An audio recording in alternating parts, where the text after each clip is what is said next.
Hey everyone. Hope you're all doing well. We're all about bringing high-quality web novel audiobooks to life, and most of our content is completely free to enjoy. Just a quick note, web novels and web novel audiobooks aren't the same thing. Simply reading a novel out loud doesn't always make for a great listening experience. That's why I go through multiple rounds of rewriting and careful editing for every chapter to make sure the narration flows naturally and immerses you in the story, just like reading it yourself. These audiobooks are not just direct copies of the original novels.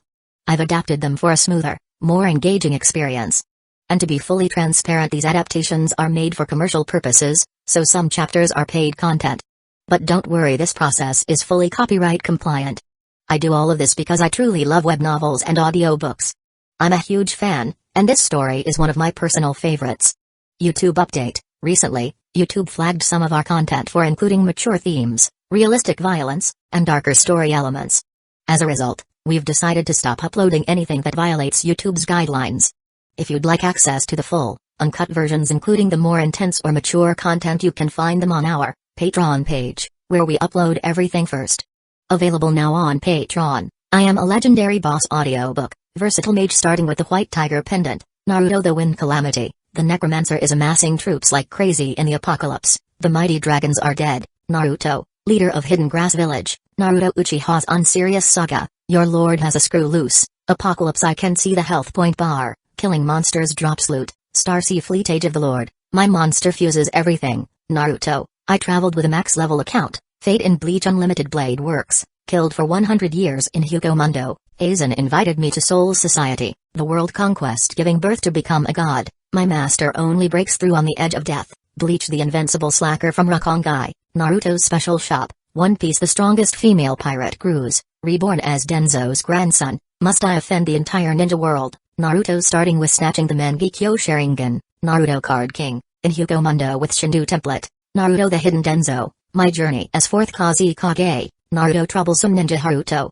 Naruto the Hyuga Mastermind, Bleach the strongest Shinigami, Bleach the 5th Division Captain, Fate Ultimate Antagonist, Fate of DXD, Fate I Heard After Death, you can ascend to the throne of heroes, Fate DXD Archer Reborn, Fate beginning with Type Moon, a Berserk Heart, Fate Grand Order Insert, One Piece take the Uchiha clan to the Grand Line, One Piece don't worry, I'm a doctor, building harem and dungeon with monster girls, DXD, Multiverse the day-to-day life of the Sephiroth hero, I'm the bad guy but heroines are obsessed with me, in Naruto, I have an affair with Mikoto and Kushina, many children bring happiness, a shameless start, Naruto Reborn with a Tenseigan, Naruto sleeping invincible, One Piece, life choice ask me to kiss marine goddess Hina, reborn as the genius son of the richest family, start by eating jacket fruit model, jacket human devil fruit, the days of being the richest man in the ninja world, the Witcher and Madara Uchiha, villain I possess the dragon Yang Dao physique, all saintesses turns into villainesses, all beautiful girls want to stick with me,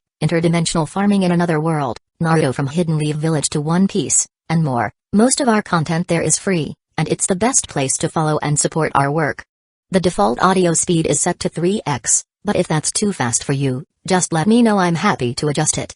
Got a favorite web novel you'd love to hear as an audiobook? Drop a suggestion. I'm always open to new ideas. And don't forget to follow us on Facebook and Twitter, X for the latest updates, new releases, and behind-the-scenes content. Thanks so much for your continued support and happy listening. Hades snorted again. It was those sacred gears again. I see. So that warehouse attack was him too. He claimed true longinus. And now another powerful gear. Apollo said from his throne. This human is getting powerful far too rapidly. Hades said with a serious tone.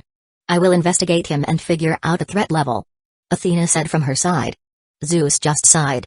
Why can't it be like old times? Just sit back and snipe people with his master bolt?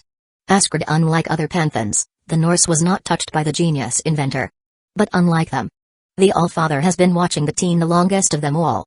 Odin noticed, a few years back, a sudden increase in magic in the Baltic countries. He even sends his ravens to see what was going on there. The problem was that the moment the ravens arrived, some sort of interference appeared. His magic got cut off. Which means some sort of barrier is in place. Such discovery is quite baffling because there was no indication of a barrier in place. Meaning the type of magic is similar to the surroundings, making it quite seamless with nature. Quite a smart disguise, but it only works if the magic is not large, which that place lost it a long ago. As of now, that place felt like a mountain of magic. It reminded Odin of the time when pantheons were empowered by their believers. The only thing which comes close to this radiance now is the Hindu pantheon and, somewhat, the Shinto one. Now, however, something else has happened. The inventor boy created something. Oh yes, he knew that it was an inventor boy. He noticed him flying his inventions through the sea, each time it would be faster. More impressive from the last one. This time, it was something enormous. A vessel of some sort through air. A ship. An airship? He felt it flying south. Towards Greeks? As the Allfather sensed a Greek god looking for something through Eastern Europe. Knowing the angels, they won't go to do anything. Their territories are far too big and they are not that well armed nowadays. For obvious reasons that their god is not around anymore. Oh, he knows. They tried to play it off, but you can't dismiss the sudden lack of energy from a powerful deity. This means that this deity, most likely Artemis, provoked him and now he is going to collect his dues? Well, that's what he thought until he got a report from Romania. The chief god could only smile silly seeing this. He. It seems I will be having a good friend. Some of the Valkyries could only sigh from disappointment. Their god became an old pervert. While the other Valkyries continued to keep their poker face. A gift, I suppose? He looked around. His eyes ended up on a pair of Valkyries. He is a healthy young man. And constantly spending time tinkering is not healthy. A break or two is needed. Lord. What are you planning? That teenage inventor is very dangerous. In mere few years, he had built a pantheon. A blue-haired Valkyrie said with a serious tone. What she saw in the report is dangerous. Such progress in development is monstrous. Oh, he did build one. But he is a researcher and inventor. Do you think he is going to expand? We saw through the last few years he didn't expand beyond that small country. He doesn't care about governing, managing. How do you know he won't do that? The Valkyrie asked with uncertainty. Please, Bryn. You are asking me of all people? Was I mistaken to give the title of Brynhildr to you? Odin asked with raised eyebrow. And no. It's just that his level of development is insane. I have no idea how he will develop further. Oh, he will develop. I do miss the times when countries used to have personalities. When it only takes one man to decide how the nation will progress. I do believe those days are coming back. The Valkyries looked at the chief god curiously. What is he talking about? Oh, don't look at me like that. When a human who is 1 or 2 steps above others appears, the world changes. Just look at the most recent history. We have Hitler and his madness. The world was not the same after him. And it was with French brat Napoleon who reshaped the world in a single generation. Now, this will be different. This is not 1 or 2 steps above simple humans. No, it's more than that. It took him around 6 years to advance to the point that he can attack lesser pantheon. Create beings from science fiction and even produce life to some extent. This is going to be interesting. And me? I will be watching it all with fascination. The chief god said with a happy tone while stroking his long white beard. The report he read finally gave him insight into this human. Now, there is no need for him to be wary. No, Odin knows how humans like this inventor operate. My lord. Are you sure? Isn't he dangerous? Brynhildr asked with confusion. This. She can't wrap her head around this. Oh, he is. Don't get me wrong. When he invaded vampires he was fully prepared to end the whole faction in a single hour. But, he is dangerous to his enemies. I am not his enemy. No, I am his friend. We are going to have a very friendly relationship with him. The one-eyed god said with a nod. How? You will see, my dear, you will see. Odin said with a nod as his one eye stayed on the text where it said that goddess Artemis was spotted, dressed as a maid. That moment the Norse god's lips slightly went up. This is going to be interesting. Heaven Michael knew, he knew that there was something there. In his territory no less. He tried to ignore it. Oh, he did. There was no threat. No humans were hurt. But dark stuff was done. Sure, he might have lost contact with the churches in this small nation. He might not be able to teleport there anymore. But, nothing happened. So, there is no reason for him to go there and investigate it. That however, his ignoring didn't last long as he started losing sacred gears. The system has started picking up that he lost True Longinus, Dimension Lost, Annihilation Maker, and now he lost Sephiroth Graal. This is getting out of hand. These reports. He is making people of some sort. There was no news that he was robbing souls from the underworld or our heaven or any heaven in fact. It's like he is making them the same way our father did. Are you saying he is the reincarnation of our father? Uriel said with a baffled tone. The signs are there. His ability to make sacred gears, his ability to remove them from people, his ability as an artificer, and of course his ability to create beings. All of those are the abilities of our father, Michael said while massaging his forehead. But? Raphael said with raised eyebrows, seeing that the seraph is struggling to continue. But, I believe that he might not have his memories. He is most likely building his own faction because that is what our father did his whole life.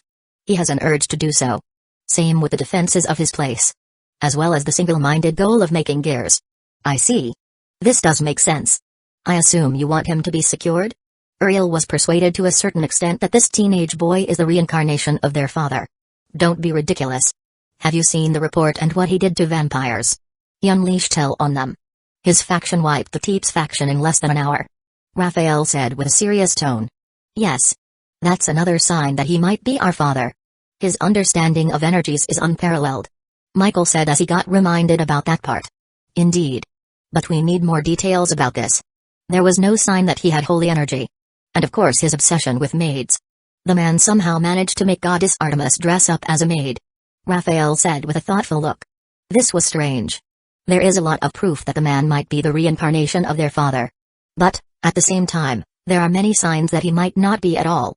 Nonetheless, it is hard to believe that a human could have this much talent in artifact creation, beings creation, energy manipulation. These are signs that he doesn't have a simple background.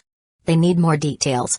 While the three males were discussing this, the only female in the group was spacing out and thinking about what Michael just said. This Marcus Goldman may be the reincarnation of their father? She needs to meet him in person.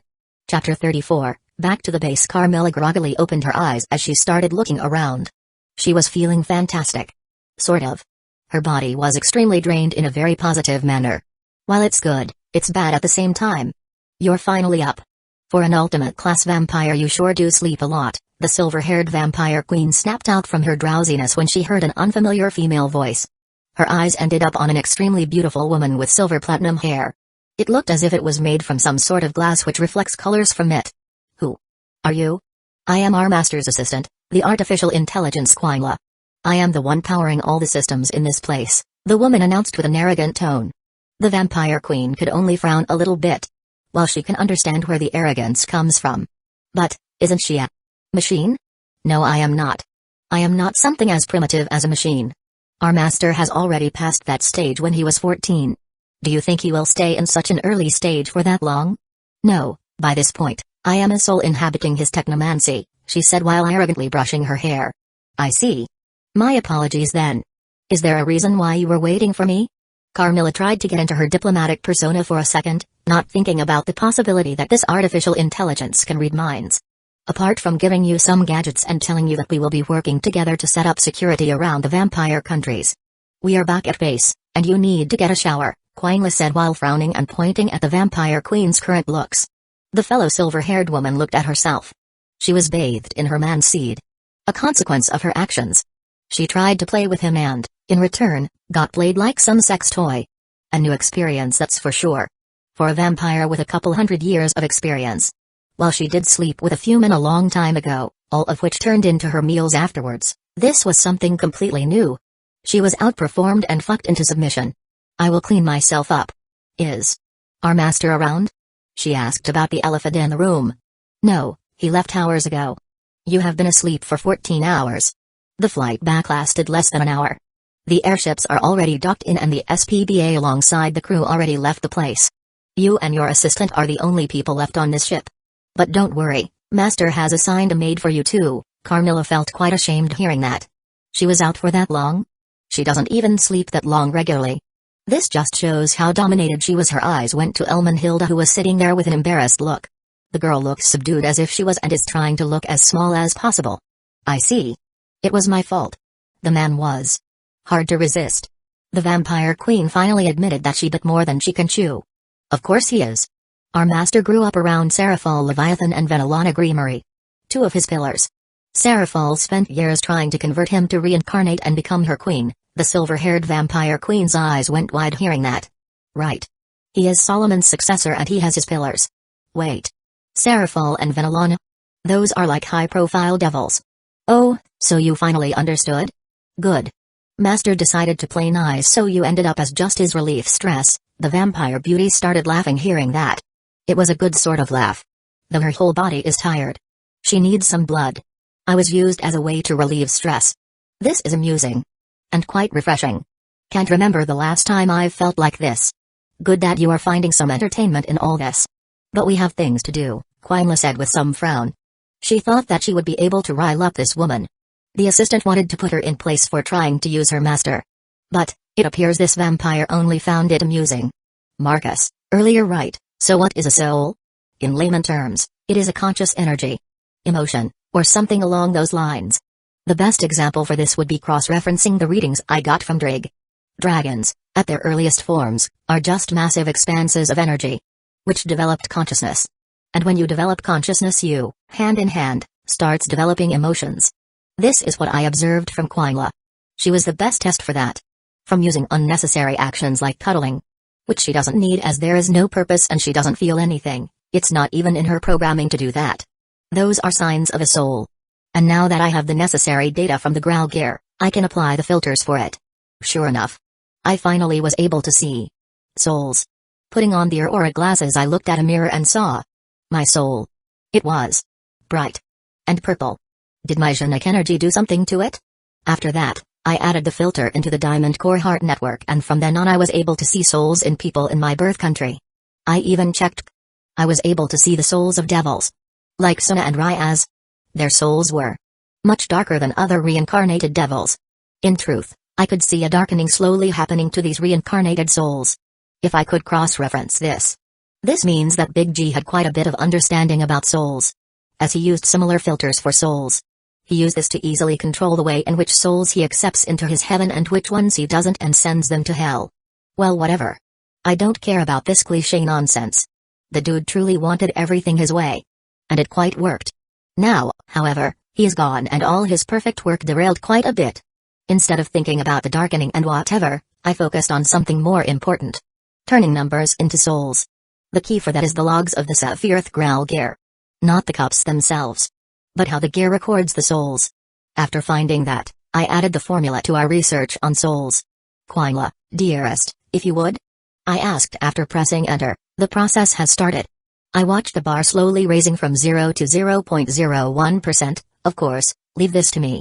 I already started cross-referencing the moment we entered into our territory. As she said that, the bar went from 0.01% to 47%, then in the next moment to 100%, from there on out. Data started flowing and calculations were being made at a rapid speed. My beautiful assistant has diverted most of her available processing power for this. My eyes could barely keep up with the maths happening in front of me. Instead of watching this, I went to the projects folder and checked something else.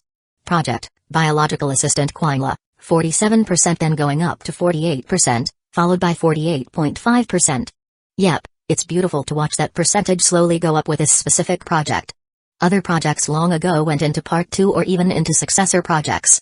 Simply put, I am leaving the bulk of work to Quinla and instead I went over to development projects. The docks and the last stretch of my original railway designs are almost over. Then instead of that, I went over to something I missed. And that is where I am going to dock my airships. So for that, I accessed the satellite images and cross-referenced them with aeroplane paths. Finding the best spot where no planes would ever smash by accident and stuff like that. Honestly, I don't care about planes and stuff. But, the garbage will fall into my backyard and that is annoying. To get over this, I found the perfect height I can use and it's not that far from the space center too. So, while Quinla was doing her calculations and building the bridges between life, soul and body, I am designing the airship port for my airships. And of course, checking the current project running in the space center, the heart for Ars Omidal Salaminus is almost complete. What is truly going to be interesting is launching it into space. Unlike the others, there won't be any rockets, or something as primitive as that. No, it's going to be accelerated into space. Through a magically built mass accelerator. Courtesy of Gundam. Sometimes you only need to watch anime to learn a good replacement method for rockets. After checking the space center I returned to my work on the airship docks. Taking the shape of a tower. Stretching it close to a kilometer. This is of course after checking multiple sources and making sure it wasn't going to hit any planes or other stuff. Once the form was taken, I started drawing the building in my main workshop because, for once, I missed working here. The tower building quickly turned into a round shape. Making around 5 areas where a Daedalus-class airship can dock, at one level. In total, there will be 3 levels where it can dock. Making it a building where 15 airships can be docked. Walking around the building and inspecting it from different angles, I started working on the interior of the building. A center of some sorts? A communications center? If I were to build one here, I can make Quangla be able to keep in touch with her processing power. But it is going to take time to do that with my Ipsos class station and the smaller satellites I am planning to build. Without wasting any more time, I started to design the interior of this airship docks. Well, along the way I have decided to add some more use to it after remembering the mass magic accelerator in the space center. I can repurpose it and make the airship docks capable of collecting ships from space and pulling them into the docks. Or sending them into space as well. Whoa. Master, you just came back and you are already working on a mega building? Seraphol gilded next to me and hugged me, tightly taking in my smell. Is she a dog? Hey. You had some fun with that vampire queen? The black-haired devil beauty asked me with a coy smile. I did. She is an amusing woman. I will be keeping her around, I said with a casual shrug as I made the building spin for me with a finger motion. Oh. I see. She tried to seduce you but she was clueless about your origins and things like that. Seraphol said with a happy nod. From the looks of it, she is happy with this development. Yes. Now I have the vampires under my banner. Mostly females though. Which is quite fascinating, I said while remembering the ratio of females to males vampires that I have. Hee, vampire maid squad? Seraphol asked cutely. Oh, I know that she wants me to indulge in my sins but that can wait. I flicked with my finger on her forehead. Oh. She pulled back and massaged her forehead. No. Maybe in the future, after Carmela solidified her position.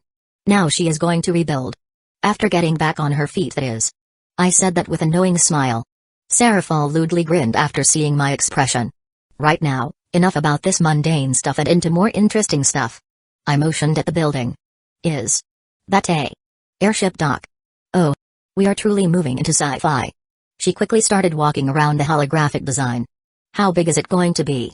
The whole area is going to cover around 5 kilometers. The building itself is going to be around 1 kilometer in height. Why? 5 kilometers? That's quite a bit of land, she asked with wide eyes. Because of these, I said to her as I zoomed out the design for her. Just outside the docks, a few kilometers outside the building, dagger-shaped structures are surrounding the airship docks. What are those? She asked in a super curious tone. Have you ever played the Civilization series before? I asked her.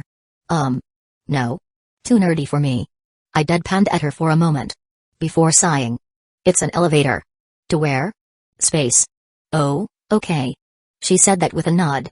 Before her eyes went wide. Wait. What? She asked with disbelief. Yeah. At first, I was thinking of just making docks for airships on Earth but then I realized that I can use them as truly real docks in multiple senses. Meaning for both the airships and the spaceships. Honestly, there is no difference there. The confiscator can travel space just as easily. It can? Duh. It's fully sealed. I only need to do some small retrofits and it's space-worthy. I casually rolled my eyes at her. Daedalus class is the cream of the crop of designing. I spent a whole 2 days on that. Wow. Just wow. So how is it going to work? How are they going to be lifted into space? She asked, nearly pleaded. The dagger-shaped buildings you see there are accelerator circles fused with space magic circles. Courtesy of my basic techniques of MTM and space motion magic from Caliburn. MTM and Caliburn allowed this to happen? She asked with disbelief. I know, right? Remember me working in my garage with Castor? That's quite literally the same tech, only on a massive scale. I motioned for the hologram to activate. And the dagger-shaped building glowed, sending pillars of light into space. Creating a corridor. Inside this magic corridor, there are several magic circles. They are the very same accelerator circles used in almost all my stuff. From the guns, rifles, to the diamond core heart. Whoa. So it created a corridor which is the lift. Seraphol finally connected the dots. A technomancy version of a lift. It completely negates gravity and accelerates the vessel right into space. Honestly speaking, it's far more powerful than any rocket is. If one does its maths right, it could easily launch the vessel into a specific trajectory right into deep space. I used the holograms to show a simulation of how Confiscator could fly off on this. Oh. Like a slingshot or something that was ejected? She said with an odd look. Yep. Abusing the shit out of gravity while ignoring it completely, at the same time. I said while chuckling, then I noticed that my favorite blonde was not here. And where is Alasha? I thought she was with you? I asked Seraphol. She pouted at me for a second. She is busy in the capital. The HQ of your mundane company is up and running. For now, it's just an office floor. But, it will be rapidly expanding soon enough. Lasha is waiting for a reason to expand again. Like, for example, the official opening of the shops. The current Leviathan explained to me. I see. Well, you can all play this game if you want. It sounds too much of a drag. I shrugged at her. I see no reason why not to just build a skyscraper. It will be the first one on this side of Europe, to be perfectly honest. Maybe as big as that skyscraper in Dubai? Wait. It's not even built yet. Right. I don't know why you are grinning like that, but I need to return to the underworld. A meeting. And you most likely know what kind of meeting it is. She said with a sigh. I, for a second, was confused. I do? It's about you. Silly. She clarified with an exaggerated sigh. Me? Strange. I didn't do anything to the devils for them to be all talking about me. I slightly stroked my chin, thinking for a bit. Your invasion of the vampires. Most of the Panthans are talking about it. Even the more reclusive ones like the Irish one are asking questions. What you did is big. Big? Don't be ridiculous. It was not even an invasion. I didn't bring out big guns. I didn't even initiate offensive protocols for Quangla. You are all taking this far too seriously. I shook my head in disbelief. I haven't even prepared land vehicles or artillery, not to mention, real Gundams. Not that I would start something like an invasion. I don't do wars. Even if I decide to do that, then I would simply follow what I did in Command and Conquer games. First orbital bombardment, then send in some bombers followed by artillery, and then send in tanks, and for the last the infantry. One needs to follow specific invasion protocol. If you say so. She shook her head. It would seem the way we see stuff is different. Well, I'm gonna make her play some strategy games so that she would see how I do conquests.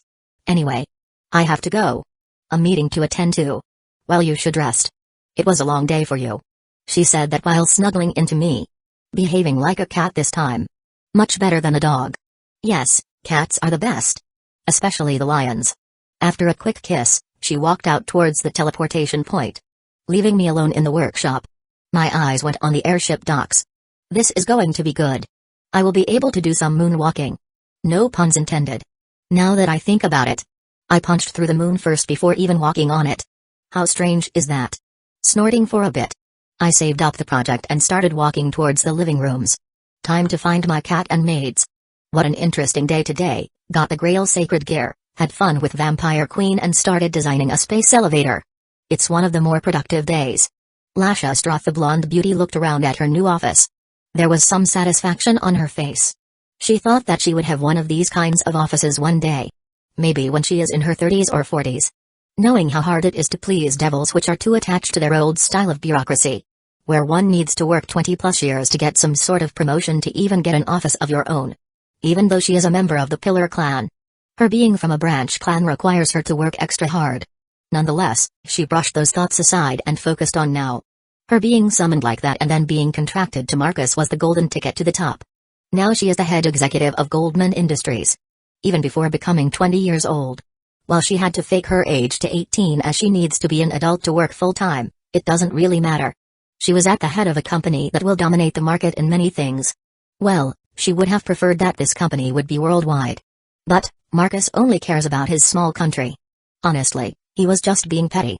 Lasha knows full well that many people will ask and even insist that he should open its branch stores all over the world, but Marcus won't do it. Simply put, he won't be selling any of his stuff outside his county boundaries. Why? Because he decided so.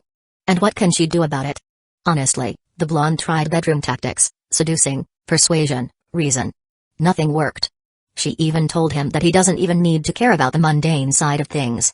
Yet, he decided that for once, the world shall spin around him. Instead of money. After hearing that, she banged her head into the wall. And decided not to question him anymore. Arguing with a nut inventor is pointless. No wonder her uncle doesn't have a wife or anyone he likes. It's hard to work with people like that. It's scary enough that they have the firepower to be stubborn and unreasonable. Thankfully, she likes and even loves her boyfriend. In the end, she doesn't care. The only thing she cares about in this situation is her clan profiting and fulfilling her boyfriend's orders. Speaking of orders, she just received an update on land acquisition. Using her fancy laptop, she went over and checked this update. Her eyebrow slightly went up. What in? He wants that much land? Why does he want that much land? Or do you know? Lasha spoke without restraint. She knows well enough that the AI is always listening and ready to assist. Yes. Our master in all of his haste forgot that he doesn't have a place to dock his ships, so he started planning for this. That moment the screen changed and the blonde saw the design for airship docks. This is going to be humongous. The main docking building will be around 1 kilometer tall. It will be able to hold 15 Daedalus-class airships. In 3 levels. While the true reason for such large land is the space elevator. Excuse me? Did you just say space elevator? Lasha needed to double-check on the last word. She just heard space elevator. Correct. I think it's about time we build something like that. Space is vast and there is an ample amount of things to discover. The blonde beauty just leaned into the leather chair. Her brain tried to process what she just heard. They will be going to space soon. And it won't just be a one-time thing. No, this thing will make space travel a regular occurrence. Making it normal to travel in and back from space with enormous vessels as well. Daedalus-class airships can be easily transformed into a cargo ship too. It was built in a way that the hangar section can be changed into a cargo hold. Meaning that they can easily visit other planets and collect rare or even never seen before resources. Honestly, she knew she would have to go to space or some parallel dimension soon, especially when her life is tied to someone who can casually design a space elevator. However, she thought that it would be much later. Maybe when Marcus does something down to Earth first. How long? How long is this going to take to be built, according to your estimation? Lasha asked curiously. Less than a year. Even with my capacities, the blonde beauty slightly raised her eyebrow. That's fast. A kilometer-tall building. With smaller 12 buildings which are hundreds of meters tall. And it is going to be done in less than a year? She is not even mentioning the ritual-like carvings on the surface of this place. Or the underground stuff he is going to build, which is a massive station for the gathering of soldiers or other equipment. I am still going through multiple sets of calculations and running simulations to make sure it's possible and that the space elevator won't mess with the planet. Nonetheless, I suggest you start acquiring land for our master. He is quite embarrassed that he forgot about the docks and wants to fix that problem soon, Aurora said with an amused tone. Assuming she finds a blushing Marcus cute. I see. Then I will start with this. Most of my jobs are already done. Now it's just daily management. Lasha said with a nod. She had a thoughtful look. Honestly, the land acquisition of this scale is going to be annoying. For one, she is barely keeping herself under the radar as it is. The amount of land she bought is already staggering. If not for the fact that she is free to use any means, which is hypnosis and mind-altering, she would have been under a magnifying glass. Their company already owns more than any other company or private person in this land. I suppose sinking my claws into the government is not out of the question. The blonde thought to herself, she needs the minister responsible for land management under her control. Thankfully, she can use any means and no one is going to say anything. Vampires rule their lands with hypnosis for hundreds of years. She can do that too. Honestly, she would prefer if they would take over the country. I should bring this up to Marcus. He wants to do things in the open. Taking over the nation would be much better than just market control. Lasha thought while stroking her chin. Honestly, doing this kind of thing is much better than staying in the underworld and doing some boring stuff in a barely moving government.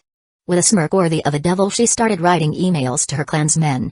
She needs to discuss the best way of doing both things at the same time. Marcus, once I was back in the living room, I was having a hard time deciding what to do next. Should I go to my bed and read some stuff? Or watch TV? Thinking for a bit, I decided to watch some TV. After spending several hours designing the method of uplifting ancient recorded videos and showing them in full 8K resolution. I haven't used the TV much for anything else. Oh yeah, we had some movie nights, but those are recorded movies, not TV. Without wasting much time, I dropped on the couch and took some pillows, making it into a makeshift seat. After getting comfortable, I looked for the remote. It was on the other side of the table. Right. Improvisation it is then. Lifting my hand and pointing at the TV remote, a purple glow surrounded the remote and it started to float towards me. A couch potato dream. Genetic powers. I could make a fortune from that alone. As I mused to myself, the remote ended up in my hand. I pressed the TV button and a black screen came to life. The first thing I saw was the first channel. It was my birth country's first channel. Or as I used to call it, the old man channel. The only thing I used to remember about it is the concerts and some national events. Or even the Pope election stuff happening in Italy. Even the reporter used to be bored talking about those events. So, without wasting time, I flipped to BTV, or also known as the Baltic channel. The only thing I could remember about this one is Pokemon at 16:00 and WWE in the late evenings on Friday night. Switch. TV3. Simpsons and Friday movie night. Right. Switch. Eventually, I ended up on the Scandinavian channels. Then, Germany channels. Skipped French altogether. Their language makes me laugh. While I have nothing against laughing, I want to watch something interesting. Eventually I ended up on the Discovery Channel. Yep. At this moment I remembered that I was living on 2007 Earth. And the TV shows are old and well new to this period. But they were too old for me because I saw them a long time ago. So, it was strange seeing stuff like West Coast Customs. It's a kind of good tuning car show. Based in LA. Without wasting any more time I decided to watch this. It feels nostalgic and quite amusing watching things being done in the old style. No robotic hands. No holograms, no AI assistants. No changes to the engine. If it was me I would tune it up to my standards and put more electronics just to increase the overall performance of the car. This does remind me that I have not fixed the BMW in my garage. In the end, it was nice seeing classics on TV like that. After that I watched some dudes getting gold from the bottom of the lake. Reminded me that series like that exist. I would rather collect old chips. Rex. Oh. A smile appeared on my face. Oh yes. This is going to be good. I brushed my finger and a hologram appeared in front of me. Quickly going to Google I entered something simple. Bismarck sync location. And yep. It's right there. Even on the map. These guys. They like giving away such free info. Opening another window this time. A project. Project Scavenger. Collecting shipwrecks. Because why not? Going through more known ships like Musashi, Yamato, Bismarck, the world's biggest warships. Then of course the most cultural ship of them all. The Titanic. All of them were tagged and added to the project. After that I did go to Wiki and started looking for famous ships like the trio of the world's largest warships. What in? Enterprise? Wait. Hold on. Thinking for a bit. I tried to recall this ship being sunk. My eyes widened for a bit. No, it was not sunk in my previous life. A butterfly effect? Or is it because the supernatural is real? I bet Susanoo sank it because he wanted to figure out how unsinkable it was. A god's petty revenge for being conquered by Americans. Nonetheless, after tagging such a legend of a ship for collection, I went to others. Noticing another wreckage by the name Belfast.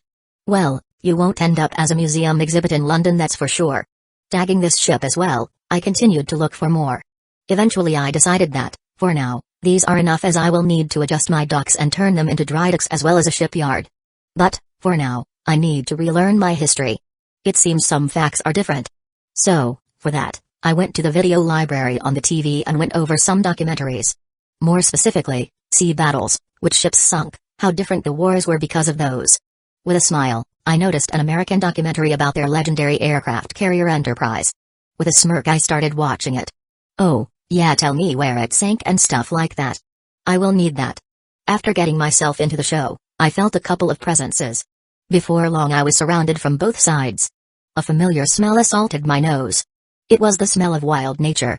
You would make good friends with Ares. That brother of mine likes everything which makes things explode. The moon goddess said softly as my hand wrapped around her while my other went around the lion girl on the other side. No doubt. It is art. I said with a smile as I looked at the massive ship in action. She snorted after hearing that. Chapter 35, Huntresses and Human Soul, R18, Marcus entered his bedroom, his eyes scanning the surroundings. Without wasting much time, he threw the pair of girls onto his bed.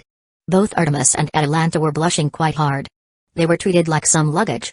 After watching the whole documentary about the warship, their master got quite touchy with them, which quickly escalated into a full-on make-out session with his hands exploring their bodies. Before they even realized it, he was already carrying them into his bedroom. Being treated like some sort of luggage is quite humiliating to such females like the pair. Still though, they have no other choice. Soon enough, grinning, Marcus got onto bed and ended up pushing Artemis down and started raining down kisses on her body.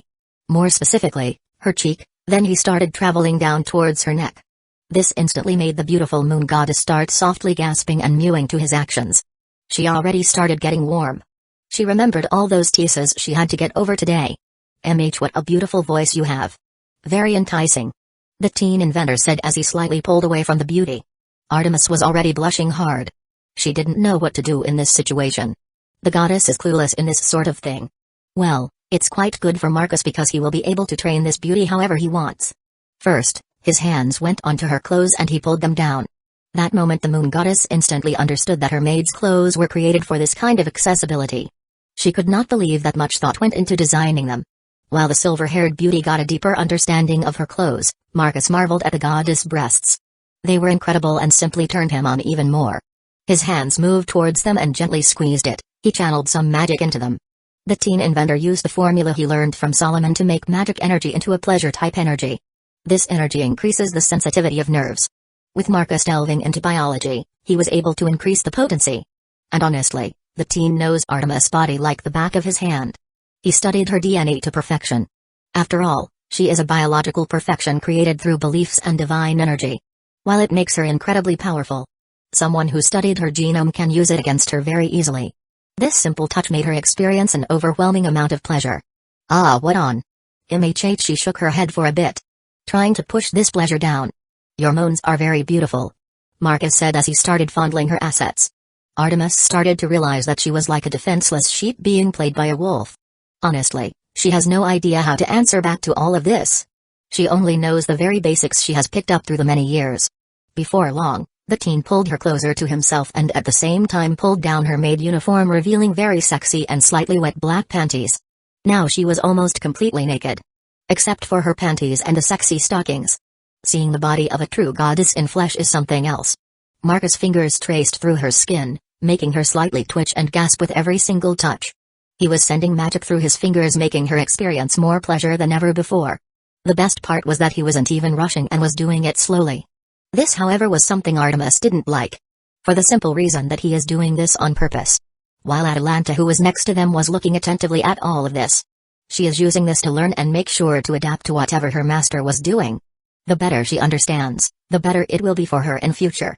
Eventually, the silver-haired goddess was sweating heavily and breathing hotly. She was turned on and felt like she was on fire. Marcus uses this moment to finally remove her extremely damp panties. By this point, the moon goddess didn't even care that she was completely naked.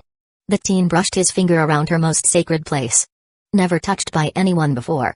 It is beautiful and was demanding his utmost attention. The teen grinned for a bit when he brushed past her cave and Artemis twitched and gasped loudly. A loud moan escaped from her lips. She already has glassy eyes and was lost to the world around her. From the looks of it, she has no idea what to do anymore, so she just drowned in the pleasure. After seeing that, Marcus decided to give her a glimpse of what is to come. He focused the pleasure magic, which was hand-tailored for Artemis, and pressed on her clit. Mage. That moment the moon goddess came hard. For the first time in her life. Her whole body arched, toes curled, and her hands grabbed the bedsheets and pulled them hard. Thankfully they were not simple bedsheets, otherwise they would have already been ripped. A small amount of drool escaped from her lips. Her crystal-clear blue eyes turned misty. She was already in a delirious state. Marcus waited for a second. He thought they should move to the main event as it is, but Artemi was already on cloud 9. So, instead, he decided to focus on his lion girl. His eyes went on her and he saw her just sitting there, on her knees and watching. There was an obvious look of fascination on her face. She was fascinated by what she saw and of course, she looked totally out of place and did not know what to do. Come here, sweetheart. He motioned for Atalanta to come over. The huntress snapped out hearing that and slowly crawled towards him, looking like a cat. This added quite a bit of sexiness to her. Once she was close, Marcus pulled her over and got her to sit on his lap, facing away from him. The moment she was on his lap, his lips ended up on her neck as he softly started kissing it, while his hands went onto her dress and started to remove it, piece by piece. Just like Artemis' uniform, he quite easily got it down and sure enough, Atalanta moved her body and assisted him in removing the dress. The lion girl only had her skimpy black panties with stockings left and nothing more. Moments later, his hands started exploring her body, and unlike Artemis, Atalanta is much more flexible, as expected of someone who has feline traits. And still, Marcus found her sensitive spots and started working on them. So much stress. Your body is rigid. But, don't worry. As my beautiful pet you will be taken care of. There was a sudden reaction from the girl. Atalanta moved. She turned around and looked at him with glassy and needy eyes. From the looks of it, she is turned on and is in heat. You are overdressed. As she said that, her hands moved onto his clothes. Marcus raised his eyebrow hearing that. The next moment it switched to an amused look as the beautiful huntress started shredding his clothes off. Once his chest was naked, her tail started to move from side to side. One could see that she was excited. Her hands started to stroke his chest and her cheeks got much redder. She leaned forward and licked him like a cat. Marcus could only watch this situation with amusement. The feline side of hers was taking over as they progressed with this naughty stuff. "Since you started, let's take this to the next level," he said as he grabbed her by her waist and moved her to face him properly. He quite easily made his pants and boxers disappear with his magic. Soon enough, Atalanta's mouth slightly opened as she felt something hot touch her special place. Even though she had her panties on, she still felt the hot thing touch her. Her whole body twitched from this unexpected move. Not that the teen waited as his hand moved towards her panties and pushed them aside. He positioned his rod at her entrance. Mage and Atalanta moved her hips on her own, teasing herself, and from the looks of it, she was moving by instinct or she just desperately wanted this to get into her. Not to waste any more time, Marcus put his hands on her hips and pushed her on his rod. The lion girl gasped sharply as she felt the invasion. Her hands, which were on her master's shoulders, squeezed them hard. If he were any weaker than he is, his shoulders would be in quite a painful situation. "Ah!" The beauty hissed painfully and the teen groaned. Her pussy was tight, so tight that it felt like her cave would snap his cock off. Nonetheless, he pushed it through and continued to make Atalanta sink on his pole. Eventually, he arrived at her purity mark, and by this point, the blonde's breathing was short and sharp. There was sweat rolling down her forehead and she was biting her lower lip. Marcus, seeing this, leaned forward and claimed her lips. Quickly enough, he was having a deep making out session and his hands started to massage her incredible ass. Once the beauty got comfortable, the teen, with a swift push, made her completely sink onto his rod. A painful muffled moan escaped from Atalanta's lips. She never thought it was going to be this hurtful. Still though, her master made her quickly forget the pain with his masterful massages and very pleasurable kisses. Before she knew it, she was moving her waist alongside her master and soft pleasurable moans started to escape from her lips. This was it, she never knew this was this good. Before long, a smacking sound started to spread throughout the room and the lion girl showed how good she can move. With her hip movement, Marcus cock easily enters and leaves her pussy from top to bottom. It was not an exaggeration to say that Atalanta adjusted her body control masterfully for sex. Instincts or not, she got into it very much so. To the point that the teen inventor forgot that a goddess was watching them closely while biting her lower lip from frustration. "Oh yes. This is good. I can feel it inside me twitching. Release that stuff in me," the blonde beauty exclaimed with glazed eyes. By this point, she was a wild cat girl in heat. She rose and dropped much faster on his pole while the black-haired inventor assisted her with his waist movement. The both of them moved in sync, and with one loud smack, Atalanta moaned from the top of her lungs. Her whole body twitched hard, her toes curled, and she hugged Marcus hard. It felt like the last thing she would do in her life. Her first climax was here and she received a heavy load in her special place, making her drool silly. For a second, they stayed like that, hugging each other and Atalanta moved her hips for a bit, enjoying the incredible feeling of her master touching her ass and his rod being inside of her. Once she was done with that, she released him from her hug. Marcus allowed her to rest for a bit as he looked at Artemis who was over her climax and looking at them with a complicated look. The moon goddess can't believe Atalanta was the first one to lose her maidenhood instead of her. It was a weird feeling, and an annoying one too. "Well? Rested enough? Should we get to the main part?" he asked with a smirk. Artemis wanted to frown even more at his arrogant tone. But, she was already behind as it is. So, the silver-haired goddess moved towards him, spreading her legs apart and showing a very syrupy and wet pussy to him. "Ready? Can you claim it though?" she asked with something akin to a seductive tone. "Is that a challenge I hear?" Marcus asked with a grin as he got in front of her. His left hand gripped her right leg, lifting it and positioning it on his shoulder, stroking her stocking-clad leg for a bit. Funnily enough, that was all he needed to make her twitch. It's absurd how little contact she had in her life. Still though, they were not even at the main part. And she is already this twitchy. He pulled her towards himself even more and after enjoying stroking her leg, his hard rod brushed past her syrupy pussy lips, making her gasp quite loudly. The teen wanted to hear more of her sexy voice so he brushed past her pussy even harder this time. This time, Artemis moaned quite loudly. Her whole body twitched hard. Seeing such a reaction made Marcus want to claim her even harder. So, without wasting much time he pushed his rod right into her wet pussy. The silver-haired beauty grimaced as she started to feel how his thing is spreading her apart, claiming her in the process. Soon enough, her breathing shortened into short and sharp gasps. Before long, his rod arrived at her maidenhood. "Well? What are you waiting for?" Artemis showed him a smile. A smile telling him to claim her. She wants this to get over with. Marcus smiled back at her and moved his waist, pulling back and then pushing it back hard, claiming the virgin goddess virginity. Artemis groaned from pain as she felt her losing her maidenhood. The beauty bit her lower lip hard. Marcus used his free hand to touch her breast, channeling some of the magic into her breast. This made her pain lessen by a lot as she was assaulted by pleasure. What is going? Being assaulted by both pleasure and pain, she was in a confused state. This, however, allowed him to finally start moving as the goddess started to leak quite a bit of her love juices. At first, slowly starting to move his waist back and forth, making the silver-haired beauty softly moan. Already forgetting the pain and only getting drowned in the pleasure. Soon enough, a loud smacking sound started to spread and Artemis started to moan without restraint. Oh yes. Poke me there. This is so good. The beauty moaned loudly with glassy eyes. Hearing that loud and clear, Marcus started drilling in that special place. The goddess' mouth slightly opened lewdly as she got assaulted by even more pleasure. Feeling that he was close to reaching his limit, the teen changed his position, lowering the dandy leg down and leaning forward, wrapping his hands around her body. Artemis used that moment to coil her hands and legs around him. This way, the hard rod poking her insides only increased as this new angle touched more than before. Sure enough, Marcus grabbed her ass and started railing hard from below. This was enough for the silver-haired goddess to get unrestrained. She grind herself into him hard as she moved her hips awkwardly according to his thrust. Before she realized it, pleasure washed over her and she came hard around his cock only to be followed by a stream of hot liquid flowing into her pussy. So much it's hot, she spoke into his ear with a hot voice. Her legs squeezed him hard. The beauty had no control over her strength by this point. So any normal human would have already been with a fractured spine. Ready for more? Marcus squeezed her ass hard while asking her that. Moan. All he got from her is a hot moan. This tells it all.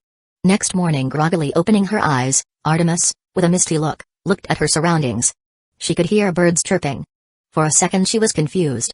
She was sleeping outside? Not in a tent? What is going on? Then she realized that she was on a bed. A bed outside? Then she realized that she was completely naked and that there was a hand wrapped around her. Her eyes went wide to an astronomical level. Images flashed through her eyes. A lot of carnal things she did last night. A lot of kissing. Not only that, but her body finally caught up with her. She was drained to the point that she was physically tired. The goddess of hunt is tired physically. What nonsense is this? All she can remember from the previous night was riding. A lot of riding. Her waist and hips are sore, and she knows that her master released a lot of his seed into her. So much so that she might even be pregnant by this point. Well, it doesn't matter anymore. My position can only get greater, so a child should accelerate my position to be his wife. Artemis thought to herself, and she once again returned to her previous position of laying next to her master. Honestly, she felt incredibly warm and comfortable just laying there. Now that she was thinking for a bit, it was time for her to do a self-scan of her powers. She could feel an obvious edge lost to her. Around 20% of her power disappeared. And now she can't tell who is a maiden and who is not. For example, she can't sense anything from Atalanta. Before she could tell if she was a maiden or not just by feeling her up. This, however, is now gone. She is no longer goddess of maidens. More like a patron now. This means she can still have her hunt, but she won't be receiving that extra power from the girls. The output she gets dropped by half. Whatever. I did that to myself. Internally she rolled her eyes to herself and just snuggled to Marcus' side. She pushed her breasts to his side while bathing in his warmth. This is much better than any other sleep she'd had. Even better than those fur beds she used to sleep in back in the day. Couple hours later, around midday, when Marcus and his pair of maids were having dinner, the lights and all the systems suddenly just went down.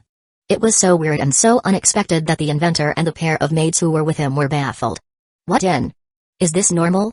Artemis asked as she looked around the dark room. It's like the whole place was in complete darkness. They were underground after all. Moments later, the emergency lights kicked in and some areas of the room got illuminated. No, it's not normal at all. Her aura is completely down. Even the support systems. And the only way to do that is to remove the artificial intelligence altogether. Marcus said as he moved Atalanta off his lap and got up on his feet. He pulled out his phone. He could see the connection was down with all the servers, even the main one. Who would have done such a thing? Artemis asked with disbelief. Who could have the means to affect such a complex system? Quinla, who else? The girl has no patience at all. Marcus sighed as he manually connected to the Aurora network, kickstarting the Realitas hologram network. Moments later, their surroundings came to life once again. However, it was not the wilds where they were enjoying their meals. Nope, it was the regular-looking walls. Not that the teen cared about the walls. More or less he wanted the holograms to return online. Once they were online, Marcus pocketed the phone and called forth a holographic computer window. The only thing that was on display was a blinking dot. He pressed on it and another hologram appeared underneath it horizontally. This was the keyboard. Without wasting any more time, the teen started writing on it.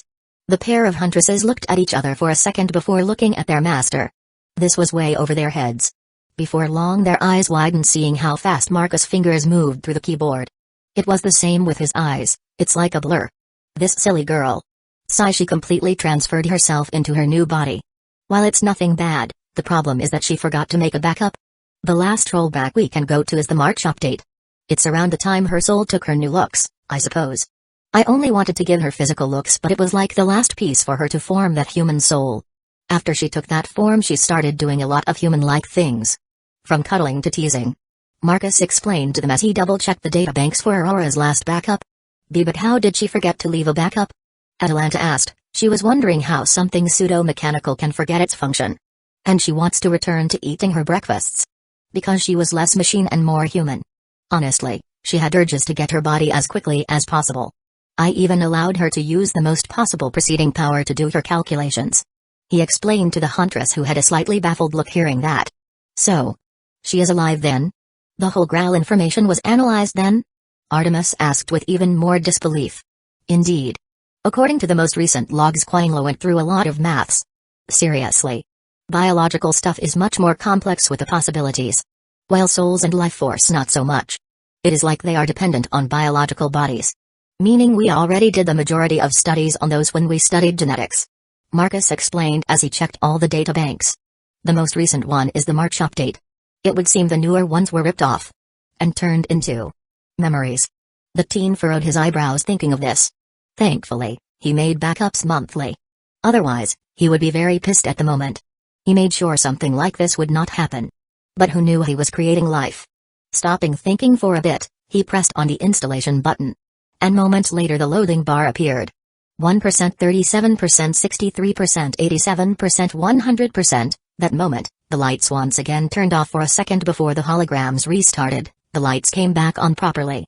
Aurora Borealis 2.5.1 March edition boot completed. Scanning. Operational systems online. Downloading updates. Sir, there is a gap in my memory banks. Should I run diagnostics? The synthetic female voice asked him. For a second, Marcus got reminded of just how much his tech has progressed. It was something akin to a trip in a memory line when he heard a synthetic voice trying to imitate emotions. There is no point if all the information from March to September has been erased. I suggest you rather get acquainted with the current projects in my logs. As you wish, Marcus sighed and called forth another holographic window and checked the overall view of his facilities.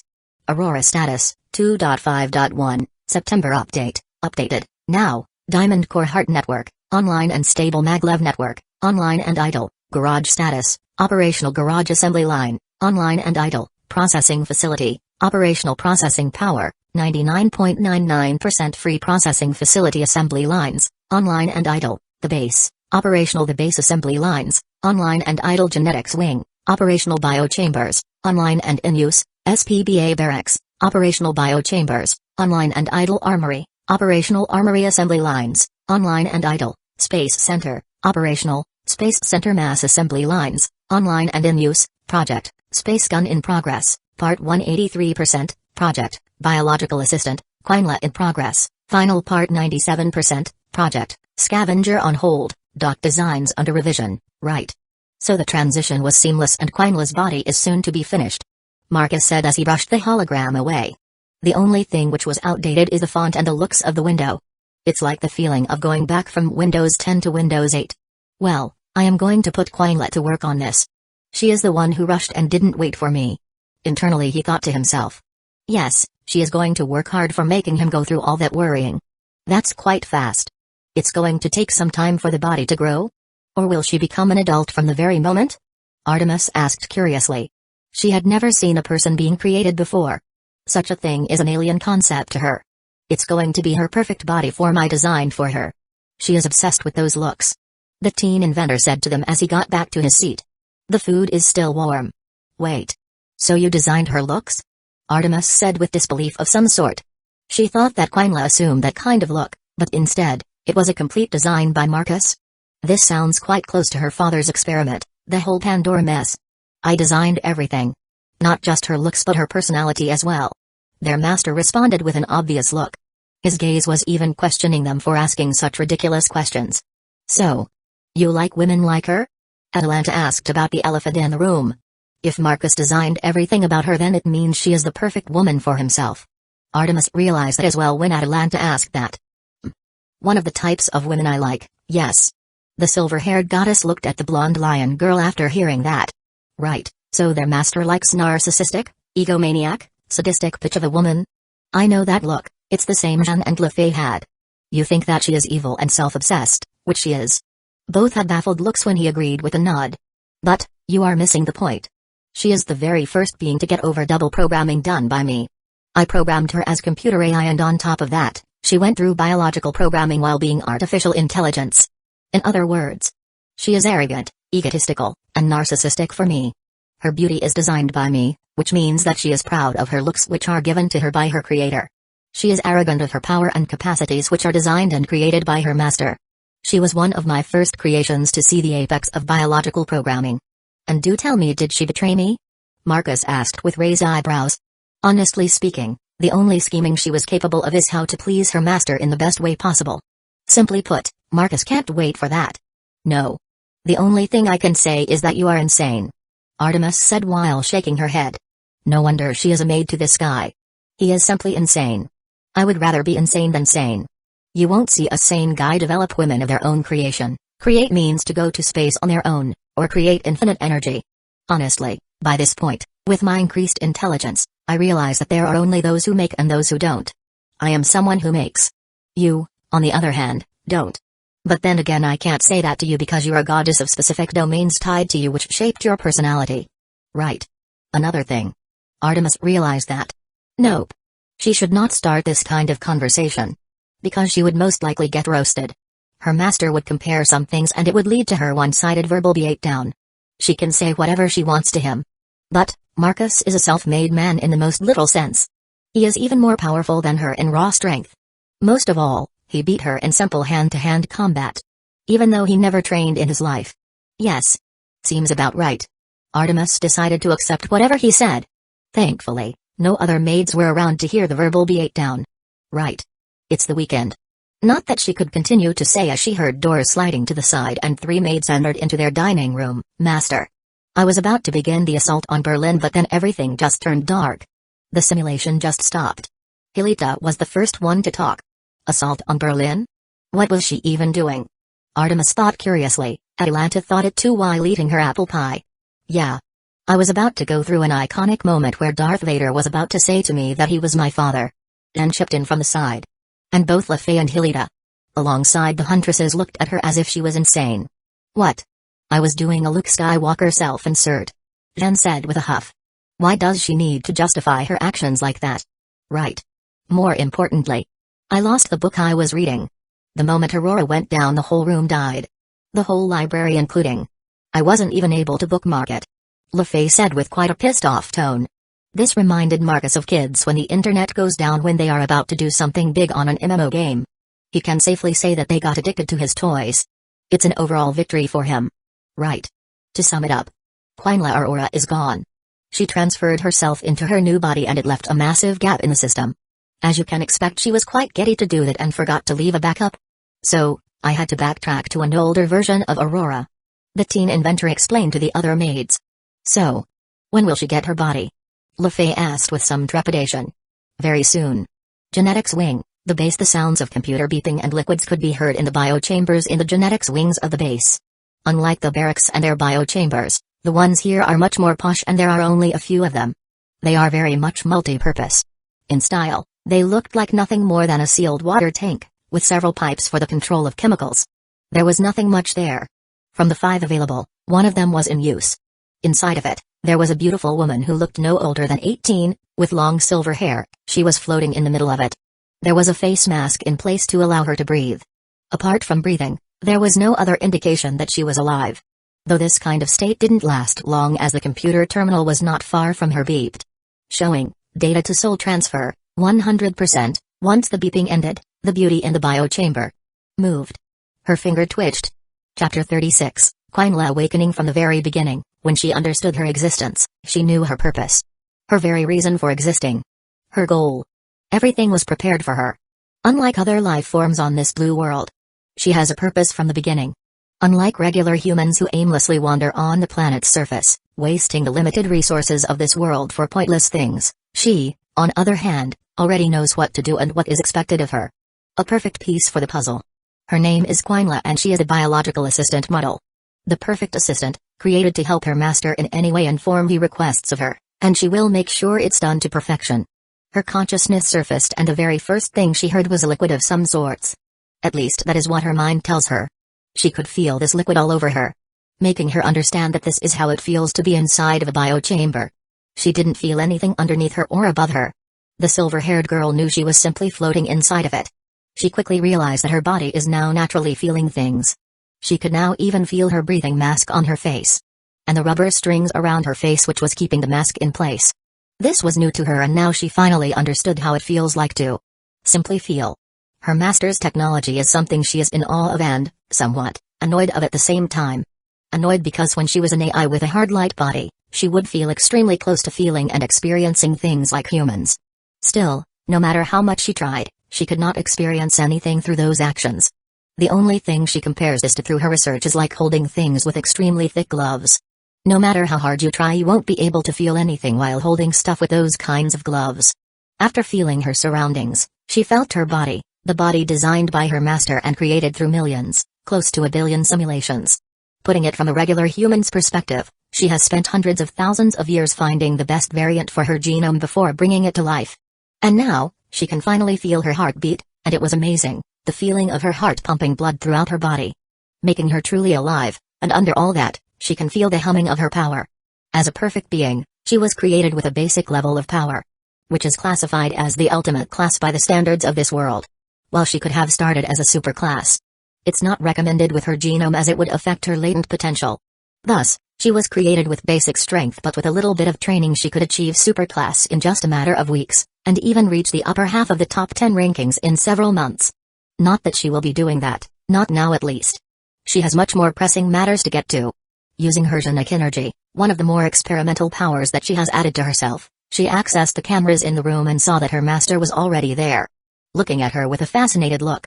And so were his stress relievers. Internally she smiled to herself. Her powers can access Aurora technology just like she predicted and her master is already here waiting for her to come out. Without wasting any more time, she opened her eyes.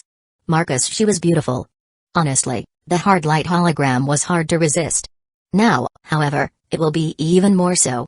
Her body was a complete copy of the design I drew. She created the DNA strand to the very perfection, to the smallest details of that drawing. Honestly, this kind of amazes me.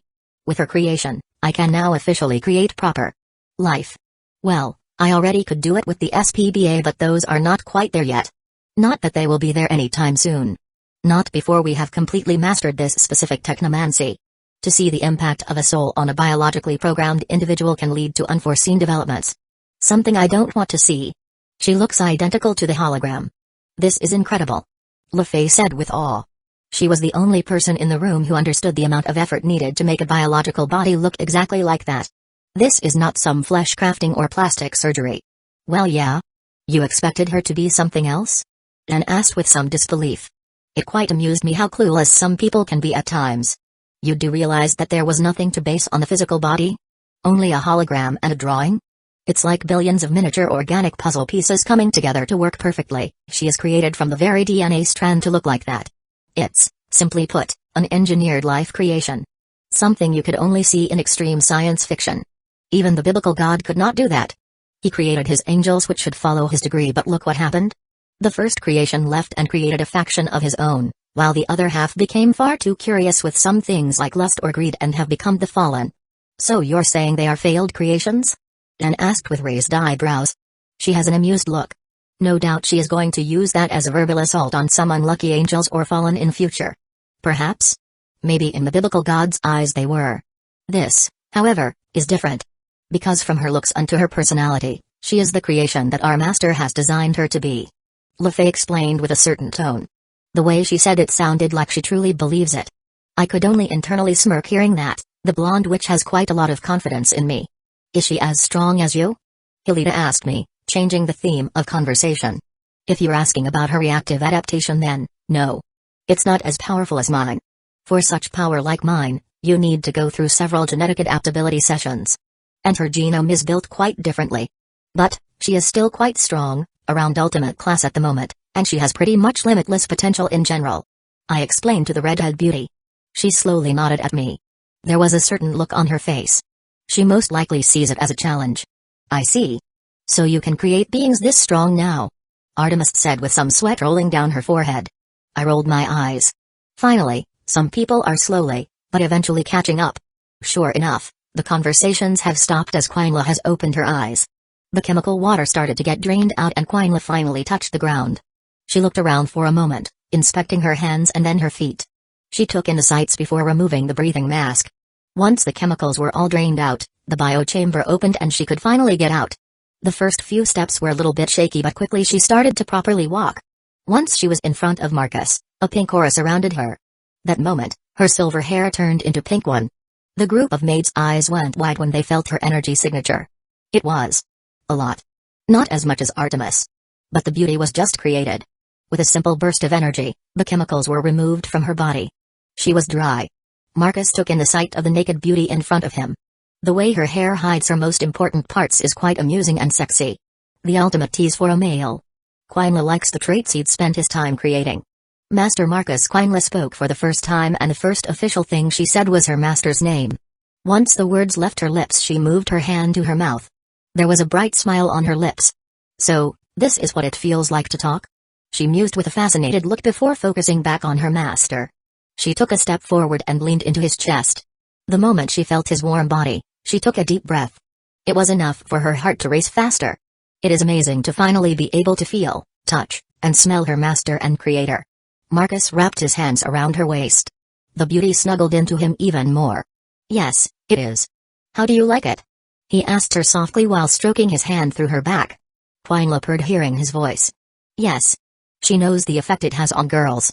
She recorded that on several occasions.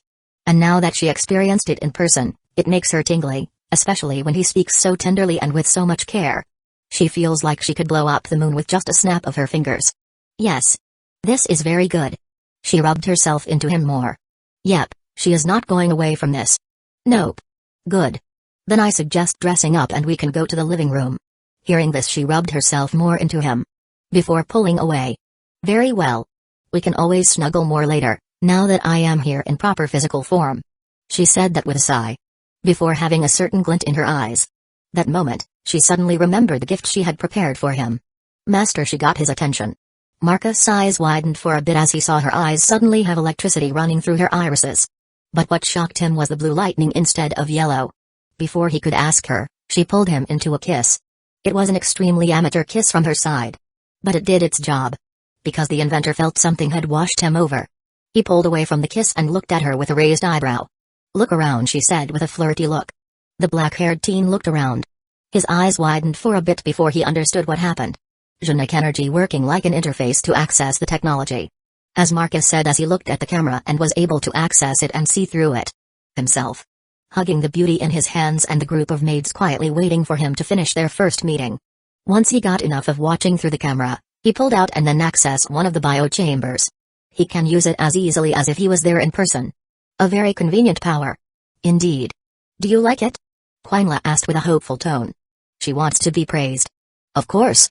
But, next time. He squeezed her ass hard. Making her squeak from such abrupt action. Experimental things are only to be used after going through rigorous simulations and tests. You don't just ignore guidelines. He said that sharply, making her nod quickly multiple times. Good girl. Remember, good girls are rewarded and bad ones are punished. You don't want to be banned from cuddling, do you? Her face instantly turned pale. Like hell. There is no way in hell she wants to lose that privilege. This is madness. I understand. This won't happen again. She said that with a serious tone. It sounded like a promise for life. Marcus nodded at her and stroked her hair. He was satisfied that she quickly understood that. Good girl. Now go and dress up. He released her from his hold. Quinla nodded and went over to pick up her clothes. They were prepared by her when she was still a hard light hologram. She smirked, feeling his gaze on her. Oh, it was expected that he would look at her like that. But now she has that exciting feeling in her gut. Her body knows that her companion finds her body very enticing. While she wanted to tease him, she could always do that later. Now she wants to leave this place and go to the living room where she can snuggle with her master more. First, she put her white panties on, then followed by a bra. However, this was a good time to show the difference between her and those cute maids. Little help, Marcus? The silver-haired assistant of his showed her back to her master. She called him by his name for the simple sake of showing that their intimacy level was on a completely different level. And to the maid's surprise, the inventor walked over to her side and helped clip the bra. My thanks, she said with a coy smile as she turned around. After that, she put on her white stockings, and while they were not as long as the maid's were, they fit with the clothes she is wearing at the moment. Next was a white and gold miniskirt and a white t-shirt. Finishing on the top, she put a knitted sweater with autumn colors on it, making her hair take a similar color to platinum gold. All in all, she is just dressed in Marcus colors, indirectly showing everyone her place. Before she started to walk, she got into wintertime slippers. Once she was done, she felt quite satisfied with her clothes. All done, she walked over to him. Marcus took her hand and pulled her closer. The beauty quickly ended up next to his side, his hand wrapped around her waist. She used that moment to start snuggling as they started walking out of the room. Now Artemis knew why the human witch had such a reaction to Quinla gaining her body. The woman from the very beginning is shown to have a much greater relationship with their master. More importantly, the moment the fellow Silverhead called him by the name, he became something akin to a loving man. It was a silly display, but it worked wonders for the maid goddess to realize the gap. It even shows how much more consideration there is in his actions. This means that he cares much more about her than the other maids. Probably even more than those devil killers he grew up with. Maybe only that blonde devil has a similar pull. Artemis drew some comparison as they were walking out of the genetic wing and towards the lifts. Only for Marcus to stop next to his workshop, he pulled Quinla there. The curious maids followed him as well. I prepared something for you when you did your calculations. The teen inventor said that as he walked over to his computer table and picked something from there. Oh? You have something for me? The beauty asked with a wondrous tone. She is already getting gifts. While the rest of the maids frowned and wondered what he would give her. When he pulled out a golden ring, all the maids instantly had horrified looks. Is he going to propose to her just like that? All 5 of them thought the same thing. This is horrible beyond belief if it's true. Oh? The ring of focus. Quinla instantly knew what kind of ring it was. The maid sighed from relief, realizing that it was not an engagement ring. Nonetheless, this was their first time hearing this ring of focus. Is it one of the rings of Solomon? LaFay asked with a realizing look. Indeed. Well, the second generation of rings. As Marcus said, he showed his hands and 4 rings appeared on his fingers. Oh. I was wondering where your rings were, Master. LaFay asked with a blush as she realized she was paying too much attention to him. She thought that she was being too stalkerish. After the whole fight with Superman, I decided to make them soul-bound. Marcus clarified to the blonde witch as he recalled his rings. I see. Makes sense. The blonde nodded in understanding. Seeing that it was the perfect chance, Quinla lifted her right hand and showed her dandy fingers. Marcus, if you would? The beauty asked with a coy smile. Seeing what she wanted, Marcus decided to give her that pleasure. But, internally he decided that she is going to need to work for such pleasures she is receiving right now. She still needs to patch up Aurora and upgrade the font looks. They look far too primitive after getting used to previous ones. Sure. That moment Quinla realized that something was off. Her new biological body is telling her something which she doesn't understand. For a second she had a thoughtful look, almost missing the part where her beloved creator put a ring on her right index finger. The ring resized itself before fitting perfectly on her dandy finger. Beautiful. As expected from my master, even after inventing so many things, the earliest creations are still cream of the crop. The beauty said with a fascinated look. Even now, after several years of rapid development, the basic formula of the Ring of Focus is still one of the best and most likely will continue to be so as long as the base principle of magic remains the same. After inspecting the ring, she used her magic. A pink circle appeared above her palm. She looked on at the circle with fascination. She realized that the ring had an inscribed circle already. Meaning this was her circle. Her heartbeat easily accelerated. She felt quickly touched. Her master already prepared things for her like that. Even though she wanted to make her transfer to a human body a surprise and get a drop on him in a good way. Turns out he did one on her with this. Quinla realized that her master is very good in all of this. And her recently created heart already is turning into a mess. Beautiful. I love those feather-like drawings on the circle. The beauty said tenderly as she inspected the circle. It is good that you liked it. This was a necessary gift, so I decided to add some more personal touch to it. Marcus explained with a smile as he saw how much she liked it. I see. A very good moment for a gift. Now however I need to outdo this. The silver-haired assistant said with a nod to herself. She is pumping up to outdo him. I don't think gifting works like that. Marcus said with a slightly baffled tone. This is not a competition. Nonsense, as your assistant I have to constantly outdo myself to earn your approval. She explained how she sees this. She nodded to herself while saying that as well. The teen just rolled his eyes at her. Quinla missed that because she was looking at the ring with fascination. For the beauty, it felt like an engagement or even a wedding ring. Right. Now that you have this, let's go upstairs. He offered his hand to the silver-haired girl who quickly took it. Once again she snuggled to him as they started walking back to the corridor. Completely ignoring the looks Artemis and Atalanta had in the workshop. It is hard to ignore two suns in the room. As at the moment, the workshop holograms had two suns as the background image. These were the Alpha Centauri stars. Well, this was their first time in the workshop. Quinla was sweating buckets of nervousness as she realized something. She forgot to make backup. How did I forget this? Is this a human thing? I don't like this at all. Now Marcus has that look. No. Don't look at me like that. Well, your first job as my proper official assistant is to patch up Aurora and make the fawns. Marcus said with a matter-of-fact tone. Making the silver-haired beauty nod a couple of times in a very short span. Don't worry. Leave this to me. She quickly said with a serious tone. A holographic window appeared in front of her as she called it with a thought. For a second she grimaced. She realized that this was quite an early font look Aurora had.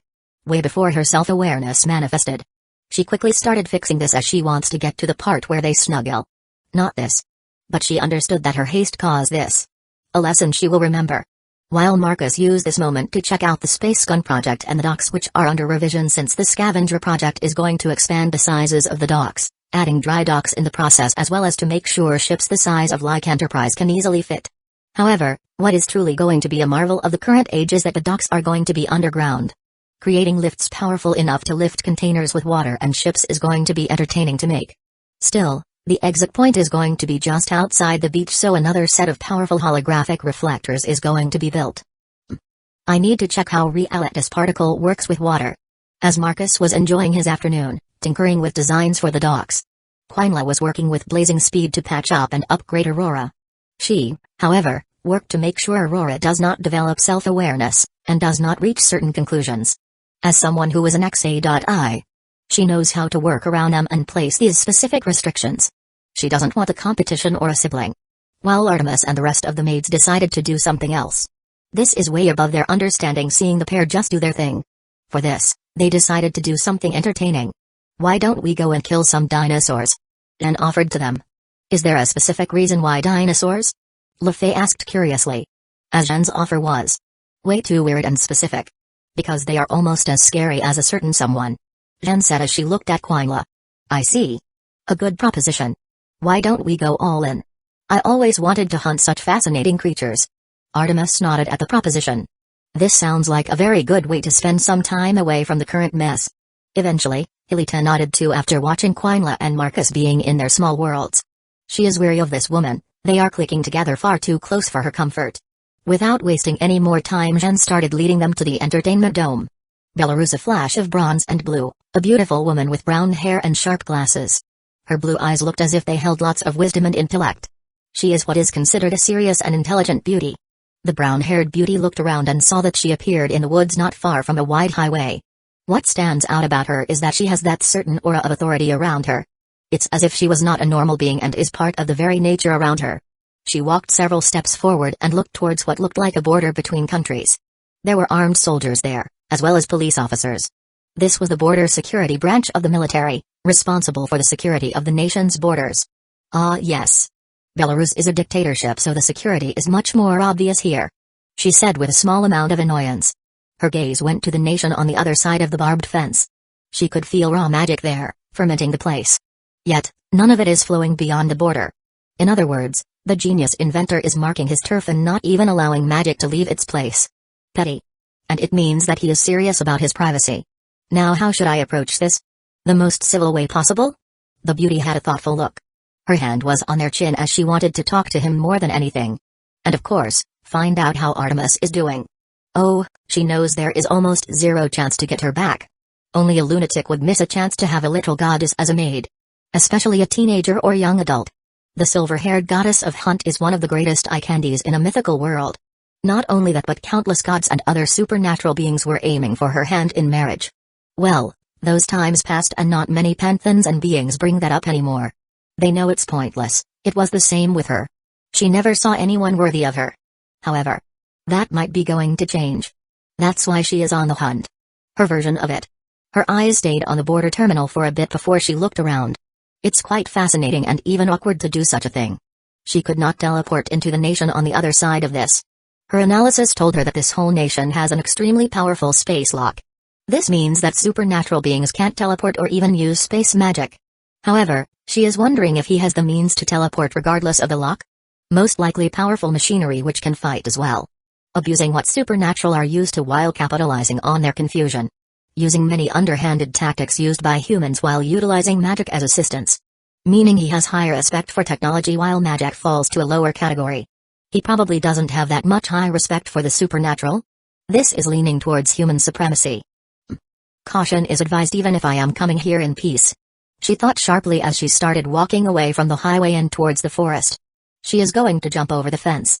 What she didn't realize is that she was already on the radar even if she did not touch the high concentration of magic. This is East Ranger Battalion Delta Squad 7. I have spotted a Greek god skulking around the perimeter requesting further orders. A figure sitting high on a pine tree said while looking through his scope. For now, watch and observe. We were prepared for their inevitable arrival. Hearing his orders, the ranger continued to watch the brown-haired goddess through his scope. However, deities have so-called sixth senses. No matter how good one is hidden, they can feel something.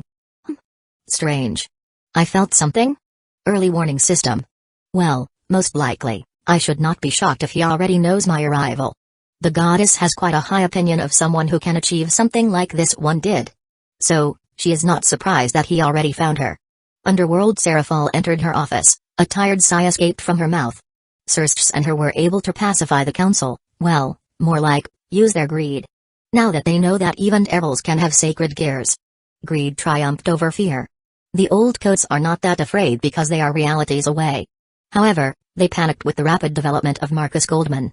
Now, more than ever, they could not comprehend the speed of his progress. Honestly, she would do it if not for her being there along the way. Thankfully, she is allowed to tell quite a bit now that he is so at large. As she got into her seat the very next moment a circle appeared on her table. What now? Let me be. I just want to cuddle with Master Seraphal said angrily. However, she was far too tired to make her voice sound threatening. Eventually, her eyes ended up on the circle. It was a communication circle and it was a fallen angel one. More specifically, Governor General Azazel. Great. Here it comes. Shit ton of communications. The black-haired Satan eyebrow twitched. She knew that there will be a lot of attention to her as she is the only contact for Marcus to other factions. That's why she left yesterday quite early so that she could get enough sleep and be ready for chaos, which is the next day. Now she needs to suck it up and deal with this so that she could return to her master's embrace. Without wasting any more time, she activated the circle and saw the figure of the Governor General, a figure she has not seen in decades honestly. Though she did hear somewhere that this guy wants to finally end this uneasy status quo with proper peace. Hopefully, she hoped it's about that and not Marcus. Why hello there Satan Leviathan. You look tired, I hope I am not disturbing you? Azazel said with a charismatic smile. He was dressed in a lab coat. Seraphal assumes he was calling from his man cave. The man is eccentric. But still far cry from what her master can come up with. His obsessions with trains proves that. She would not be surprised if those maglevs could transform into 100 meters long robots of mass destruction because... Why not? No. It's fine. Long meeting. What is it that you want, Azazel? You don't call by yourself like that unless it's very urgent or... There is something you want? She asked while massaging her forehead. Oh. So cold. You're breaking my heart. For a second Azazel pretended that his heart hurt from her cold words. But, then he got serious. Indeed. You are not wrong. I am calling you because you are the only link to the supernatural world with a certain someone. He said that with a knowing look. Oh? You need to be more specific with this. Seraphal pretends that she doesn't know what he is talking about. Right. It's not going to work on me. You are far too tired to give a proper poker face anyway. The Fallen said with an amused look while shaking his head. Seraphal clicked her tongue in frustration, before sighing in annoyance. You want to meet Marcus Goldman? She asked with a deadpan look. Indeed. I want a meeting set up. And for that, I am willing to spend quite a bit. Don't look so annoyed, your race will profit from this. He said with a bright smile reminding that of a kid. Seraphol could only sigh before focusing on her connection with her master. Soon enough she got the information on when to make the meeting. Very well. I will set up one meeting with him. Seraphol said with a tired sigh. Nice. Chapter 37, Genetic Outburst, R18. It was just around that time when I finished the design for my car. Yes, I have finally decided to fix it up. It will be a good way to waste time before the main docks are finished. Honestly, I haven't done anything with my own two hands for months now. It was also a good reminder that I'm a mechanic too. But, back to the matter at hand. I just sensed a divine signature similar to Artemis entering through the eastern border. Focusing on the connection to the Diamond Core network set up in my nation, I dived right into it. My vision quickly traveled through the barrier. One could say I was traveling as fast as I was in my scale mail. In just a few moments I finally saw her. My first thought about her was that she was like Suna on steroids. Her glasses were of similar shape, her gaze was similar to Sara's little sister. The difference was that she had an aura of authority and arrogance. But, it was quite masked by her more intellectual disposition. This beauty was traveling at a rapid speed towards the closest city. Not gonna lie. The hoplite armor she is wearing makes her look hot. I thought to myself. Honestly, I have never seen hoplite armor in person before. The only thing I remember is that movie with Brad Pitt. Troy, was it? I wonder if Helen was truly that hot. So many questions I want answers to. Anyway. Athena. Sweetheart. Let's see how smart you truly are. If you can track me down, we will have a date. With an amused smile, I stopped tracking her and opened my eyes. Marcus. Master. We have a new arrival. Quinla said as she opened her eyes and looked at me. Waiting for an answer. Indeed. Can you tell me who she is with the details you saw? I asked curiously. I moved closer to her and pulled this beauty into my lap. Now that she has a proper body, it doesn't feel as weird and annoying to hold her like that. I mean, she is incredibly beautiful and I couldn't do anything to her. It was an annoying period in my life. I even regretted giving her such a hot form before. However, that annoyance disappeared completely today. I wrapped my hands around her much tighter and waited for her to answer. It's not hard. I only know one Greek goddess who wears battle armor. It's Athena, goddess of wisdom and warfare. My guess is she is here for Artemis. She said while leaning into me completely. She closed her eyes and enjoyed my body heat. I nodded at her answer, my hand went to her cheek, gently stroking it. A bright smile appeared on her face. She was enjoying quite a bit of my attention and, yes, I was having quite a bit of fun pampering her. While I wanted to do nothing but pamper her and have my way with her, there is still something I need to do, and that is to see how smart the Greek goddess of wisdom truly is. Such an incredible piece of collection traveling through my lands. I need to figure out just how much she lives up to her reputation as a goddess of wisdom. With just my thoughts alone, a holographic window popped in front of me. It was a map of the country. Mentally going through filters, I tagged the moving target on it, and named it Athena. Picking some SPBA from the barracks, I send the command to start tracking the goddess, and of course, give command for the rangers to move as well. I really should get the designs for the bounty hunters done soon. Once everything was in place, I closed the window. Not even once touching it. Talk about convenience. I wonder how Athena will feel when I mention to her that I ordered her surveillance and the game with just a mental command. Oh, yes, I have some ideas already planned for her. What are your plans for her? You hunted Artemis down. Are you going to outsmart the goddess of wisdom? Quinla asked me as she watched what I did on the screen. No. I want to see how smart she is. How does one consider a god of wisdom? Can she produce the same amount of processing power as you? Or can she analyze close to your speed? I am curious about her capacity. Quinla slightly snorted hearing that. That's ridiculous. I have a direct link to a processing facility. There doesn't exist a being who has my processing capacity in this world. Theoretically, it should not even be possible with magic. I am capable of doing at least 1 trillion different calculations at once without even overclocking. I am not even including the simulations. You designed me for perfection and no one from the previous generations can compete with that. She said with absolute certainty. Previous generations. She picked that up from me when I called the sacred gears made by Big G as last gen. My beautiful assistant expanded on that. And named all the pantheons last gen. You forgot that you can always expand the processing facility and the processors can be and will be updated. I reminded that to her. Oh, of course. Silly of me. Like always, my master is right. She said that with a self-satisfied nod. After hearing that, I could only chuckle at her. With a tired sigh, Lasha returned to the base. She was done for the day. She can finally return and rest in her boyfriend's hands. The hunt members have properly settled down, the shops soon are going to open. The phones are properly stocked up, the human staff has been hired and trained. The blonde devil beauty made sure they were as tight-lipped as possible. Even some magic was used for that. Honestly, without her clan's assistance, she wouldn't have been able to do all that anytime soon. Then, for the land acquisitions. The land for the maglev was acquired, now all she needed to acquire was that enormous space in the area the locals call the Highlands. She was somewhat baffled that such a small country has 4 different dialects. Anyway, for that land, she is going to need to get her hands on some of the politicians in the government. It's far too wide and far too eye-catching. It's a massive land with some small forests and even a village. Maglev track space would be similar, but it's much less wide and not as big. Besides, she made the land bought off by her relatives as well. After all, the only purpose for them is having tracks built on them.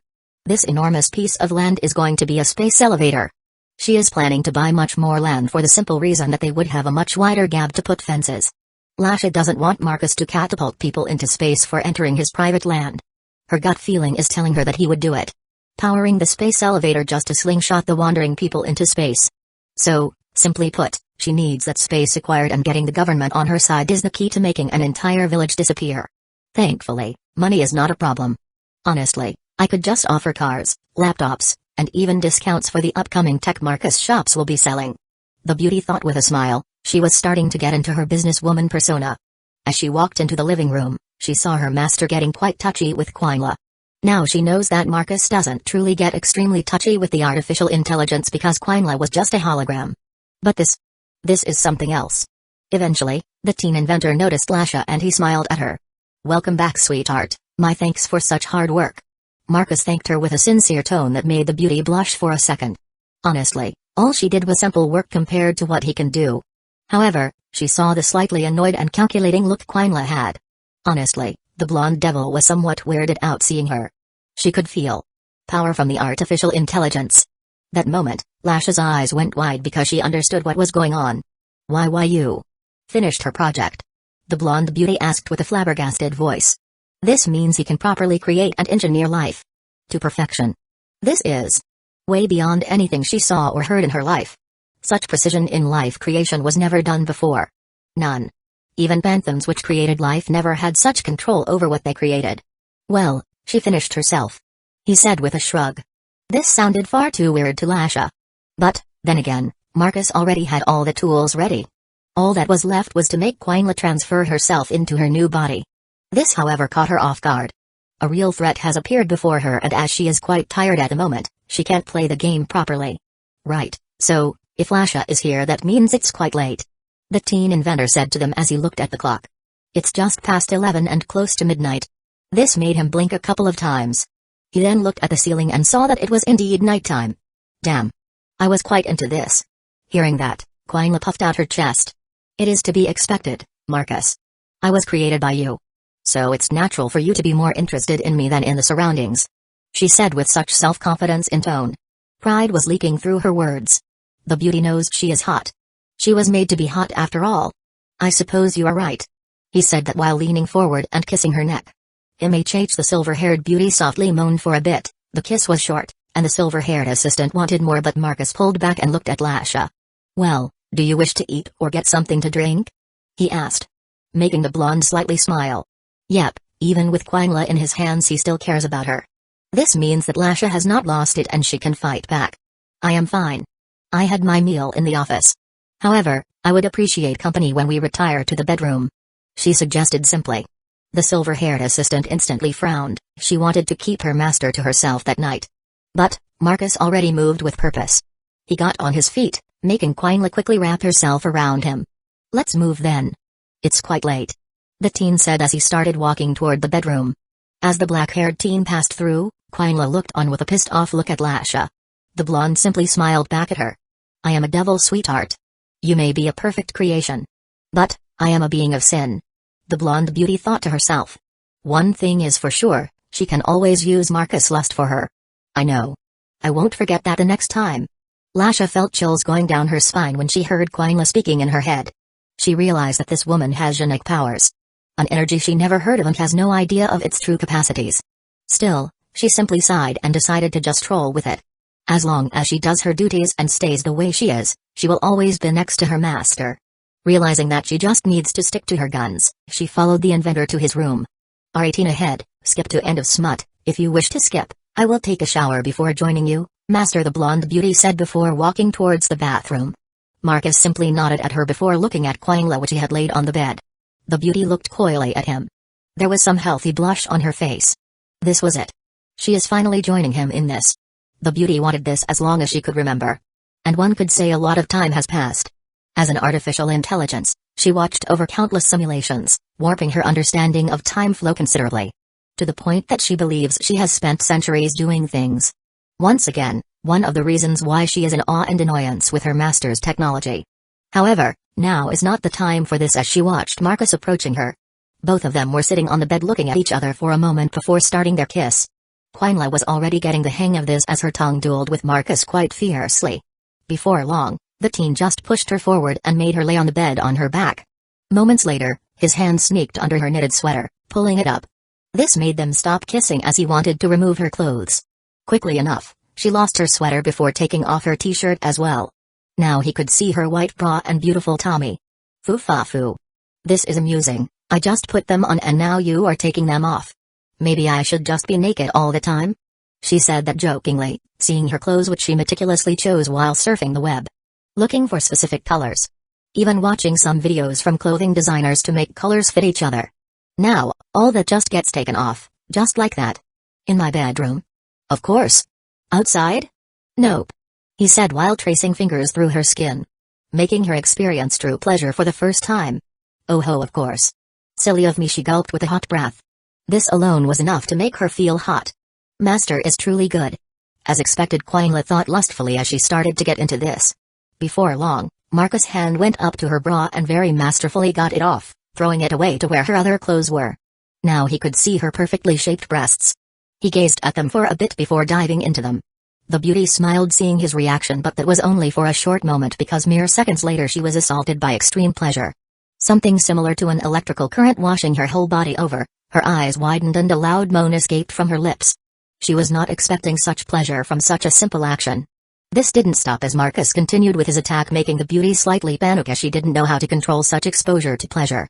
Before long, she was breathing hard and sweat was pouring down from her forehead. Each time his tongue swirled around her nipple she moaned heavily, and Marcus was taking in that sexy moan the girl was releasing just for him. Still, he couldn't just play with her breasts as he needed to taste more of her, so he traveled down from her peaks towards the flatlands. Enjoying her incredible stomach before descending lower toward the last piece of clothing. Quinla's white panties were already damp. So, Marcus quickly removed them. Exposing her wet pussy to the world. His fingers stroked around her entrance. Instantly, Quinla sharply inhaled. She was not expecting the pleasure to increase even more. Whatever reason she had, she realized that her cave is the most sensitive part of the body. Nonetheless, this was not the time to think with her head. Marcus ignored whatever confusion Quinla was having. Instead he started stroking her damp pussy with his finger and getting rewarded with sexy moans from the girl. It would seem that there is very little work needed here. We can move on to the next part. His words made the already delirious silver-haired beauty realize that she is about to get fucked hard as she saw him pulling out his hard rod. Even with her clouded mind, she gulped down knowing that she was going to get railed hard. Something she wants either way. Nonetheless, she is nervous. Soon enough, Marcus pointed the tip of his hard rod at her entrance and brushed the head at the lips, making her squirm as she felt something hot touching her sensitive place like that. "Ha, stop teasing me," she whined in an extremely pouty tone. After hearing such a plea, Marcus pushed his cock into her velvet cave, starting to claim the beauty for real. That moment a throatful moan escaped from Quinla's lips. She just came hard from the insertion alone. Marcus was slightly baffled by that, but it was good for the girl because her pussy just got much wetter. He waited for a bit before pushing in hard. Quickly he arrived at her proof of maidenhood. Wait, I just with a hard push, he went past her barrier and fully submerged in her depths. Marcus groaned at how tight and perfect her cave was while the silver-haired assistant of his just grimaced for a bit.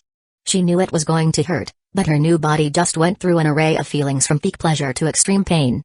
Simply put, she doesn't know what to feel. This was new to her and she can't understand this. But this confusion was short as Marcus started moving his waist and his rod started moving inside of her. Quickly enough her body adapted to the pain and she started to feel pleasure flowing through her body. OHHMNMMNHH she started moaning to his thrust. Very quickly she started to get into this and started to experiment. First with moving her hips, creating smacking sounds that spread through the room. Quangla instantly realized that this was good. And started moving more.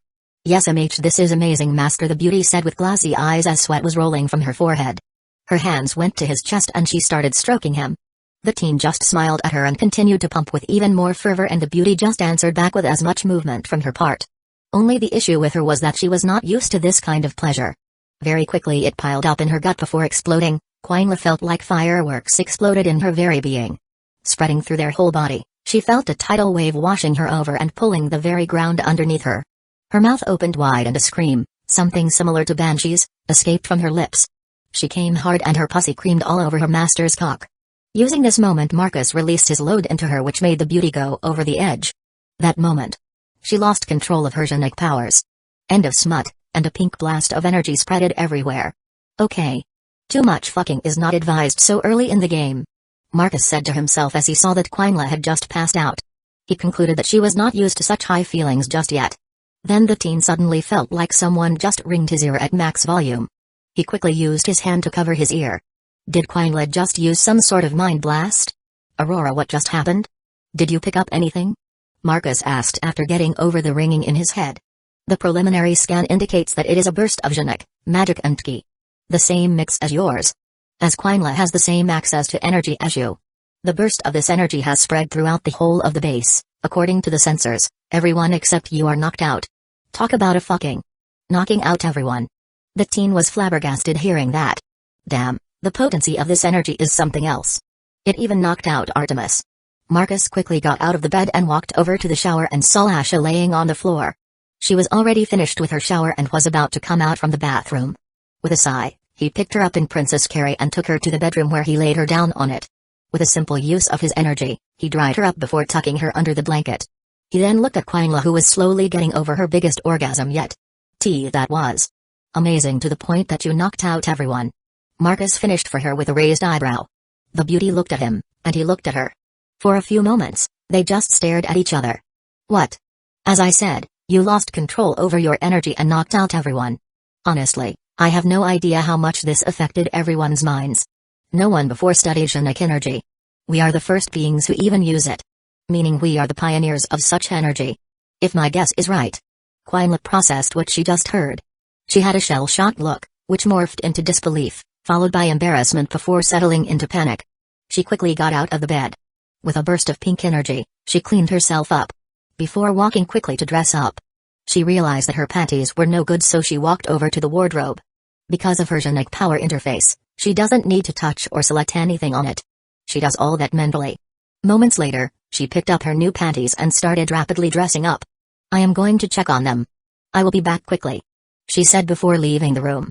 Marcus just sighed after she left. Well, he created her himself so now he will have to live with all the craziness she will be doing. After thinking about that, he summoned his ring of focus and focused on Lash's head. Several white and gold circles appeared around her. He did some simple scans. Thankfully nothing has happened. The brain activity was normal. Sigh, with the amount of biology I studied, I could be a doctor. He said to himself after realizing that he just did a full brain scan with magic like it was normal. Too much of a drag. Now that I think about it, I remember one of my previous life schoolmates ended up as a vet. The amount of BS one has to go through to become classified as a doctor of any type is insane. Nope, he is going to stick with his stuff even if checking out females would be fascinating, to say the least. Nonetheless, he decided to call it a day. Tomorrow is Monday. Right. The shops are opening soon. Meaning my mundane side is going to be affected quite a bit. He thought with a sigh. His eyes went to the bed. He realized that he needed to change the blanket. Now that the steamy session was over, it started to smell. Entertainment Dome T-Rex was confused as hell. One moment these feral mammals were attacking him with their thingies, and the next moment, they all just collapsed onto the ground. The massive bus-sized creature looked around, trying to find whatever attack knocked out these feral mammals. Weirdly enough, there was nothing there. He once again made a confused face before leaning forward using his nose. He poked one, then another. They were not responding. He shrugged for a bit before turning around and walking away. Honestly, he could just eat them, but they are just bones with barely any flesh on them. He probably would not even feel that he ate something. Moments later, after the massive bus-sized dinosaur walked away, the simulation has ended and Quinla, with a sweaty forehead, entered the large room. They are truly down. Damn. Why is this stuff happening to me on my first day? She quickly walked over and put her hand on Lefay. She quickly scanned the human girl. There was some panic in the silver-haired girl's eyes. She was worried that her accidental burst of energy somehow damaged her creator's stress relievers. This was no joking matter. Especially on her first day like this. This is a bad reputation for her. Her concern is that regular humans could be the most affected because of their naturally weak bodies. However, she found nothing wrong with the blonde witch. At least from basic scans. Quinla quickly moved towards the blonde fake saint. A quick scan showed the same results. She sighed in relief and walked over and scanned the lion girl, followed by the redhead and finally the maid goddess herself. Once she did that, she made them all float with her genic power. She started carrying them back to their rooms. Next day Marcus was humming with satisfaction as he was looking at his drawing. He used the whole page of his notebook to draw how his tuned BMW was going to look. He drew the fixed stock car look on his computer but not the tuned-up version. For a moment, he was thinking to make it look like it did in his previous life. But, he changed his mind when he heard some schoolmates talking about a classic game.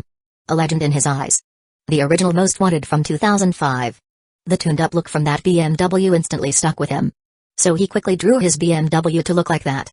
Without even realizing that he spent an entire afternoon tinkering with it. When the long break started, he took his stuff and went outside to eat. Honestly, he was enjoying the last remaining days of sunshine before the ugly October and November were going to kick in. Before long, he pulled out his sandwich and pulled out a much bigger drawing notebook and started drawing something else not related to cars. He was drawing a ship now. As he was getting into his drawing he felt a presence next to him. "You got time to attend school? I thought a meeting about me was going to take days because of how big the event was." Marcus asked sarcastically as he stopped and thought for a moment. He was thinking about the underwater capacities. Honestly, his go-to things like POD and electroblasts don't work that well underwater. Magnetism. I could implode other ships since they are made from metal. And for animals, sound or vibration? Honestly, I want to see those squids which earned them a spot as kraken in the myths. Or do krakens exist? I should ask the Norse pantheon about them. For a second he got quite thoughtful on this. Nope. It ended after 8 hours. She said that quite happily as she hugged his hand. 8 hours. The raid was less than 6. Including the troops' deployment to the ground and the flying back and forth. Marcus stopped drawing for a bit before looking at her. His brown eyes looked at Sarah's blue. He was in quite the disbelief. Sigh, I know. There is nothing I could do. They were nagging. And bitching. And moaning. Seraphol said with a big eye roll. For a second she remembered an absurd theory about how Marcus was going to turn them into batteries and stuff. Pity she can't say stuff about the perpetual energy he has. Well. Perks of being one of the leaders. You have to listen to their complaints. The teen said with a not-so-caring shrug. I didn't. Whatever. Let's forget about this boring stuff and just snuggle. As she abruptly changed the theme of conversation she moved to change their positions. Moments later, Seraphol was sitting on his lap enjoying his warm body. A very satisfying sigh escaped from her lips. She could just melt away without any care. Normally she would just do that, but she changed her position somewhat and started helping Marcus eat his sandwiches while he was drawing something. Honestly, it amazed the black-haired beauty how he doesn't even use the eraser even once. It's like the lines he drew were perfect. Like there were no basic faults like that.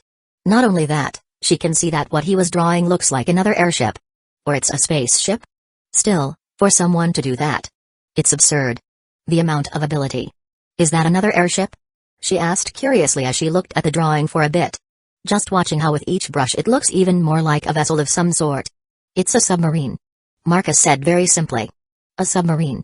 We will be diving? She asked with quite a curious tone. Indeed. Meet the Scavenger. The Attila-class submarine. He said with a happy tone. Is there a reason why you are going with Attila? She asked him. This was quite a very specific name. It was the same with Daedalus. As in the past, this guy flew with a man-made glider. From Knossos to mainland Greece. People warped it a little bit and made it so that he flew with wings. More impressive. But, still, her point is that Marcus had a meaning for his confiscator. And now what about this submarine? That should be obvious. We will be pillaging shipwrecks collecting down ships. Who is not better than to name it after Attila the Hun? The Scourge of Gods, The most infamous villager of them all? The one guy who brought the West Roman Empire to its knees? Marcus said as he remembered all about the infamous nomad. Right. I guess I skipped him when I was studying human history. Seraphol said while sweat dripping. She knows very little about some barbarians nomads who managed to pillage through Europe. Not her cup of tea. She prefers something more tame and modern. I see. Then we should watch some documentary about them. Quite a fascinating bunch. They are the ones who invented those bows and used the early horseman tactics. Marcus said while trying to recall why the Huns were so dangerous. He could remember why the Mongols were, but not so much about the Huns since they existed several hundred years before the Mongols. No. I would most likely fall asleep midway. So, I would rather not watch it. However, I can see that such a name fits it very well. Seraphol quickly started using her diplomatic persona. Yeah, I suppose so. I will most likely switch and watch some stuff on the battleships. I still need to watch where the Bismarck sank properly. They said somewhere in the Atlantic. While my original guess was that it was somewhere in the Northern Sea. The black-haired beauty sighed in relief. Thankfully she dodged that bullet. Watching battleships is much more interesting than some barbarians who ran around over 1,000 years ago. Chapter 38, Goddess of Wisdom Exploration. The Goddess of Wisdom didn't know how she should feel about this town.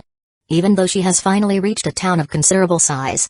Well, in this nation's standards. Almost. Around 50,000 people? Even then, it's still just her wild guess. She can barely read anything on these small nations which appear and disappear in 100 years or so. Depending on the whims of bigger nations. Border changes and such means nothing to a god. However, this is not about the nation but this town. From her casual observation, she understood that this town was built here because of a nuclear power plant not far from here. In other words, it was built here to support the workers which were brought from Russia. Because, simply put, the people in this place speak Russian even though it's not the main language and the secondary doesn't even exist. Quite the weird place this is. She thought as she observed people speaking not far from her. The goddess made herself invisible as her appearance would cause quite a bit of stir in such a small community. Now that she is here, she needs to find a way to communicate with this guy. She could just use Seraphol Leviathan which, according to some sources from the underworld, has some connection to him. But, that is quite boring for her because she has not done anything similar to this for centuries. And she especially wanted to use this opportunity to learn more about him herself, instead of just using other people's sources. Eventually, after thinking for a bit, she decided to look for the highest concentration of magic in this small country. Even that, however, is quite difficult, because the magic saturation was already extremely high in this place. If this is to continue for several hundred years, then, there is a possibility of people being born with unique magics or even the birth of a deity. I should ask him how he does this. Did he install some sort of magic generator all over the nation? What for? Is the barrier related in some way? With a frown, she looked around. She has so many questions she wants to get answers to. Eventually, her eyes ended up on a large advertisement. Her beautiful blue eyes quickly widened because she saw the poster morph into letters. What on? Welcome goddess, to my little backyard. I hope you like the stay here. I know you are looking for me. So, here's a hint. Find a town that was named after a woman who befriended a wolf. After she read that, the letter disappeared and she saw the whole thing return to being a normal advertisement, which shows discounts in the local supermarket. A few moments later, she started laughing. It lasted for a few minutes. Before calming down, she cleaned off some tears from her eyes. This is new. This is so new. When was the last time I played according to a human's rules? Very well. Let's play this game. She chuckled to herself. There was a bright smile on her face. She can already guess the rules for this. Because, for obvious reasons, the humans around her were suddenly all gone. This shows the insane control he has over this population. This means she has to use her wits to read up on some of the history of this nation. Myths and such. She knows that Baltic tribes were quite isolationist and they developed separately, not related to the Slavs who are surrounding the majority of East Europe. Well, let's start with a map. Marcus, well, let's see how good Athena is with this. My hometown changed its own town name quite a bit ago and it's not that well known. Mainly because of the difficult pronunciation. From Wolf Girl Town to High Girl Town. Very original. Honestly. My naming sense is much better. Probably. Well, the high part is from Highlands. It's probably a better naming sense than that small village calling itself Switzerland for no apparent reason. This should give me a day or maybe two. Well, this will give me some understanding of how good the goddess of wisdom is with obscure cultures in Europe. As funny as it is, there are several wolf myths in my birth country. So it will be interesting to see how quickly she will cross-reference this and find the town I am living in. So, you only now decided to tell me that the Athena is in the country? Seraphol snapped me out of my thoughts as she looked at me with her big blue eyes. What of it? Artemis is in this town right now and she is cleaning the dust off the armors in the living room, I said with an eye roll. Yes. The difference is that Artemis is an autonomous element from the Greek pantheon while Athena is permanently sitting in the council. One is only attending the meetings from time to time, the other one is always there. This means that she is here on a mission. She explained the Olympian politics for a bit before explaining what the warfare goddess is doing here. I already knew that this would happen when I pulled Artemis into my net and took her for myself. Your concern and you pointing it out is quite pointless, I said with a sigh before looking at my house in front of me. For a second, I looked around. One of the pleasures of living in such a barely populated place is that there is barely any traffic. The downside is that the road is quite shitty. According to Grandpa, when he was still alive, the idiots in the government decided to lay it down in the middle of freezing winter when it was around -27°C. Their excuse is that it was paid for so they have to do it. Honestly, I could just run for the mayor role just to fix the roads so that I could drive my custom cars without any discomfort. Right. Silly me. And she is in the town? I thought she was at the base? She asked curiously, now thinking about the maid goddess that was in town. Right. She is in the base. It seems I am classifying that place as if it is part of my town. Seraphol snorted for a second. Isn't it built around 80 kilometers away from here? That's like the distance to the capital. I am pretty sure not even New York has that kind of range. She said with an amused tone. I guess so. I mean, I enter my garage all the time so it just doesn't feel like I have left the town. I said with a shrug. I am pretty sure you are the only person in the world who has a railway network in their basement. She said with an eye roll. So, technically that means that the base is still in the town? Same with the processing facility and the rest? I asked her. This was quite curious. Is it still part of my town or not? No. I don't think so, and I am responsible for diplomacy, not the technicalities. She said with another eye roll. Well, whatever. Now stand back for a bit. I motioned for her to stand back as I pulled out one of the new gadgets I had prepared. Since my request was quite abrupt, she was confused but still followed my request. I walked over and put a square metallic item on the fence, which separates the neighbors from my home, then I walked over to the other side where another fence was separating the road from my home. In other words, I just put something on both sides of the driveway and, to take extra precautions, I put another one of these so that no one could see from the roadside. So, what are those and why are you making me stand on the side like this? She somewhat awkwardly asked me. I smirked for a bit before walking to her side. Then I used my Genetic interface which activated the items. For a second, white walls appeared before it just disappeared. What are those? Are they something like holographic walls? Indeed.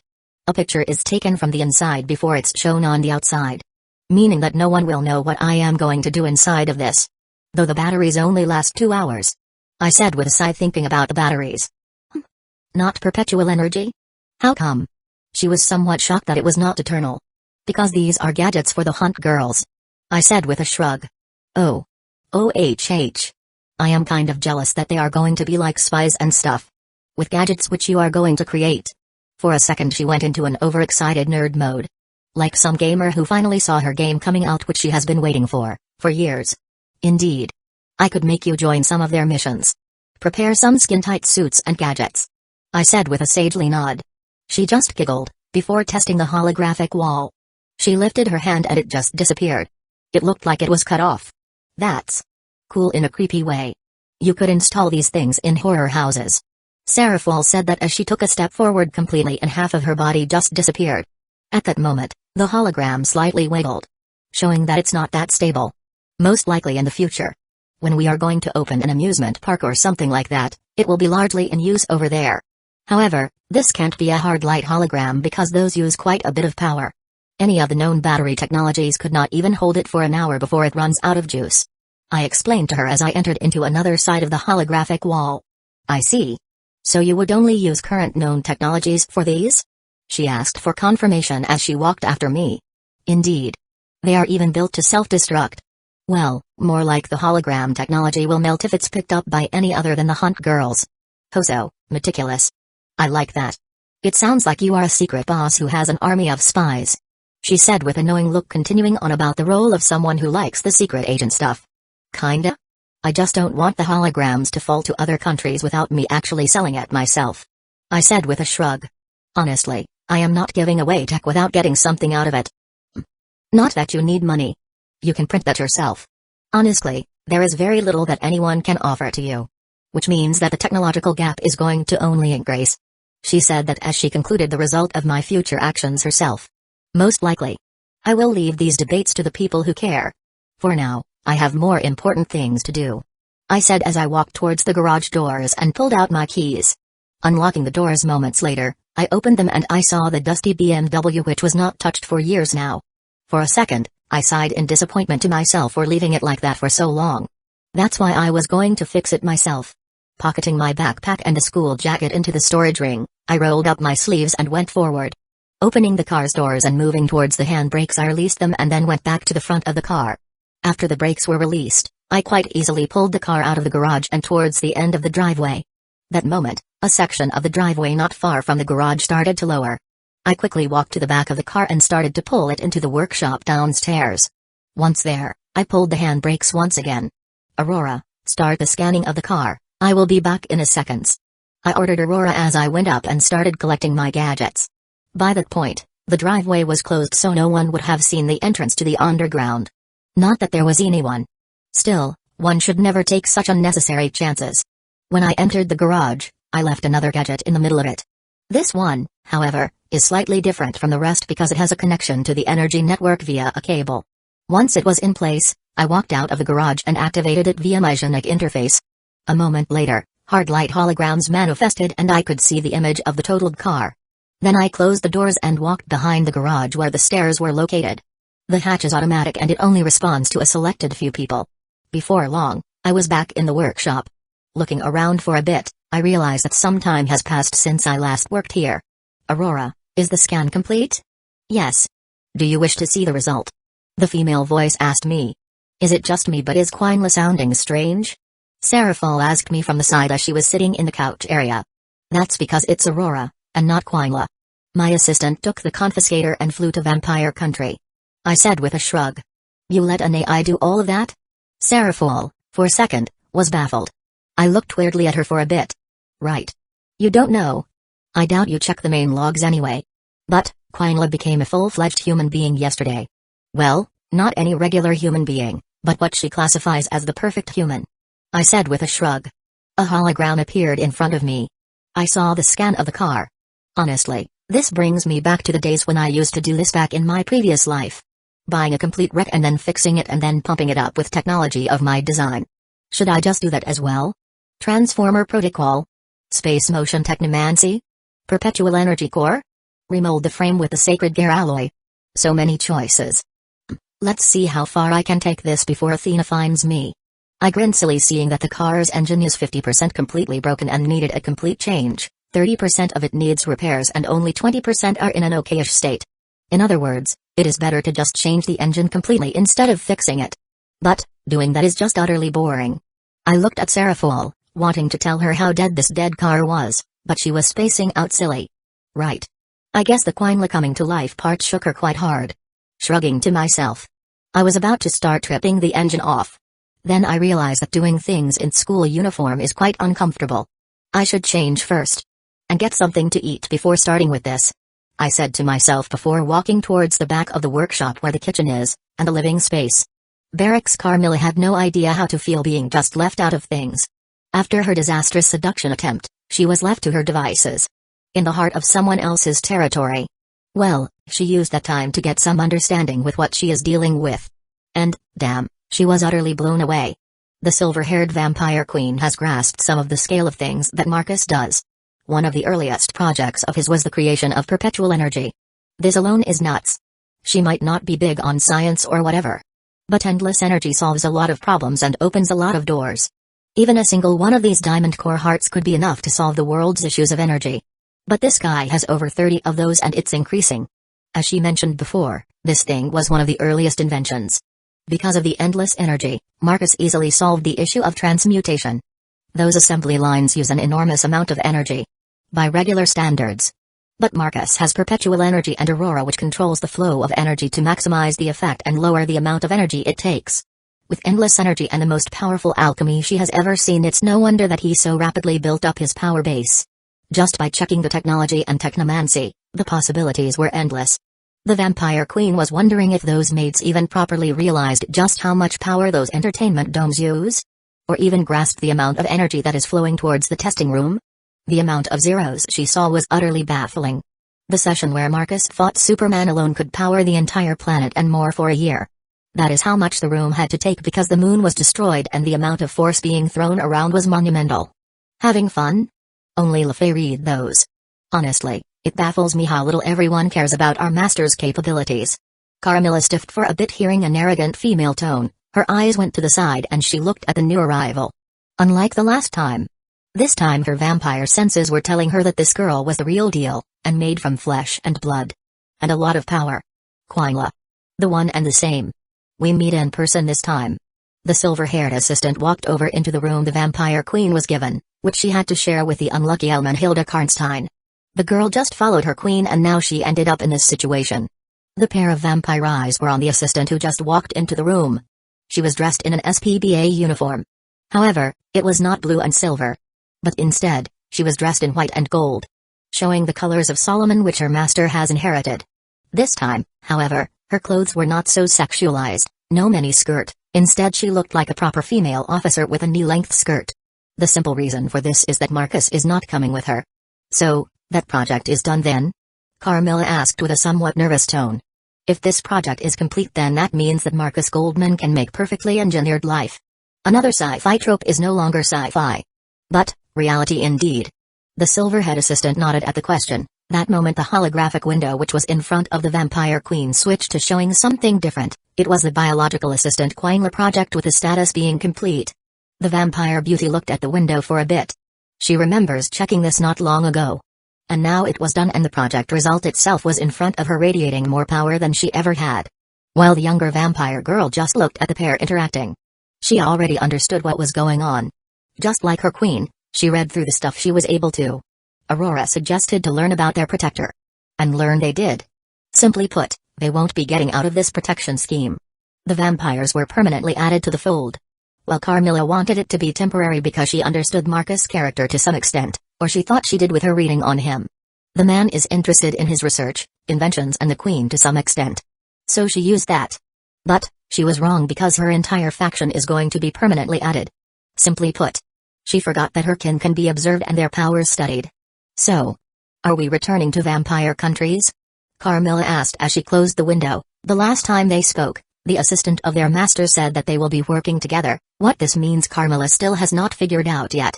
The Vampire Queen can't see Quinla taking some advice from her. Unless Marcus told the silver-haired assistant to listen to her. We are. I have permission to use the confiscator. The airship has 4 assembly lines. It will help establish a proper base. Before it can spread out through the countries. The military uniform dressed I assume. You are going to modernize the countries? The older vampire asked as she got up on her feet ready to walk. Indeed. This is more or less to see how we can adjust my creator's inventions for public use. As by my and the Blonde Devil's one prediction, our master will end up taking over the country himself. Either through his dislike for nagging, as no doubt this country and the rest of the world will nag for his technology once the shops are open, or he will grow an interest to experiment with government types. Quinla said with a not-caring shrug. So, we are going to test on my people? Camilla asked with raised eyebrows. Don't look too bothered by this. We won't be drugging them or anything like that. We are going to use the point system as permanent currency. With assembly lines, we can run the countries. Forever.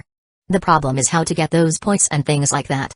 We can iron the details out when we are in person there and the system is up and running. After hearing the clarification Carmilla relaxed. This sounds not that dangerous. This is more like a test out of new things. On a country-size scale. If her memory serves her right, there was no such thing before. Well, there were some small-scale tests but this is different altogether. Switching money out to something else and using alchemy as the bedrock for everything. This means natural resources are meaningless. They can even recycle waste, organic waste, plastic and other things. They have a lot of bones in their castles. However, such massive change to society as a whole, simply put, it would become a borderline utopia. Yet, it comes with its own set of bad things. Well, vampires in general don't need many things if they can make their cattle tamer. Still. Though, She wants to see how this will change. As a several hundred-year-old being, she is interested in new things like this. Still, though, I don't see him ruling. I can't see someone like him sitting in parliament and discussing politics. Maybe if it was 18th century France when absolute monarchy existed, but that is me stretching things already. Carmilla pointed out something she can't see happen. She only spent a small amount of time with the man. But she already has a clear image of his personality. I know. I did multiple simulations of this. And the only thing I came up with, our master is totalitarian technocracy. Quinla casually said with a shrug. Excuse me. But what is technocracy? The vampire queen asked. Imagine a massive science club running a country. More or less everything will be on research and science study. Because of assembly lines, the majority of industries will cease to exist. The concept of farmlands, fishing, and things like that will be pointless. Instead, the studying of vegetation will take over. This will increase the amount of forest there is in the country. While this sounds amazing, and even beautiful, we will give back much of the land back to nature. We should not forget a lot of things like decadence will increase. As well as things like the entertainment dome will make people obsessed with fantasy worlds instead of real life. That's why it will be totalitarian. The more we give, the more we expect. As Quinla was explaining to her, the vampire queen started to see the image of this dysfunctional utopia. With many things losing their needs, new things will develop. Well, now that she can see how this is going to happen, she can at least say that she can see him ruling. Well, ruling is not the word. More like tyrannically telling people what to do. And if they are not following his orders, well, the points are going to be stripped. Yes, sounds about right. Athena, the first thing the goddess of wisdom did was to see the map of the country. Learning the language was quite easy. Well, for a goddess, that is. Because the people here have quite the absurd and very difficult language. She'd only picked it up from a few people who spoke it. Once she got it down, she started reading the maps. Eventually, she stumbled upon a town that has some connection to the word girl. However, she won't be rushing there just because the word matches. After all, it could be a girl's name the city is named after and she needs to look for it. So, for that, she decided to go to the best place to learn, and that is the library. Thankfully, finding it is not that difficult. However, she was in a town dominated by the Russian majority. A lot of literature was in Russian and is about Russia. Not something she has an interest in at this specific moment. However, she was able to find some history and myth-related books to the place she is right now. Her powers work like a sixth sense. An intuition of where to look for what. That's how she easily finds stuff in her humongous library. She should get new books for her library. Especially since she just glossed over quite a bit of minor cultures. And focused on big ones. Now, because of that, she is wasting time with this little game. However, on a different side of things, she is enjoying playing little games like that. Walking around for a bit, she eventually stumbled on the books she was looking for. With several books in hand, she went over and found a place to sit. Before long, she started reading. If anyone saw her read, then they would think that she is just skimming through pages. Because she was flipping one after another every second or two. If that didn't freak one out, then the pages moving on their own would. Reading one, then a second, and finally a third book, she was done. She walked back and placed the books in their place before leaving the library. There are few myths about the wolves in this place. The most famous one is the Grand Duke having a dream about a metal-howling wolf. After the dream, the man consulted with a shaman or the druid of their loose religion on nature and decided to build the true capital there. Well, I quite honestly forgot that these people still had paganism even in the late 14th century. Thinking for a bit, she realized that this might be a problem. These towns were built way before the biblical god faction influenced them. Meaning some of the stuff was most likely passed down verbally. Because, honestly, she did not find anything about a girl meeting a wolf in any sense. There were more stories about man-eater wolves than befriending one. This might be because she was in quite a new city compared to the rest. Built in the early 1950 while others were built in 1400 or even earlier. Meaning that she needs to get deeper into the country instead of mingling in this borderline border town. Sighing with annoyance, she realized that she is going to be a tourist here. Her senses are useless in this country because of the high amount of magic in the air. None of her powers are good for tracking. Unlike Artemis. So, this means she will be using a bus to get deeper into the country. That man. This is embarrassing. He knew this. So, he set it up on purpose. Most likely set this up based on his experience of capturing Artemis. The brown-haired goddess frowned even more before deciding to suck it up and do it. As she was in a not-so-friendly territory where she could not throw her temper tantrums. And so she ended up looking for the bus station. The main one, where buses go between cities. Honestly, it was so small she spent hours walking around in the town looking for it. The other issue with this was that there are very few buses and she will spend hours waiting for one. By this point, she just wanted to bang her head into a wall. Marcus, oh girls, you're finally here. My gaze went to the side as I saw my maid trio walk over. Should I call them the hunter trio? Anyway, they finally arrived at my garage. Yes. We were quite perplexed that you did not go to the base after your school activities. Artemis said while sighing. Yeah, I decided to do some things about my car, and wait until she arrives at this town. I explained to them as I motioned with my finger at the screen. Artemis' eyes, alongside the other two's, opened wide when they saw Athena herself sitting in the waiting room. In a bus station. You know what I find funny? She could easily get a phone and use the GPS to the next city or just use the roads. But I guess just running from city to city can be exhausting. I said with a shrug. Honestly, deities are weird.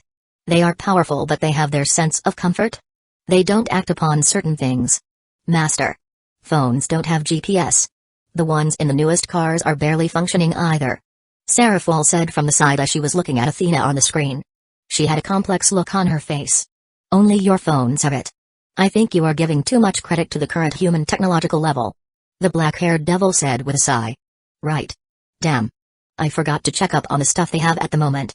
I said with realization. I haven't checked what regular people did for the past couple of years. Don't worry. You didn't miss anything of note. Only a few good anime came out. Apart from that. She shrugged at me while saying that. I nodded at her as I looked at the screen. I should name this show The Woes of the Goddess of Wisdom in Unknown Lands. My gaze then went on to the trio of the arrivals. The most pale of them was Artemis as she realized that the Goddess of Wisdom was in my lands.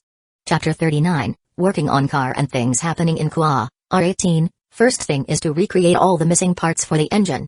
Begin assembly, Aurora. I ordered the AI as I walked towards the car. Dinner was finished. Watching an annoyed Athena was fun for the first few minutes before it just gets boring. So instead, I decided to return to something much more interesting. Understood. Beginning transmutation of the pieces that need to be replaced. I nodded at her, before starting to disassemble the front of the car. It was quite easily done as I am using Genic energy. The process of which is simply to put my hand on the piece, send some energy into it, find the screws and the bolts, and undo them. Then the part comes off. Rinse and repeat. Easily enough, the whole front was disassembled in less than an hour. It was quite weird to look at an entirely pure machine like this. Even my Starscream fighters are half magical. Just by working on this, I realized how backwards this was. However, this allowed me to adapt. Just by looking at this, I know how to improve, what to rip off, and what to add. Half of the engines are not needed and can be easily discarded. The internal combustion engine sound can easily be replaced because I've always loved the sound of the BMW. The parts are finished, according to the scans I did before. To my side, quite a large pedestal came out of the ground and it was full of car engine parts. But, before those can be put on, I need to first fix the one which I can fix regularly, as they only have some bends and can be easily fixed. Well, that's what a normal person would do. With my hand, I motioned the fixable part to fly and follow me towards the workshop tables. Genic powers helped me quite a bit with this work. How many people have ever worked around a car and not even once got dirty with oil? Not many. And I am part of that club. Because, so far not even a drop landed on my clothes. At least for now. Quickly enough, I started fixing the parts, quite easily actually. Transmutation is the answer to many things. And these are included. Just turn them into a liquefied state and then turn them back into the parts I want. Before long, all of them were fixed, and I went back to the car. With a simple hand motion, I made them fly into the car and start getting them assembled again. Once the engine was fixed, I started patching up the frame. It was quite easy, especially with the amount of mind power that I have. I could easily bend metals however I want. And with the magic circles helping, it was even easier. The paint was, well, easy. Magic easily solved that as well. Before I knew it, it was the evening and the car was fixed. Sitting leisurely in my blue BMW M3E36. It was quite nostalgic, the ancient dashboard, no inboard computer, no GPS, the gearbox was manual. Well, the car was from 2003. Still though, after running the engine for a bit, I felt some satisfaction. But it was underwhelming. I realized that. Yeah. I am going to upgrade it to what I want because a simple tune-up wasn't going to cut it. Even if I were to update the engine to a 3-liter one it still won't cut it. If I am going to leave it like that, it would be like an itch on one's palm. Every single day. I leaned into the seat and closed my eyes for a bit, thinking about how I was going to make this little stock car into something much more respectable. The engine is quite easy. I already thought about it when I was disassembling. The idea of how to change it was already there. However, a pure engine for just a casual drive is not enough. A diamond core heart variant? The triangle version I use for scale meals? This way it will have processing power. The frame of the car will be sacred gear metal, as well as the shell. This way it won't be breakable. With a triangle core in place, I can add the transformer protocol and even other transformations. The tires can be reworked as well, into something more durable. Aurora, I need you to scan the fixed car and add every single technological advancement I've ever made, to date. I said immediately after opening my eyes. Every single? Yes, all of them. I said with a nod. As I left the car and closed the doors, the scanning lights once again started scanning the whole car vertically and horizontally. As the scan was happening, I pulled out my backpack and walked over to a manual scanner. Once there, I pulled out my notebook and made the scanner scan the drawing I had for the tuned-up version of my car. Add this tune-up version of the car on top is the finished version. Understood. Sure enough, I saw the drawings came to life as a proper BMW from Need for Speed Most Wanted. Honestly, I haven't played this world's version of it. Pretty sure I have not played any game in years. I wonder if people have noticed that I know stuff without even watching or playing it? Well, pretty sure people have questions but no one has gathered enough courage to ask. Rendering is complete. I have kept the majority of things, excluding the dash panel, the way they are in the aesthetic sense. While things under the hood are up to the standards of your inventions, Aurora said to me as the 3D image of the tuned-up BMW appeared in front of me. It was barely a meter-wide image but this way I can see it properly from all angles. With a hand motion, I made it spin, then I made it open up the doors and the hood. Now, what was inside truly made it stand out. The engine had neon LED blue lights highlighting the parts. I could see where the triangle core was. As expected, Aurora has chosen the triangle one over the regular one. Since the triangle on is the movable one, the majority of the engine is gone and replaced by a single solitary piece. This even makes the engine removal quite easily done if needed. Simply put, I could remove this and put it into another car, quite easily. In other words, it could be mass-produced. Very nice, indeed. Show me the modes you added into it, I asked after stopping the spinning model. Surely enough, next to this model was the Transformers version of the car, then a plain version with a pair of energy wings. Followed by a much more widened version which is the speed version. Then another one, which is an underwater version with much smaller wings and a propeller. The propeller, however, needs work, as I have some ideas which I will be implementing in the battleships. Since I got the image, why don't we start on this? Is this how he always does things? Artemis asked Seraphol. The moon goddess watched him the whole time since she arrived here. She saw him fix a completely broken car. While she has no idea how long it takes for a regular human to do that. It's not a single afternoon, that's for sure. Then, of course, she saw his plans to turn this vehicle into something more. From the images she saw, this thing most likely will be able to go anywhere. More or less. I was here before most of the stuff here was built. I was the one who installed the plumbing. Artemis raised her eyebrow. Plumbing? Is she for real? It is something else to see, things coming together. I saw him draw those guns, the scale mail, and other things like the computer, Quinla's birth. The moon goddess slowly nodded. She could partially understand what the Satan meant. As a goddess of Olympus, she was around the god of blacksmith and she saw him work countless times. But those things became blurry with Marcus around. He blurs what the work of a god is and what the work of a human is. While she has no doubt Hephaestus could fix the machine in a quick time, Marcus did that in a single afternoon. The parts he had created were the creation of alchemy, the likes she had never seen before. Honestly, she wants to figure out where the rest of the parts came from. What is underneath them? Some sort of factory? You've been watching him for years like this then? Hilita asked Seraphol. The Queen of Amazons is quite baffled. While she sees this as interesting, she would get bored after some time. But this devil just continued to watch him work his things for years. I did, honestly, it's more interesting than any other things. Besides, he likes it when we discuss his creations. The best way to get to him is through that. Seraphol explained with a shrug. The current Leviathan doesn't mind sharing that, because she knows these three newcomers will have a hard time talking about his inventions with him. I see. I will keep that in mind. Artemis said with a nod.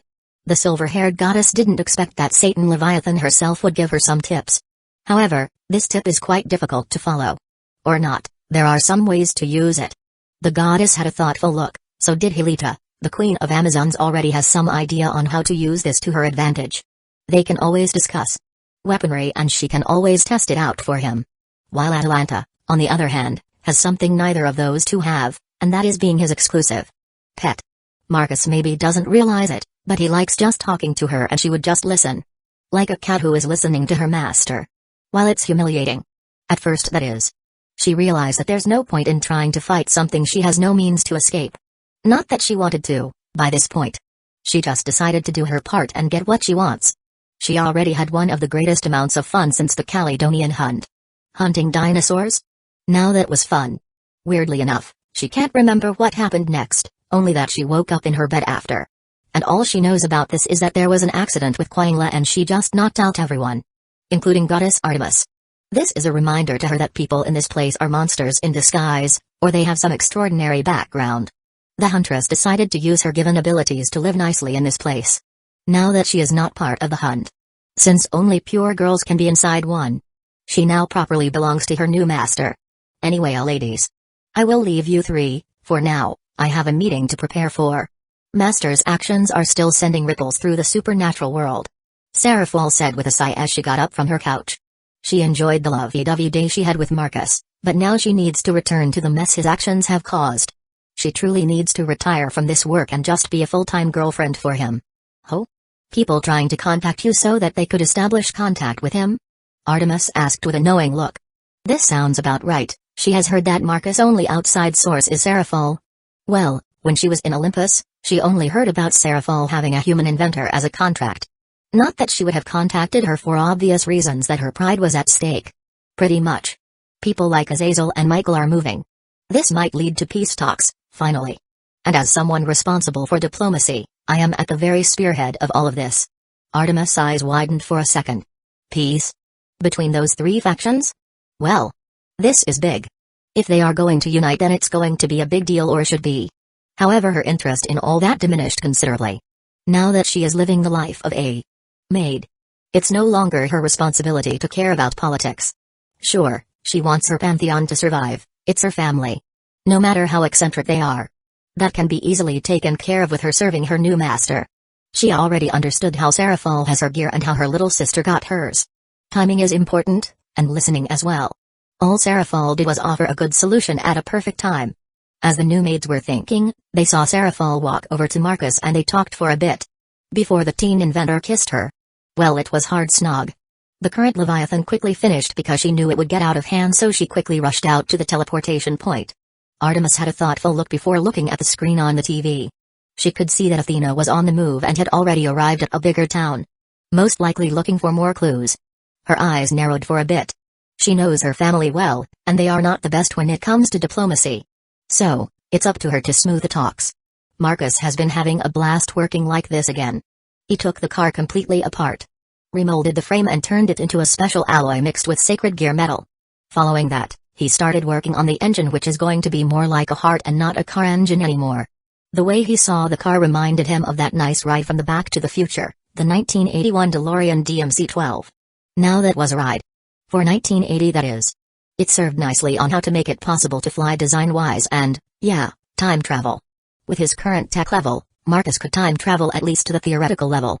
As he already can cut distance with space, adding limitless energy and speed factor, and it would be possible to use the car to travel time. However, the key factor is missing, and that is time magic itself. Meaning that Marcus needs to find someone who has some grasp on time magic. I guess I know my next summon. Thankfully, this one is going to be very fitting. According to Seraphol, she likes mecha. So we are going to get along swimmingly. As Marcus thought about that, he finished his shower and left the bathroom. It has been some time since he used his home instead of the base. After installing Realitas Technomancy in his home, he no longer needed to be there as there was a hard light hologram doing a bunch of things for him. However, today is different because he was working in his garage instead of the base, so he decided to sleep in his room instead of his spacious, holograms and Realitas-powered bedroom. Still, though, the moment he entered his room he saw that his bed was occupied by a certain maid goddess. Artemis? You didn't go back? Marcus asked her as he walked into his room and closed the doors behind him. He walked over to his wardrobe. The silver-haired beauty's eyes followed him like a hawk, taking in every piece of his naked upper half. As someone who had just awoken to the pleasures of flesh, her interest in her man went up through the roof.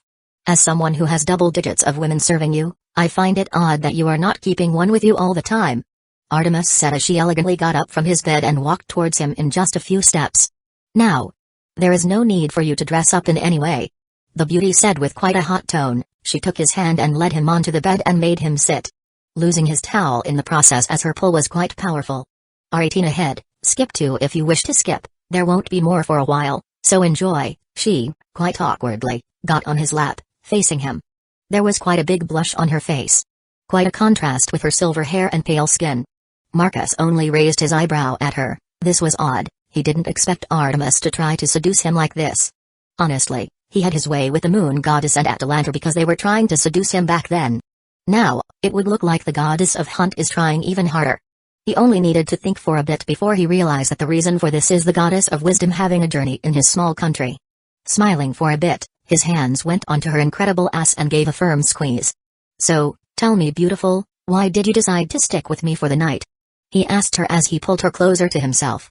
Artemis already could feel something quite hot brushing past her left thigh. She was extremely out of her element, and this time she is without Atalanta. "As I said, I thought you should have at least one of the maids with you." Silverhead said that with a red face. She was turning into a tsundere the longer she was in this situation. "I see. Then I guess you know that I need very little when we are like this alone," Marcus said as his hands went under her short skirt and started traveling towards her sweet spot. Soon enough, he did feel some dampness there. Artemis was already quite wet. "I know," she whined hotly into his ear, as she felt his fingers around her special place. The goddess can't believe how easily she is getting carried away by this. I know that you have extra attention on me," she said that with a hot breath. There was some smugness in her tone. Oh, yes, she knows that Marcus takes extra time on her.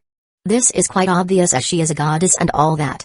But at the same time, there is that guilty pleasure. She should be annoyed that a male does all those things to her, but at the same time she wants them just as much. Simply put, her pride and lust are fighting, and her pride is rapidly losing the more she experiences the pleasures of receiving affection and attention from Marcus. I was almost beating myself up for letting you go back then." As he said that, Artemis felt her panties were getting pushed aside and something very hot and hard was brushing past her wet cave. The goddess's beautiful blue eyes slightly widened. She realized that she was about to be taken. And she was still wearing her clothes and there was no foreplay. For a second she panicked, but stopped as she felt an intrusion in her special place. A hot moan escaped from her lips, her body twitched for a bit. Marcus continued to push her down on his rod and the beauty continued to gasp and mew before his cock was fully inside of her. She released a hot breath. By this point, her eyes had turned glassy. The silver-haired beauty was already completely turned on and wanted to start this session already. Forgetting the whole point of why she was trying to seduce him. Now all she wants is to get more of this incredible feeling. Before long, the teen inventor started moving the beauty on his rod. Mhhnhnn, quite a powerful smacking noise started to spread through the room. Artemis was already giving her all by this point. Thankfully, Marcus reinforced the whole house when he was installing the realist Necromancy. Otherwise, the beautiful goddess would have already destroyed the floor underneath them. Soon enough, the beauty came hard around his rod. She felt a very satisfying release. Feeling much better. She realized that she needed this kind of thing. "Your voice is quite beautiful." Hearing her master's whisper into her ear like that made her feel goosebumps going through her whole body. "So good," she moaned while moving her hips forward and back. Her hands stroked his body for a bit. Soon enough she realized that she was still dressed. Instead of trying to remove her clothes as mortals do, she just used her divine power and disintegrated them with a simple burst of her energy. Soon enough, her pristine body was visible to Marcus, who drank it all in. He moved her body on the bed and started pumping into her with hard strokes, sending ripples through her body. His actions caused her mouth to open wide in a vulgar way. The beauty just experienced her climax and now she is getting bombarded with this. Marcus only smiled seeing that. He already found that special place in her cave last time, so he can fuck her without wasting time looking for that place. "Knew I am slipping." Artemis started shaking her head from an overdose of pleasure, her tone already turned into a sexy, pouty one. Sounding like a lover who is getting bullied in bed. Then with one strong thrust, the teen released his load into her depths, making the beautiful goddess come hard again. This time it was even more so as she felt the warmth spreading through her whole body. After receiving this load, she mewed hotly, a very sexy pouty look appeared on her face. Marcus just leaned forward and kissed her. The silver-haired beauty just smiled internally, learning something new. Her hands wrapped around him as she pulled him in more. Artemis slowly opened her eyes. She realized that she was sleeping with Marcus in his bed in the regular house of his. A lot of embarrassment washed over her. For the simple reason that her seduction plan was an utter failure. She ended up being seduced herself in the end. She simply forgot about the rest, and drowned in the pleasure of being railed hard for most of the night. Halfway through, the beauty doesn't even remember her initial thoughts. Realizing that she has failed, and most likely she won't get another chance for this, because both Hilita and Atalanta will realize that Goddess has tricked them and will be suspicious if she tries to pull something like this again. For now, she decided to think and move as little as possible. Honestly, sleeping on him like this is amazing. It's like she was sleeping on a heat source of some sort. Anything closest to this is using her wolf's fur as a pillow. Quite a bit of time passed as Marcus' alarm clock rang, meaning that it was time for them to wake up. The teen opened his eyes slowly and the phone simply stopped ringing. All the goddess felt was some sort of energy being used. It is most likely Genic energy, which she still needs to figure out if it's related to that incident of her getting knocked out. Honestly, Artemis is sort of embarrassed that she was knocked out like that. Morning. It's quite something else waking up with you like that. He said that while stroking her back. You only need to ask and I will be in your bed. Isn't that the purpose of a maid? The silverhead said with a simple tone. There was no need to play around the bush when the truth is there. Maids are someone who serves their master with everything they got. At least that is what she remembers about them. True enough, I suppose. Still though, I already know why you are taking that extra effort. If you are worried about Athena, then you should not be. Because, unlike you, she is not here to put me under her foot. As Marcus said that, he enjoyed the look Artemis was giving him. Her cheeks turned red from embarrassment, even her reason for seduction was easily seen through. I see. Well, I suppose, I should thank you then.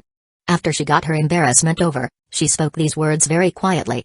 It is getting easier to speak like this. Most likely because she is getting to know him better.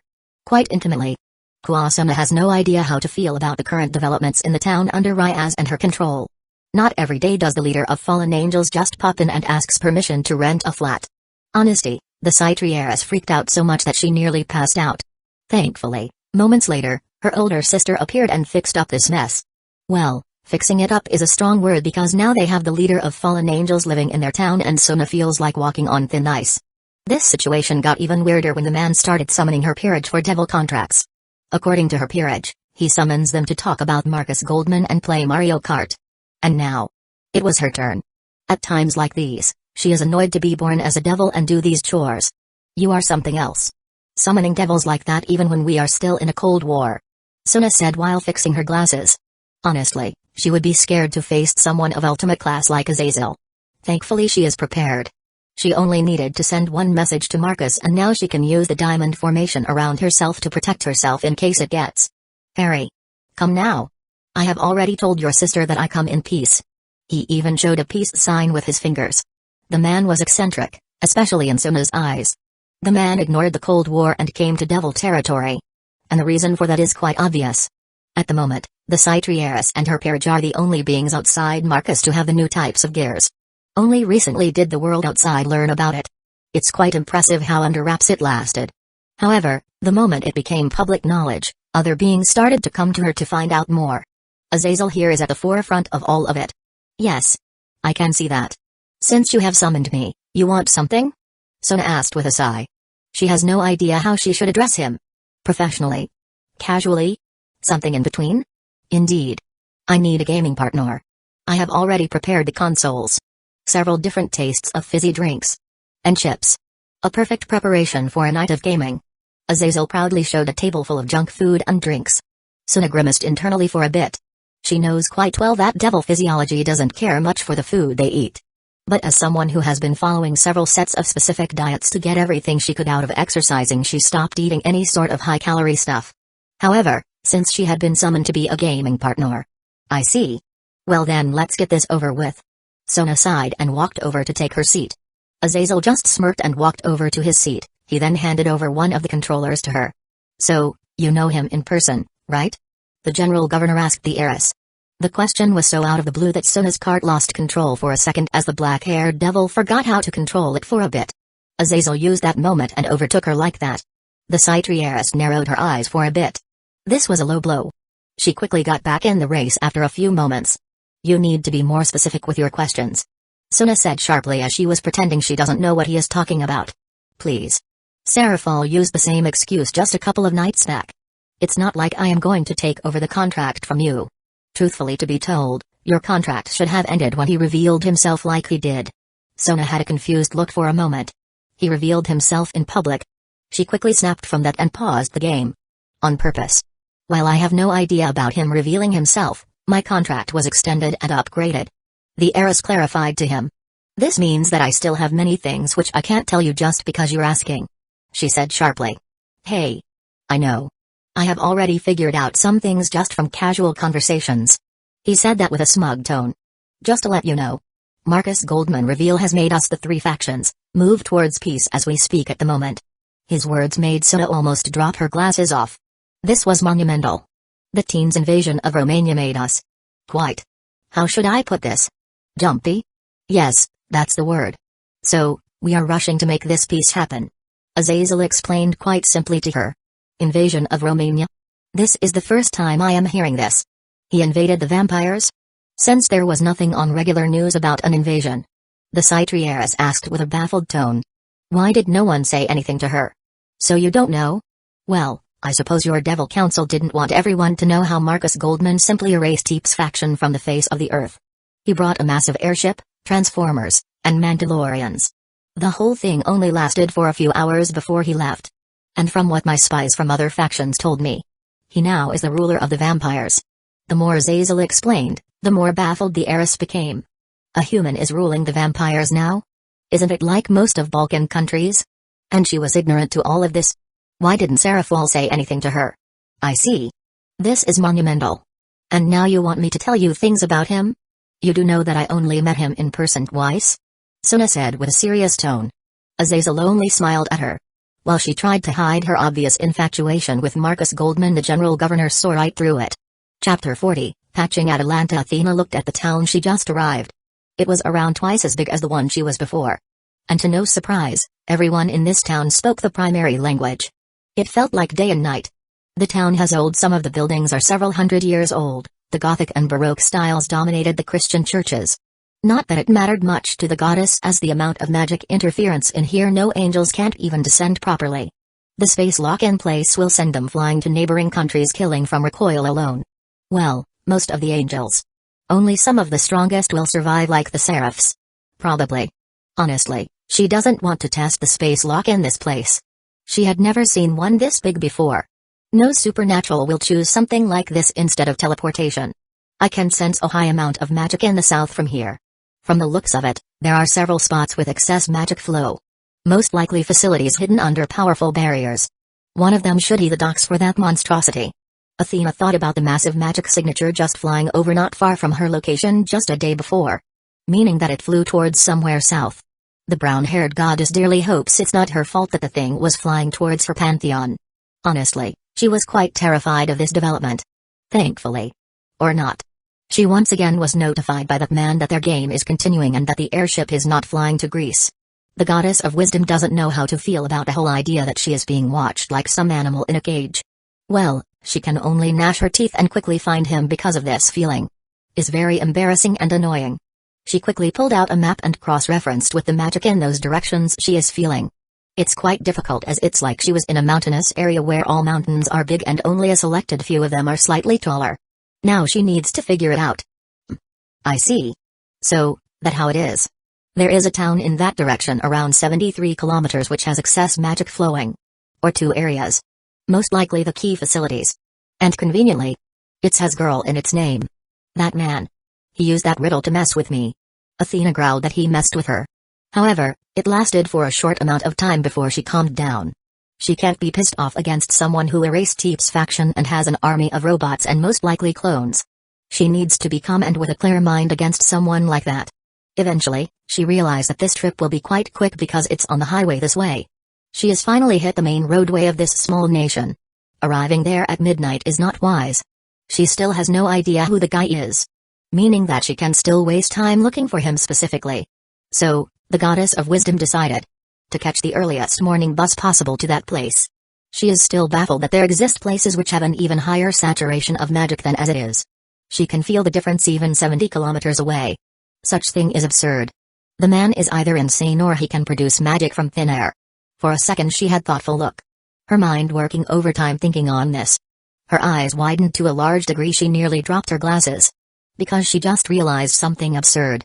Perpetual energy? This explains a lot. Like the majority of his things. The speed of his faction's progression, the army, the robots. One can build all that with endless energy. But such output. How can he do it? Now that Athena realizes, she is even more curious. Hell, she is ready to seduce for such information. The garage. Marcus was lazily sitting on his couch and watching Athena. More specifically, her facial expressions. It would seem she realized our location. If I was a betting man, then she will be here tomorrow, Marcus said while stroking the hair of his beautiful pet. At the moment they were the only two in the garage. The rest of the maids are working. His devils are busy. Well, Atalanta is working too. She is half maid half pet. I am more shocked how a goddess is reduced to a mere human in this place, the huntress said with a sigh. She is baffled by what she saw. Athena herself taking buses? Atalanta can understand that the senses are muffled in this place because of the enormous amount of magic in the air. But why she is not flying? Don't look surprised. I have pulled her out of her element. She is adapting. If you have not noticed, she started paying attention to road signs and using proper directions. Before this, she was wandering around aimlessly. Marcus said that with entertained tone. The lion girl's eyes slightly widened as she realized that it was the truth. She was far too baffled to realize that before. You are right. Interesting, she said with a nod. Honestly, Atalanta doesn't have higher respect for Athena. Well, yes, she respects the goddess of wisdom like any god. But beyond that? The blonde beauty believes Athena is far too arrogant and nerdy, as they say nowadays. The woman believes in the mind far more than her body. Even though she is goddess warfare. Far too many times, the lion girl saw the woman just sitting there and telling how better she would have done. And how better her tactics would have been. Honestly, the huntress just wanted to punch her in the face. So, this current situation is, how should she put it? A guilty pleasure? The situation now is reversed. All she does is just sit around, watches how Athena is reduced to a human adventurer and has to navigate through unfamiliar lands. There is a certain amount of satisfaction for the lion girl. Indeed. Tell me, my pet, did you enjoy the hunt in the entertainment dome? Marcus asked her. The question made her refocus on things happening now. She can guess that he is looking for something. Testing her? Atalanta doesn't know for a moment how to answer that. Should she just tell him that she enjoyed immensely the whole hunt in a primal place like the ancient world? Don't be guarded like that. I want to hear if you enjoyed it. He asked her while extra gently stroking her hair. His actions made her experience goosebumps through her whole body. This was heavenly, and his tender actions make her extremely hard to resist him. The lion girl eventually caves in and decided to tell him. Yes. It was like nothing I have experienced before. The vegetation was so different. There was not a single leaf-based tree. Only small bushes had those. Then the dinosaurs themselves. There were countless amount of them. From extremely small to even bigger than a bus. They were not even the biggest issue as the heat. It felt like we were in the deepest parts of the Sahara. What baffled me was this was not even 100% realism. As if Aurora did full-on realism, then we would have too much oxygen. Meaning it could make people's heads spin. And then the girl had a somewhat dreamy look. The moon. The moon was so big. It truly felt like we were on a different planet altogether. She said the last part with quite a bit of awe and excitement, just remembering the sight. Marcus listened attentively. He honestly didn't experiment that much with the realist technomancy. Towards what Atalanta and what the group of maids did. He preferred sci-fi stuff and bringing fictional characters to life.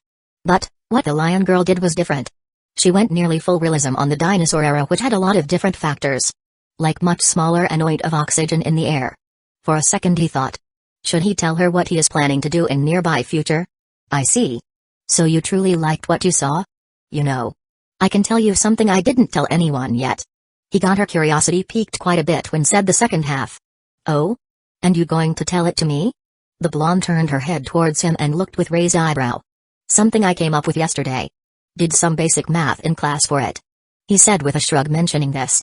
Honestly, Atalanta is baffled and wonders what people would think when someone like Marcus is attending classes and doing some crazy calculations, which most likely going to lead to some crazy inventions. Her gut feeling is telling her that. And what did this math lead to? Atalanta cautiously asked him. She is preparing for something crazy at the moment. Time travel. I see. A few moments later she finally processed what he said. "And? Is it possible? Assuming you want to travel some distant past or ancient times?" Atalanta asked curiously. This was no longer some sci-fi movie some of the younger hunters used to watch on free time and she had to babysit them. Nope, after seeing the craziness of this place. It's not some pipe dream thing. Theoretically, I have an idea how it's going to work. But, again, I need someone who can use time-based magic. I already have quite large mastery over space magic and things related to speed. Marcus explained to her, as those two things are large factors for time travel. The lion girl slowly nodded. She has no clue about the whole magic stuff. All of her experience comes from using Artemis' divine energy, which she can't use anymore. This means that she lost the majority of her power. This made her think that she needs to find a different way of getting power. First thing which came to her mind is her master helping her out in this. Honestly, he was the one who made her powerless in the first place. Mostly, she did the seducing. Well, seducing is a strong word, as she doesn't truly know how to seduce properly. I see. I suppose now you need to find someone who can teach you time magic? She asked him curiously. Atalanta wants to know how he is going to move from here, and how it's related to their previous conversation. Thankfully, it's not difficult to get one who can help me with this, Marcus said with a smile, as his hand returned to her hair. The inventor enjoys this very much. Honestly, him provoking Artemis like this nearly a year ago is truly one of the best things he did. Truly? I thought such magic is rare. The blonde huntress was a little bit shocked to hear that he already has a solution to this, while trying to ignore his hand at the same time. It is rare. That's why I will be summoning the next head of Agar's family. Hearing that made Atalanta have a look of realization. The devil killer has such magic. And Marcus is the second coming of Solomon. The lion girl even forgot for some time that Marcus is the successor of that man. His inventions and creations bury that. That means you will be summoning and binding a pillar, which will cause some stir. The huntress reasoned with him, she has no idea how this works. But what if he summons the devil when she is in the middle of a meeting? Don't worry. I will prepare accordingly. You should just relax and watch things happen. He said that with a smirk which made Atalanta slowly nod at him. I will. Does this mean the time travel thing will be added to the car? As the lion girl asked, her gaze went to the side where the car is. The vehicle is partially disassembled. Marcus was taking a break from his work and spending time with her and watching Athena progress. Indeed. It will be like from Back to the Future. Honestly, the amount of stuff one can invent just looking at movies is enormous. One of the reasons why I like watching them. The quite a happy tone confirmed her suspicion. Isn't it quite dangerous to change the past like this? I might be clueless about much of magic, but even I know about the butterfly effect. While she does not doubt that Marcus could eventually discover time travel. What about the side effects of time travel? It's not as cut and dry. Well, if we go to ancient Greece and I kidnap Helen, the war of Troy would not happen and the history would severely change. Atalanta looked at him as if he is a weirdo. What? I wanna see what the whole fuss is about her. Marcus eye-rolled at her. Seriously. He wants to see what caused one of the greatest wars in the Bronze Age. This chick should be hot for this thing to happen. But if we go somewhere around 63 million years ago, then much we do won't going to be relevant. He said with a shrug. It won't? How come? The asteroid will hit the Earth regardless, that's the difference in scales. We can do some things on Earth's surface like hunting or collecting the DNA of the dinosaurs. But none of these actions will affect the asteroid. Because it's in space. However, if I were to go to space in that period and do some crazy stuff, then a completely different thing. As my action could derail the impact and dinosaurs could survive and humans would never take over. Her eyes widened, starting to think from this kind of angle. There are multiple periods in history where we can visit and we won't going to affect much of this. Earth went through several great extinctions. Most of them are from geothermal events. Volcanoes? She asked with realization as she remembered stories about Pompeii. Indeed. More precisely, supervolcanoes cause ice age for tens of years. This caused the extinction of nearly 95% of all life forms on the planet's surface. While seas fared much better, around 80%. Marcus explained to her. That's why, my darling, your dream can become reality. The teen tenderly said that to her as he stroked her cheek. Atalanta that moment realized that she will be able to experience the real deal. I see. As she said that, she changed her position sitting in his lap. She turned to the side and now she was facing him. There was a certain smile on her face that Marcus could not understand. She wrapped her hands around him and pulled herself more into him.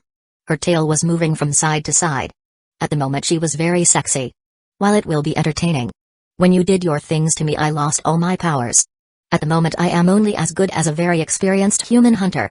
And on top of that, I am aging as well. When she said that, Marcus' eyes for a second changed. Atalanta's reaction to that was a little bit stiff. She didn't expect him to flip like that. For a second she felt a presence in her head. It was like she was scanned from top to bottom. Unfamiliar energy washed her over. You are right. This needs fixing. Immediately. The lion girl quickly gulped down nervously. Honestly, she did not expect him to react like that. Her aging only returned regularly according to Goddess Artemis. Meaning that she is only in her early 20s. There is no need for such haste. I won't be dying anytime soon. Atalanta quickly clarified. She only wanted to get a properly working bow. Doesn't matter. You need fixing up. Let's go. As Marcus said that, his hands went on her firm backside and got up from his couch. The lion girl quickly wrapped herself around him. This was embarrassing. She can walk herself. But the teen ignored this and took her downstairs where the station for him maglev is. Once he was there, the train arrived and he boarded it to his base. The best part of this is that he has around 10 minutes to cuddle with his lovable and sexy pet. By the time they were in the base, he didn't want to leave the maglev because the kissing was building up.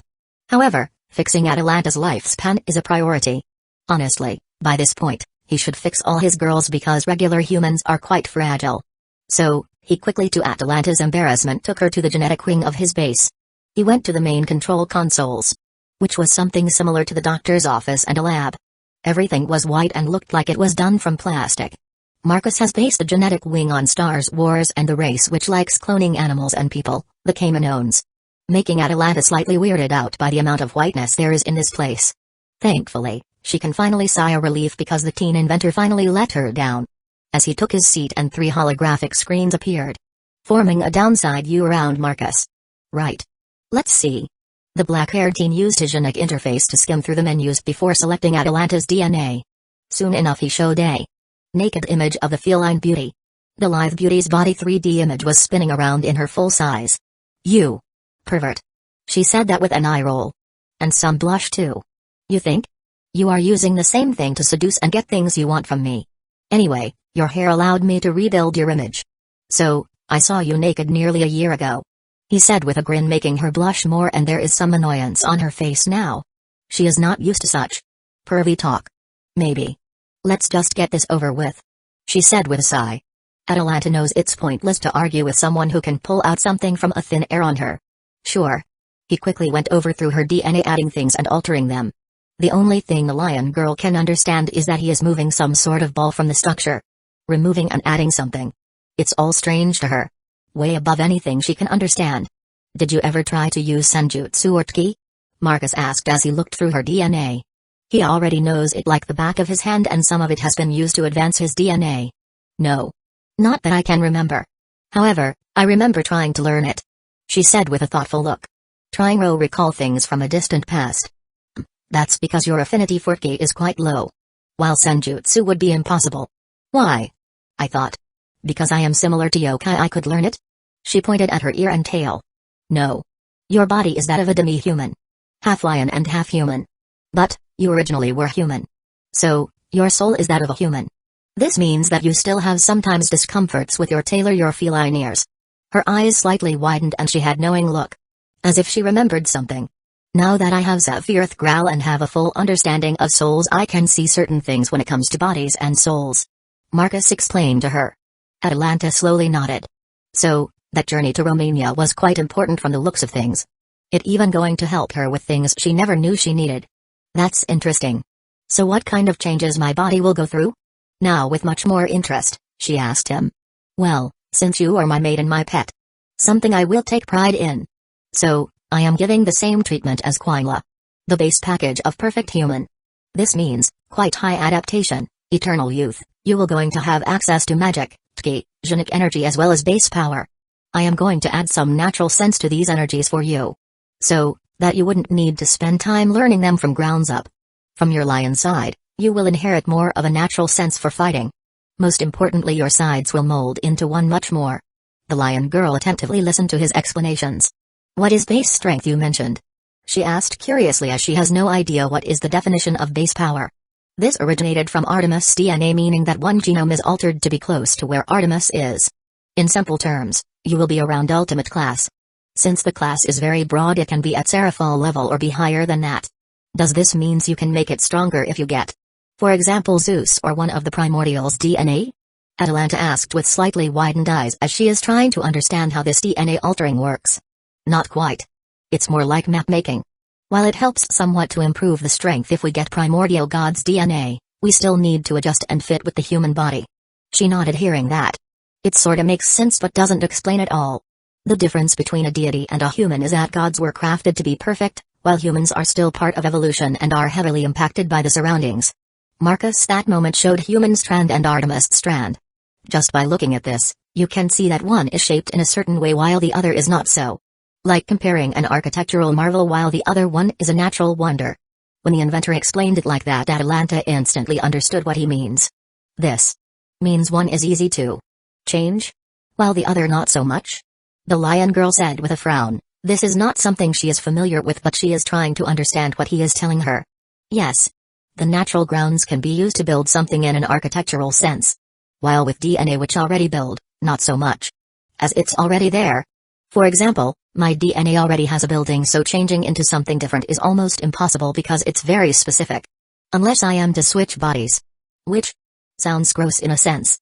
Marcus slightly grimaced thinking of changing bodies.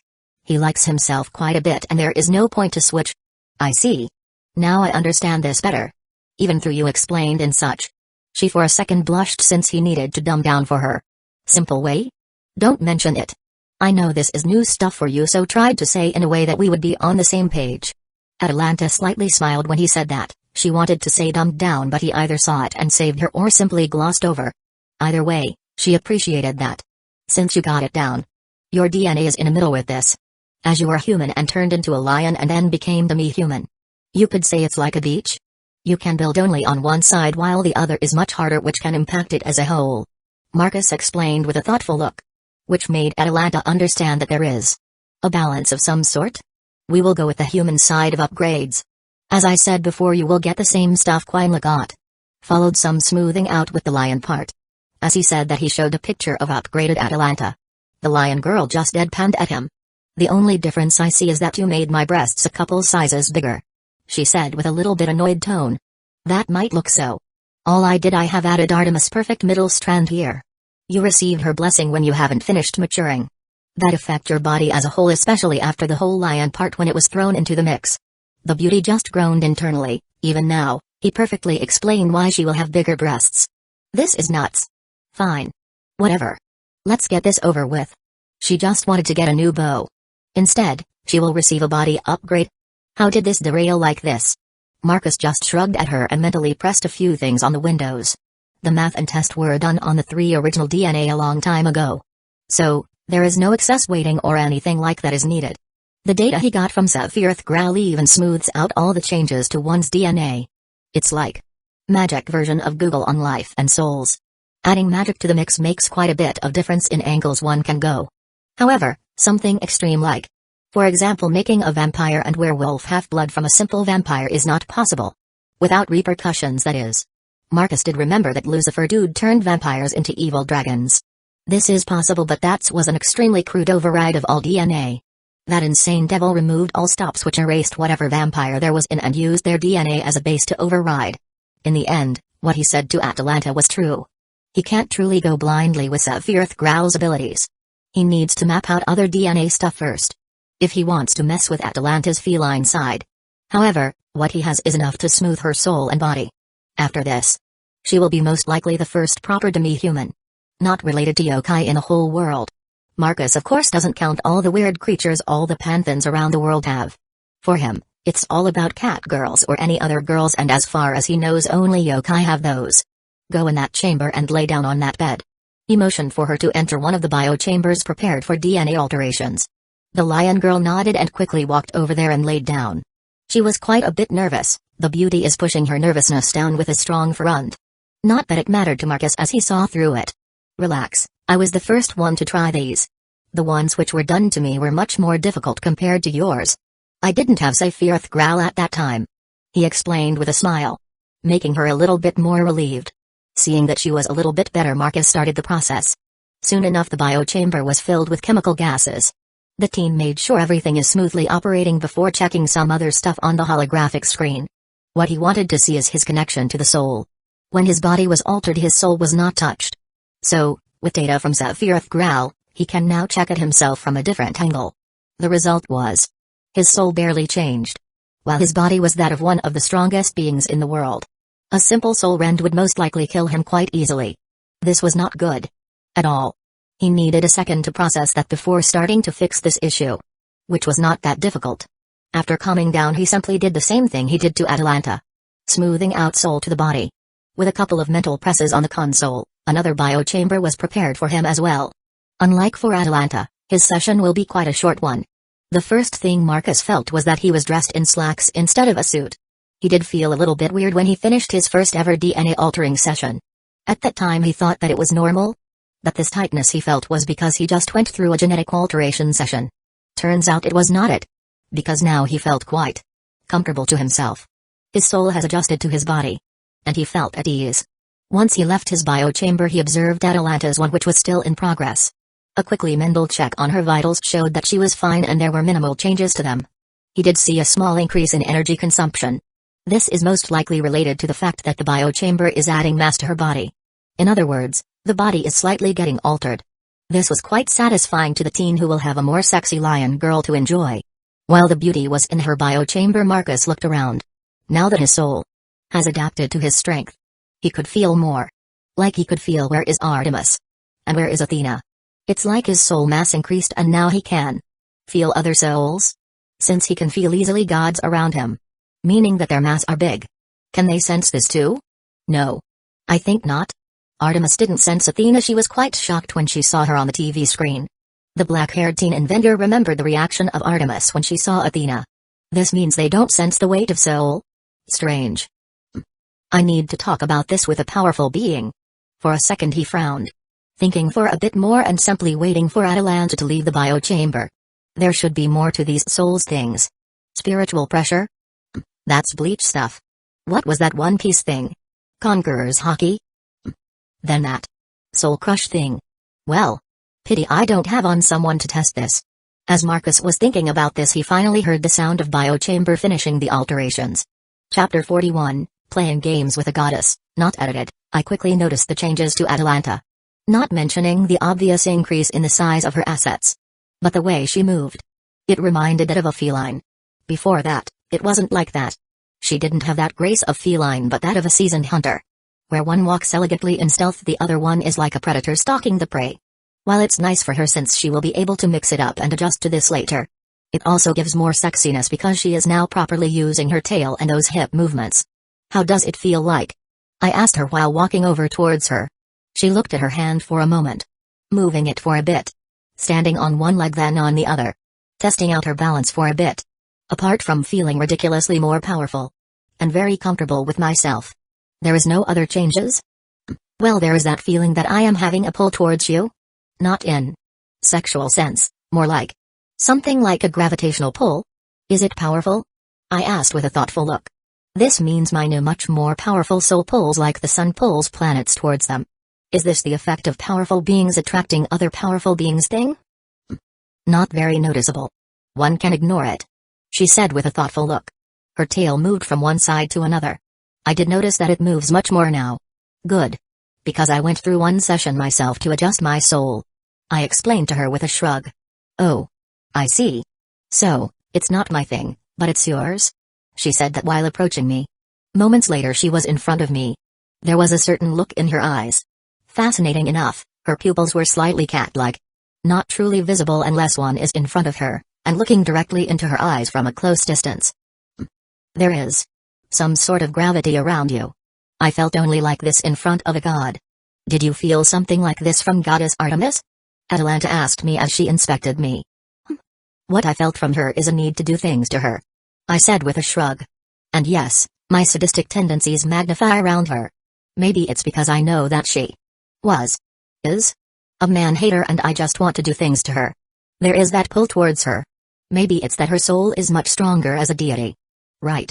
I don't want to know that. However, if you have a pull similar to that, then it's God's natural power of a soul. All powerful beings have that. I do believe this is most noticeable towards the Heavenly Dragon's sacred gear users. They can be not as powerful as gods, but they have the pull regardless because of the dragon souls and energies around them. Atalanta explained as she used that moment to lean on M. That moment her tail wiggled more to the sides. It would seem she has awakened the like to cuddle. Which is a good thing. As I use that moment to wrap my hands around her, pulling into a hug, that moment she slightly purred. Only one gear has that now. The other one is fixed. The energy dispersal is minimal. I said to her, remembering what I did to the boosted gear. I see. Well, it doesn't matter. Now master, shall we test the upgrades? Her tone quickly changed into a hungry one. She lifted her head and looked at me with quite a lustful tone. I could only smirk at her.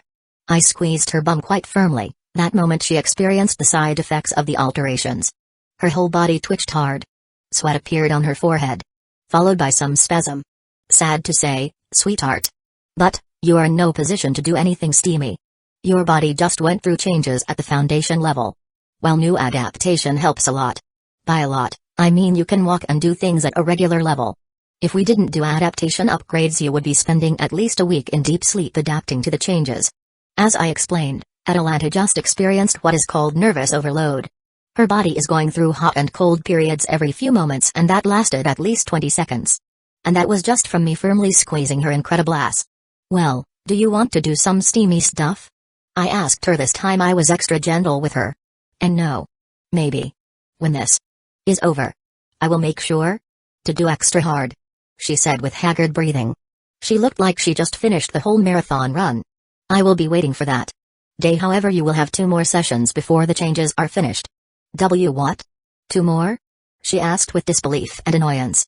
Indeed. Eternal youth and life is not that easy to craft into DNA. We going quite a bit against nature, I explained to her. She simply nodded and resigned to this fate with a sigh. Fine, how does this work? Atalanta asked while leaning into me. 1 week break between sessions. So by mid-October, you will be done with this. She hummed in response. After that, there was no more talk. Instead she just behaved like a cat. My actions to her borderline purring was simply stroking her back. Later when Lasha returned to the base, she did her rituals, like getting some food, checking out on the maids, catching up with whatever her master is doing. Thankfully or not, the current project he is working on is quite tame. Tuning up the car is quite tame compared to what is to come. This is what is worrying for her. Because he is waiting. It means he is bored. Or should be. Turns out he is not bored out of his mind and is finding things to do.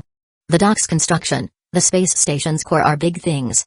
Especially the space station and the prelude to the point where Marcus will point the barrel of the gun to the world. Well, it's some time away, and there is a chance to pick sides.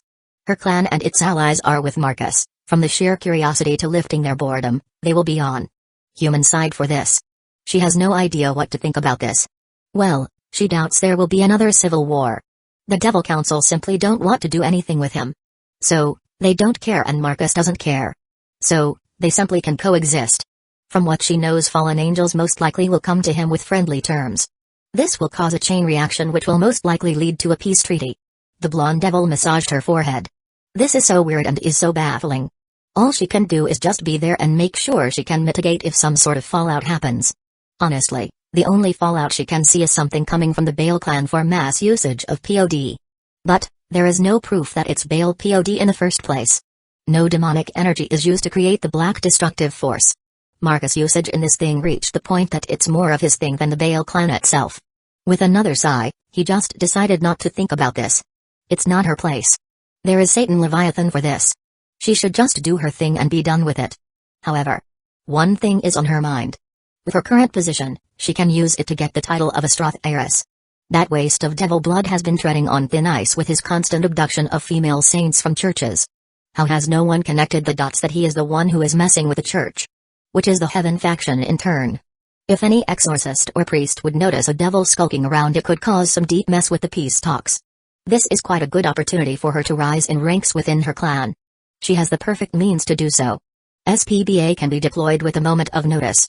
Even better, so she has some proof that he was abducting those females from the churches. The only thing that is needed is visual proof and a witness who can talk.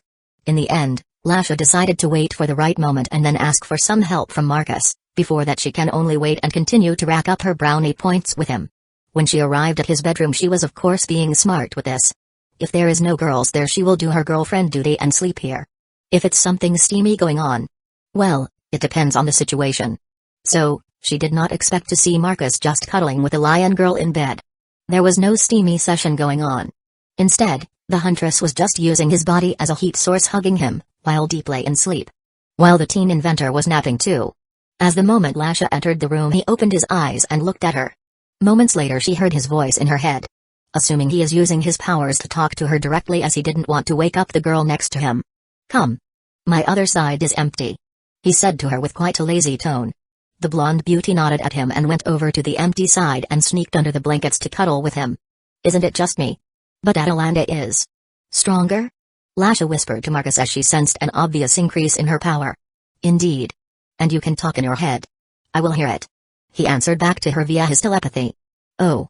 Okay. Can you hear me?" She said that with an uncertain tone. "Yes." And Atalanta went through genetic alteration. "I fixed her lion and human part and made her seamless being, as before that it was half-baked work. She was changed through God's magic. It was not properly done. You could say it's like a wooden house extension done to a brick house. It works, but it's not as good. Now however it's properly fixed." Lasha nodded to his explanation. "So, he has used the biochambers. This is good. Maybe she can push him to start the medical side of his company sooner? That's of course all the extra hype settles down. Or, if it even can settle down, as the technology disparity will start. It might even lead it to be the forefront of the news daily. So, this going. Interesting time for the human race. I see. And her power is from? I gave her the basic perfect human upgrades, same ones Quinla has."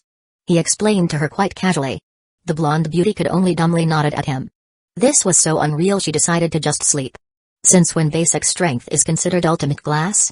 Even devils are not that crazy. While some can be born with absurd potential like the Crimson Satan. But, even he needed to train for at least 30 to 40 years. The man fought in the war when he was 60. But now, one only goes through a chemical session and just like that person becomes a ultimate class being. Just thinking about this makes her want to forget. The beauty just snuggled into Marcus and decided to sleep. The teen inventor just wrapped his hand around her and pulled her closer to him. Before long she was already sleeping. Same night, north of the base, purple energy manifested in the makeshift camp of SPBA. The infantry gathered quickly to greet their leader. Sure enough, this energy formed into Marcus. Their leader's genetic avatar was here. "Sir. We did not expect your arrival here," the leader of the squad said with a salute. "At ease. Athena has found my town." Which is not surprising and quite expected. "I did however want her to play more of the game," the genetic avatar said with crossed arms. "Do you want us to do something to make her journey longer?" the infantry squad leader asked. "Not really. I want her tomorrow regardless. However, there is a way to test her powers either way," Marcus said with a thoughtful look. The SPBA infantrymen looked at each other. They already had the idea. They are the most versatile with the inventor's technomancy after all. "Sir, are you sure? The field version of Realitas is in alpha stages. There is a lot of things that needs to be tested. And our protocol doesn't quite allow of the use of such experimental technomancy," the leader of the squad said with quite an unsure tone. He was fighting between following his protocol or following his creator's wishes. While Marcus could only shake his head internally, he can feel Quinla's influence seeping from them. The only reason she doesn't allow technomancy of alpha stages to be used like that is because there is a chance it can fail and I will embarrass myself. The chances of them exploding is quite non-existent nowadays, as the energy source is disabled first before it can reach a critical point. A lesson the teen inventor learned and doesn't want to repeat. Pretty sure we can classify this as a field experiment. It will be logged as a field experiment. "So your protocol allows this?" he said with a casual shrug.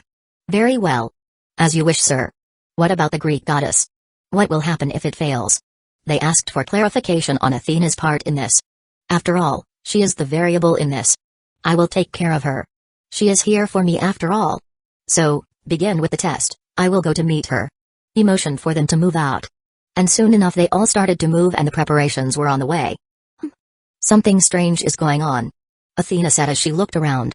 Her sixth sense has picked something up. The goddess was in deep thought when she realized that the teen inventor most likely does have means of perpetual energy. The more she thought about it, the more it made sense to her. However, her thinking time was interrupted when out of nowhere it started snowing. In rainbow-like colors. It was surreal.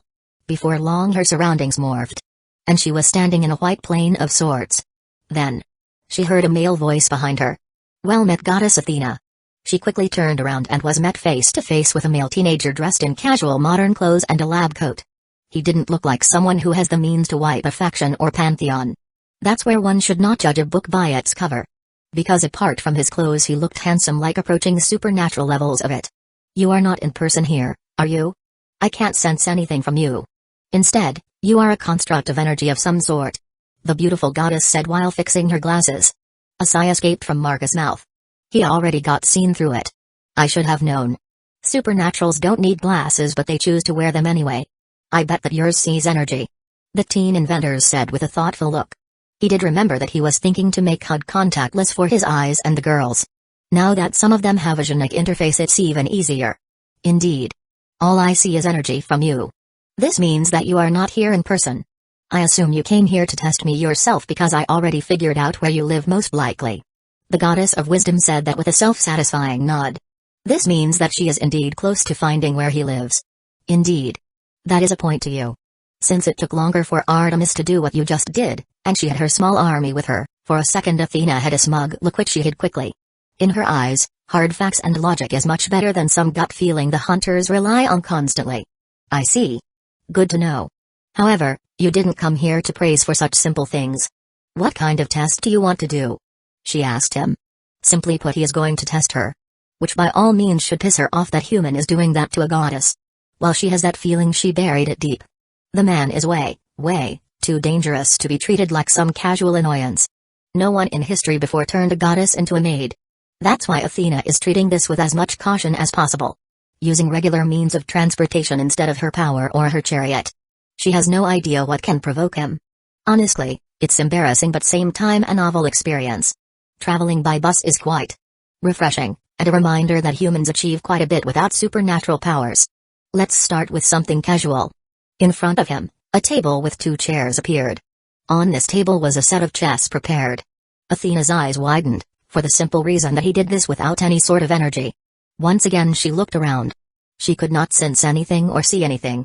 That moment she remembered the rainbow snow. Impressive, isn't it? What you see is not real. The realitas technomancy which I created is based on biology mixed with a little bit of magic and science. While it can't intercept your 6th sense, the original 5 are very much easy to manipulate. With a casual hand wave, the surroundings morphed and turned into quite familiar surroundings. What she saw landmarks from the city named after her. On the horizon, she could see the Mediterranean Sea. However, she knows this place quite a bit and she can see that while it looks nearly identical, it's not the same. Impressive. Very impressive, however. I can still discern the truth from false. She said with matter-of-fact tone. Thought so, after all this is still in alpha state. Not a perfect piece of technomancy. Using it in the field like this is something we testing it now. And you just pointed it out for me, that it's not perfect? He said that with quite a happy tone. Someone pointed out. Finally some feedback. This made the goddess of wisdom sweat drop. She can discern this because it's her city surroundings. And she watched over it for thousands of years. All she can say is that some of the surroundings look fake. Like the current modern image of the surroundings was taken and guessed how it looked thousands of years ago. Only someone who has been there all the time can tell what is fake and what is not. All she can say is that the technomancy is up to par but the historical facts are not. And he is still treating this as alpha stage? What madness is this? This guy is more of a perfectionist than her. I see. I can already feel that my 6th sense is telling me that I am not walking but I am walking. This is confusing. The goddess pointed out the difference here as well. To which Marcus nodded. He is very satisfied with what she pointed out. He already knew this. But having real proof instead of theoretical one is even better. More feedback. This is just great. Yes, thought so. Let's get this game started, shall we? He motioned for her to take a seat while he did the same. Once again Athena followed his request. Moments later they ended up sitting while facing each other. In front of them were the chess set. Any preference? He asked her. No. I don't mind. You can pick it for me. She said simply. Just like he is observing her, she doing the same. Chess will allow her to dig deep into his personality and from there out, she will be able to advance accordingly.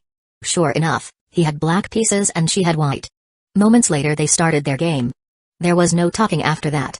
Still, though the goddess was a little bit disappointed that she was started winning quite rapidly. She started taking his pieces out one by one in a matter of moments. However, Marcus then started his counterattack. A smile crept up on the goddess' face. Little by little she started having fun. Much more advanced tactics started to get used by the goddess of warfare. This kind of games are up her alley. While it was fun while it lasted, one had to win and one had to lose. And this time Marcus lost. Another one? He asked her. The teen inventor was not disappointed. More specifically, the game served a higher purpose than just winning or losing. Yes. I mean yes, she said while fixing her glasses. When was the last time she had this much fun? Forgetting even that she just embarrassed herself like a silly girl. Marcus just nodded and they started another game. This time it was intense from the very beginning. The goddess was sweating buckets thinking of a bunch of tactics in advance while the teen inventor just like her was doing the same thing, making up tactics. Honestly, he wasn't that good with tactics. But he is rapidly adapting to her. The second game was much more intense and longer, going down to a very small amount of pieces left for each. However, once again, Athena won. While she was having fun, she did learn quite a bit about her opponent. The beauty now can safely say that yes, she won't be getting her half-sister back, her pantheon is safe for now and he won't be attacking. Same time, however, she would like to stay more around him. Maybe something like an ambassador from the Greek pantheon? Something to think about in future. One more? He said with an amused tone. The goddess of wisdom quickly nodded her head in agreement. Duh. The more games like these the better. Sure enough, the next game has put the goddess on edge. Her opponent was now using her tactics and utilizing new which she didn't expect he will do. While the game was long, she was on the defensive from the very beginning. A very satisfying smile appeared on her face when her king was surrounded. Oh, she was annoyed that she was losing, but same time she was very much satisfied that there is someone who can put her in such a place. And with this, it's checkmate. Marcus moved his last remaining rook to intercept the White King. Indeed. I have lost. Your learning curve is absurd. Even by my supernatural standards, the goddess said with a bitter tone. However, there was quite a bit of happiness. The goddess of wisdom has finally found what she has been looking for as long as she can remember. Someone who is perfect husband material. Not too cold, not too soft, absurdly intelligent, handsome, most likely building his faction. This means she could just run away to him if she gets tired of her over-the-top eccentric family. My thanks. I haven't played chess with someone of your caliber, the teen said with a satisfied tone. Yep, he found someone good. Likewise. Assuming you learned what you wanted about me? Because I already did what I wanted. Still though, I want to meet you in person and talk face to face. She said that with quite a cute pout. Well, it came out as a sexy pout. Especially the way she did with her lips. Yes. I learned what I wanted, and I do want to meet face to face. Because I do want to show you some things. And there is no doubt you want to talk with your half-sister. For a second Athena's mind went to the gutter when he said that he will show things. However, her logical side quickly took it over from her female side. Yes, of course. I do wish to talk about Artemis. The goddess of wisdom got reminded about her sister. Honestly, she forgot about her. She had too much fun with her dream man. This just shows how much she is taken in by the male sitting opposite to her. You want to hear my side of things? Marcus asked her. Yes. Then I will ask her side of things as well. What you did is quite absurd. No one in the history of mankind has turned a goddess into a maid. Athena said that those two words should not be said in the same sentence. Goddess and maid should not ever mix. It wasn't like that from the beginning.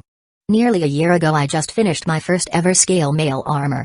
Marcus motioned with his hand, and not far from her, the mark I appeared created through realities.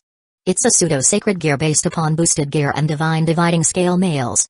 However, they are much more state-of-the-art and are not purely solidified energy like the originals.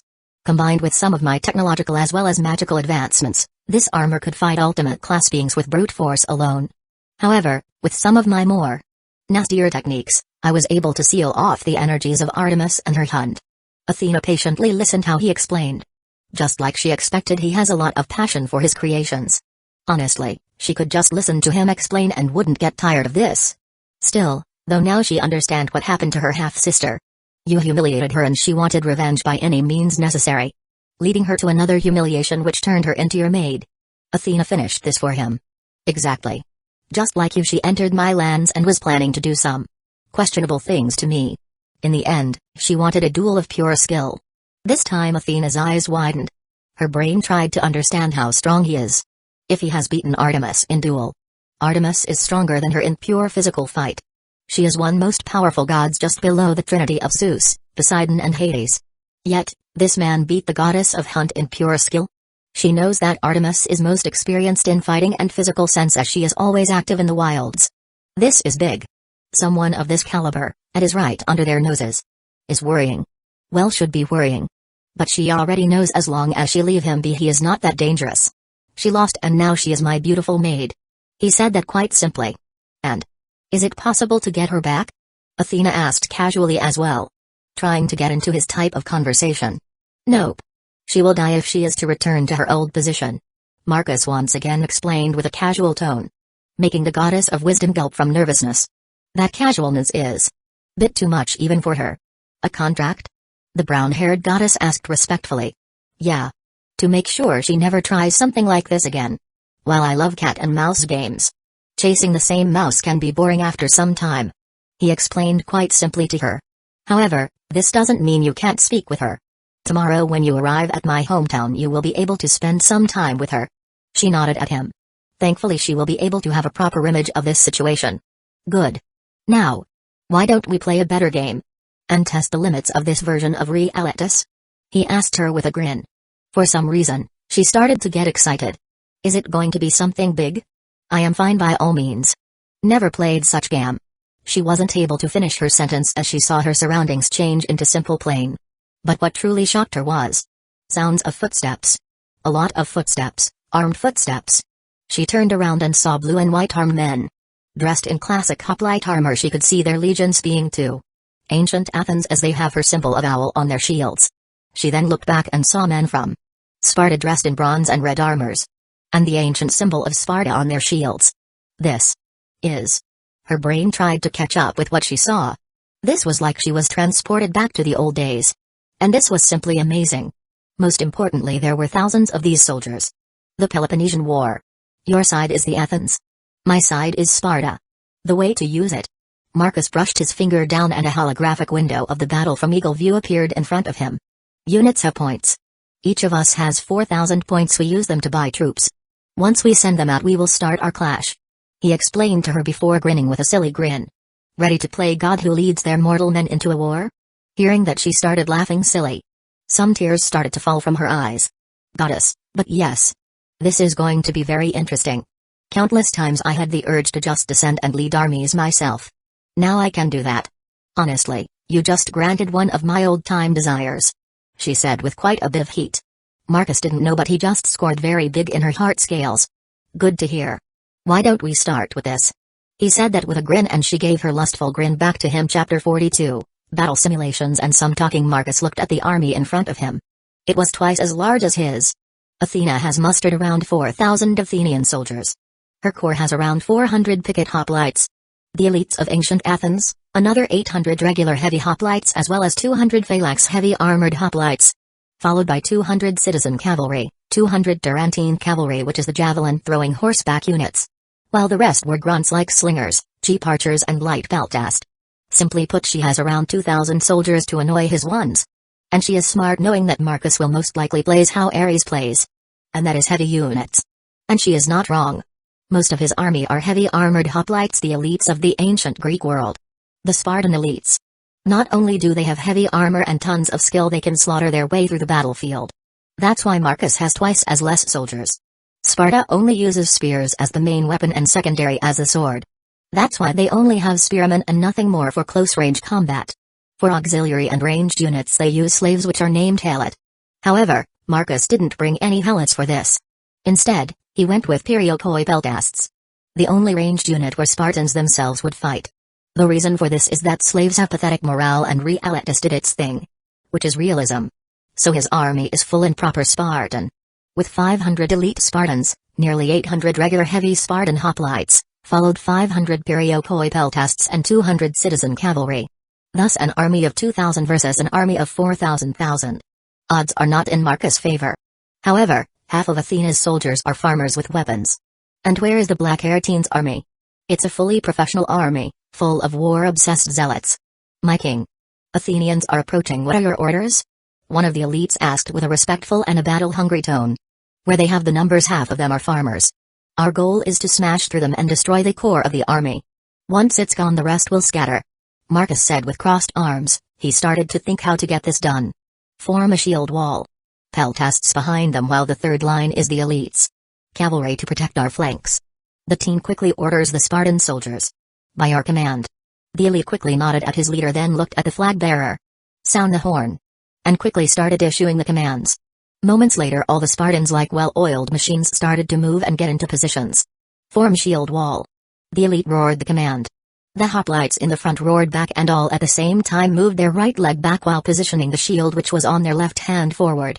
Moments later the entire hoplite line formed into the infamous phalanx. While it was not the Sarissa of the Macedonian, it's not needed here. The fighting style is slightly different. After them, it was the Periokoi Peltasts followed the Spartan elites. Once everyone were positioned, Marcus started to think how to get the edge in this. Well, for this, let's get into the role of Spartan king. As I said before, YOLO. You live only once. Let's get the most of this. Soldiers of Sparta. Tell me, what do you see in front of us? Do you know what I see? Peasants and farmers. How many of them is a soldier? Out of those 4,000 in front of us, only a handful even know how to hold a spear. There was some snickering coming from the elites when they heard the last words of the sentence. I say, let's teach them a lesson. Let's show them the might of our armies. Let's show them the might of Sparta. Marcus roared himself. He got quite good into the role mid-sentence. He was not quite done. He remembered what Artemis said not long ago. Let's show them that we are favored by Ares himself. Forward. That was what was needed. The moment Marcus mentioned Ares, the floodgates opened and everyone released a war cry which most likely could be heard kilometers away. For Sparta. For Ares. For Sparta. For Ares. For Sparta. For Ares. The 2,000 Spartans released a war cry as they started to move in a perfect formation. Olympus, quite confused, Ares for a second felt 2,000 pseudo-followers appear out of nowhere. It was strange. As he was quite bored, he focused on this new source of energy and was only able to see glimpses of things. All he saw was nostalgia, pure nostalgia. His Spartans. About to face the old Athenians from the old days. Instantly reminding him of the age-old conflict between his followers and Athena's free people. While he saw only images and glimpses because of massive interference, he was able to discern what was going on. It would seem Athena is having fun. Ares said dully. But there was an undertone in his voice. He was jealous. Athena? Fun? Those words don't mix. Where did you even pull that out from? A blonde goddess with an incredible body and supernatural sex appeal said with an amused tone. Her purple eyes were shining with curiosity. Where did Ares hear that? Wasn't Athena on a diplomatic mission of some sort? They do when it involves war tactics and coordination of armies. She is leading armies? Where? How? Why? The blonde goddess was baffled, even jealous. Seeing guys killing each other and sweating and doing crazy feats of martial arts. She missed those good old times. She is in that land where that inventor comes from. My guess is she is allowed to test something?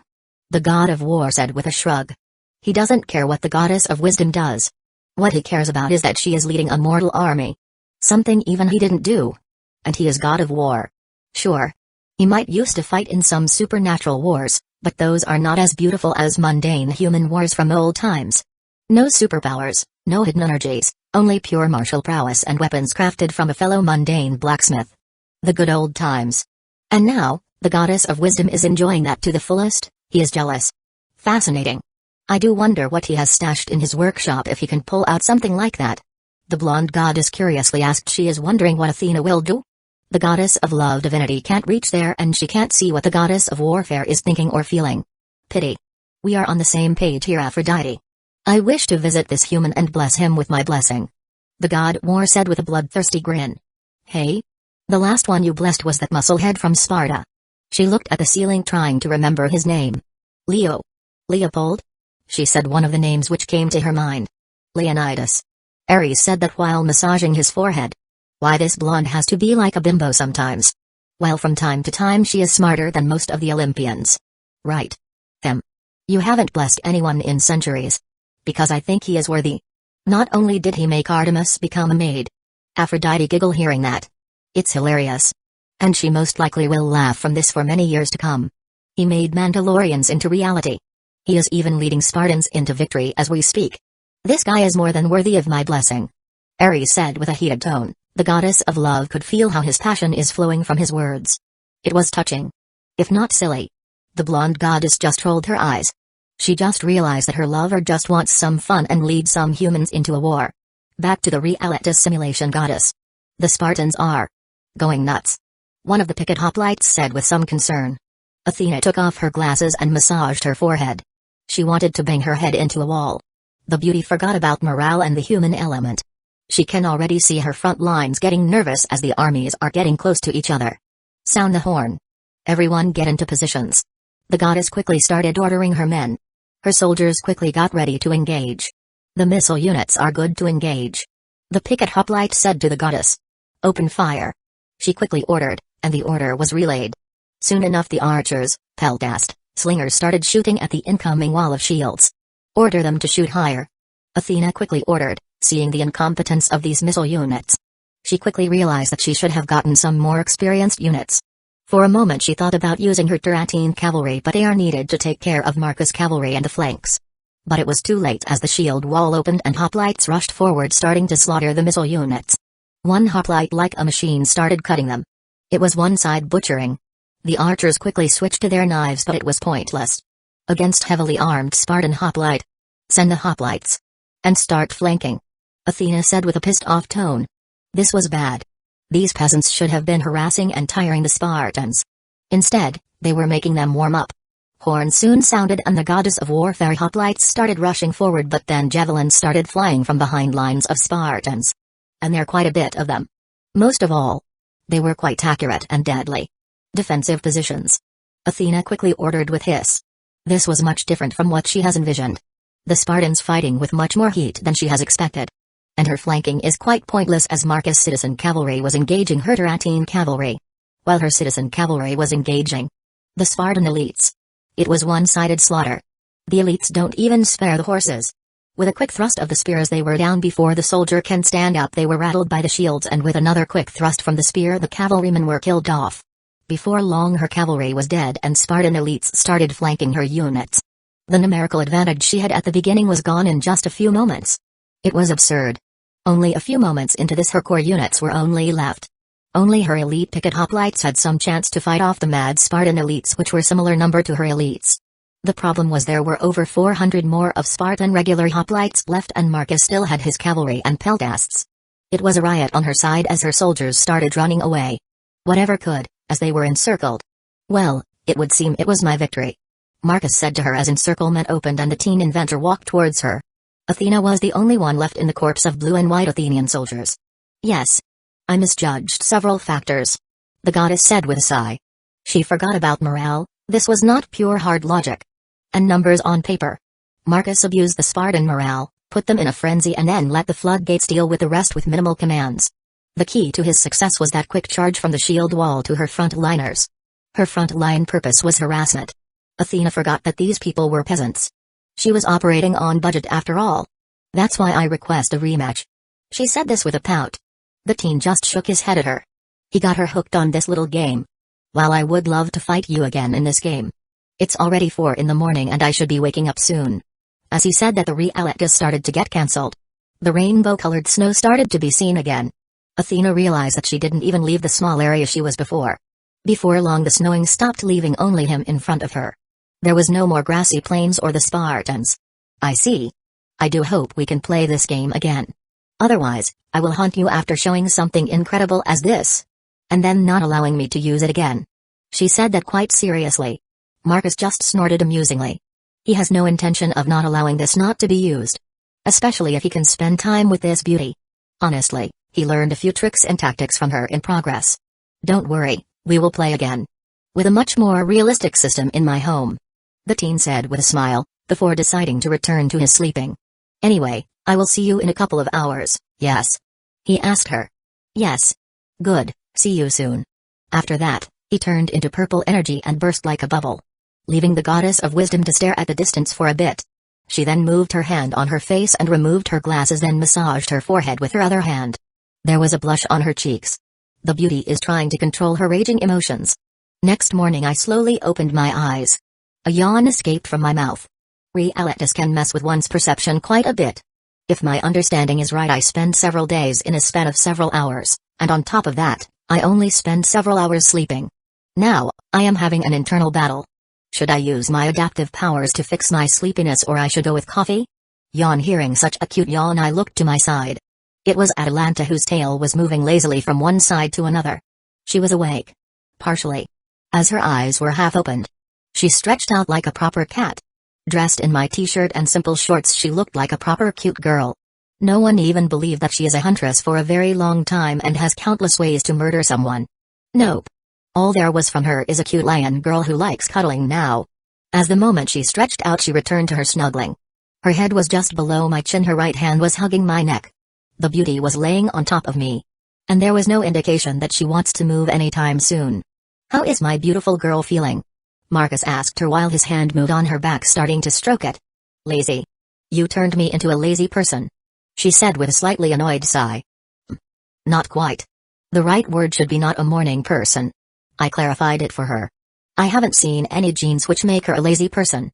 The only thing which comes to my mind is that she got some influence from the lion side." I see. "Well, it doesn't matter since you like this kind of thing anyway," she said while rubbing her cheek into my nape. "This beautiful cat girl surely learns quick how to snuggle." Indeed. However, this day is going to be a long one, meeting with Athena and such. I said that with a sigh. A burst of purple energy manifested not far from me. A copy of me appeared dressed in my school uniform. My soul senses were telling me that Athena was already in the town on the other side. With my diamond core heart connection, I found her not far from the largest supermarket. From the looks of it, she just arrived there as the largest bus station is there. It's quite amusing seeing her do it. But, from her facial expression, she doesn't care that she used a bus to come here. From the looks of it, she was in her world and the bus traveling just was a convenient way to get her where she wants while thinking about some things. "Yes, I completely forgot about it. Do you want us to come along too?" she asked softly. There is a certain amount of amusement in her tone. Atalanta wants to be there. My bet is she wants to see the reaction of the goddess of wisdom when she see the maid goddess. Sure thing. The first reaction of the moon goddess when she saw Atalanta was sheer disbelief. The beautiful silverhead didn't care that the huntress got a massive power boost. She didn't care that the blonde was much more cat-like.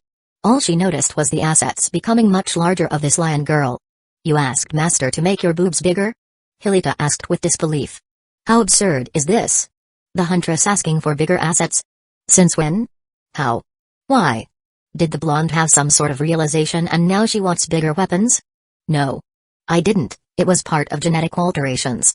Atalanta simply answered back. Honestly, it was hard to believe. Both Hilita and Artemis were especially conflicted. Both of them saw the lion girl behaving a lot out of character. And now her boobs are bigger. This is fishy beyond belief. While Jean and Lefay didn't even believe. From the very beginning, they thought Atalanta asked for bigger assets. If it was the old huntress, she would be annoyed that no one believes her. However, the current one honestly doesn't mind. She doesn't care. All she wants is to snuggle and be pampered by her master. A cat-like behavior? Most likely. She is becoming much more selfish. The blonde only thought about it for a bit before returning to eating her apple-based stuff.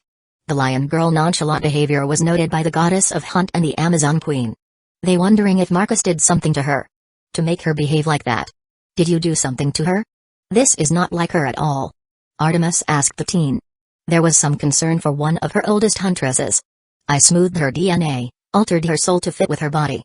And this is the result," he simply explained to Artemis while his hand gently rubbed the lion girl's hair. This made Atalanta close her eyes and enjoy the attention she was receiving. Her behavior didn't go unnoticed by the rest.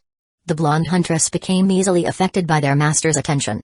The silver-haired goddess slowly nodded. This was unexpected. Very unexpected. The whole board just got shuffled with this simple change. Now Atalanta out of nowhere became closer to Marcus than some of the older girls. Simply because she was behaving like a proper pet. Well, the goddess of hunt could only wait for her time to strike again. Later the goddess of wisdom finally found the town where Marcus Goldman should be living. Now, however, she needs to find him. Thankfully this town wasn't as big as the one she was before. This place could be even considered rural. There are only 7 bus routes here. That alone tell her how many people are in this place. However, she doesn't need to look far for the right directions. With her glasses, she saw where she needs to go. Because even if the magic emitted is neutral, she could see torrents of magic flowing into the air. It was like a river of magic spreading like a tree in all directions. This means she found the place where the barrier center is, and it was enormous. It only proves to her that Marcus Goldman knows how to make perpetual energy. To run such a barrier system, one would need a lot of power. If it was a different color and it would be visible, then it would look like a miniature drizzle in sheer size. That's why it's so insane that she only saw the tree-like barrier energy only when she arrived here. Why? Because of the neutral energy it blends with the surroundings. If it was much weaker in power, then it wouldn't be even visible. However, Marcus went with more power and dismissed the whole idea of disguising this. With this revelation, she simply went towards that location, crossing the only bridge in the town towards a much more residential area of the town. According to what learned about this town is that this area was constructed in recent history over the past 100 or so years to house people who were working in the concrete slab factory just a few streets away. Apart from that, there is nothing there. It is so rural that even the supernatural would find this place boring, unless they want to live regular lives. However, soon enough she arrived there. Rainbow snow started falling again. However, this time instead of affecting her, Athena saw that it was affecting the people of this town. Simply put, Marcus Goldman is making sure they are not disturbed. And of course, testing this on a group of people as well. After looking around, the goddess of wisdom finally saw him standing on the other side of the road. Moments later, the green signal for her glowed on the traffic lights. The brown-haired goddess was amused that he is doing such a thing. Even then, it shows that he is the one who is controlling the traffic, or it's the reality morphing simulation he just deployed. Well, it doesn't matter, she just crossed over to his side. By this point, she has dismissed her armor and instead wearing much more casual clothes. She won't be telling him that she spent quite a bit of time in the morning sorting through whatever shops she found in the previous town. Looking at him for a bit, she finally saw 3 maids behind him. They were dressed quite provocative. Especially seeing Artemis in such clothes. Honestly, she has no idea. Should she laugh? Or be jealous? Unlike her, the goddess of moon and hunt is with him all the time. While she won't be able to stay long here. The goddess of wisdom has no idea when she will be able to come back here after doing her recon and making some sort of alliance or non-aggression pact. Marcus Goldman. It's a pleasure seeing you in person. The brown-haired goddess respectfully greeted him. Earned several baffled looks and a little bit of confusion from the trio of maids behind him. Even Atalanta looked confused. She was expecting the patron goddess of Athens to be annoyed. Instead, Athena was extremely happy to see him. It's like meeting a family member in the airport after not seeing him for years. Likewise, Goddess Athena. Please, call me by my name. After having so much fun yesterday, I already see you as a true friend, she said with quite a bit of blush on her cheeks. Seeing how Goddess of Wisdom is behaving around Marcus, instantly started sending warning bells to Hilita and Artemis. This goddess is smitten by their master. And unlike the rest of the maids, this brown-haired beauty can keep up with Marcus in intellectual level and is a goddess. A pure and single goddess. Making her a perfect target for the title of wife. Very well, then you can call me by my name as well. There is no need for titles. Marcus easily accepted her request, making Artemis grimace internally. Does this mean Athena is already higher in the hierarchy than she is when it comes to her master? My thanks. This way it feels that there is no obstructions in place and we can talk properly. The goddess of warfare said with a pleasant smile. Her words had multiple layers of meanings, or at least that's what Artemis and Hilita thought. The pair of women thought that Athena just stabbed them and told them that they already are below her. None of his maids ever call him by his name. Orders of the head maid. So even Artemis has to make sure to call him by his title. That of course can be easily solved if Marcus tells them to call him by his name, and honestly, he doesn't care. There is a certain amount of satisfaction when they call him by a title like Master. Most likely Solomon's influence rubbed off when he summoned his devils and was called Master for a few years by them. Right, now that pleasantries are done, why don't we find a place to talk? Marcus motioned for the beauty to follow him as he offered his elbow. Athena's eyes instantly shined with satisfying glee. She quickly accepted his offer and linked his hand with hers.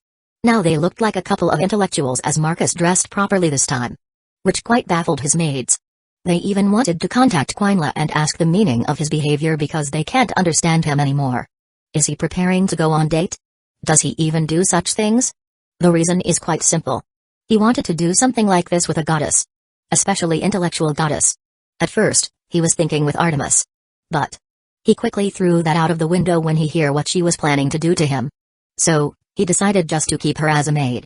Maybe when he forgets about her original plans he will allow her to move up on the ladder. Instead, he will go on a date with Athena and see what she has to say to him. Of course, lead the way. The brown-haired beauty said with a smile.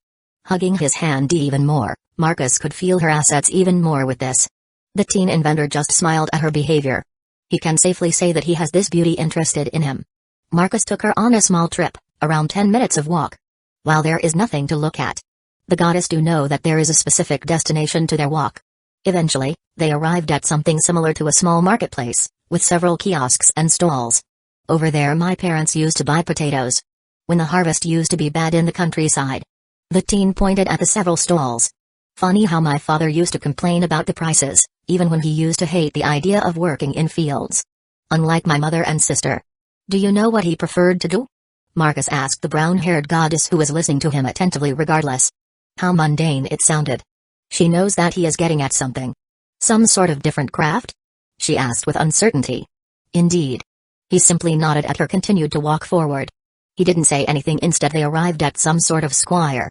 It was quite a simple square made of stone tiles. In the middle of it, there was a statue. Of a girl and a wolf.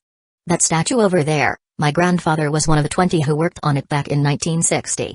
While he had no interest in engineering or machinery in general, he preferred carpeting, brickwork and other things related to architecture.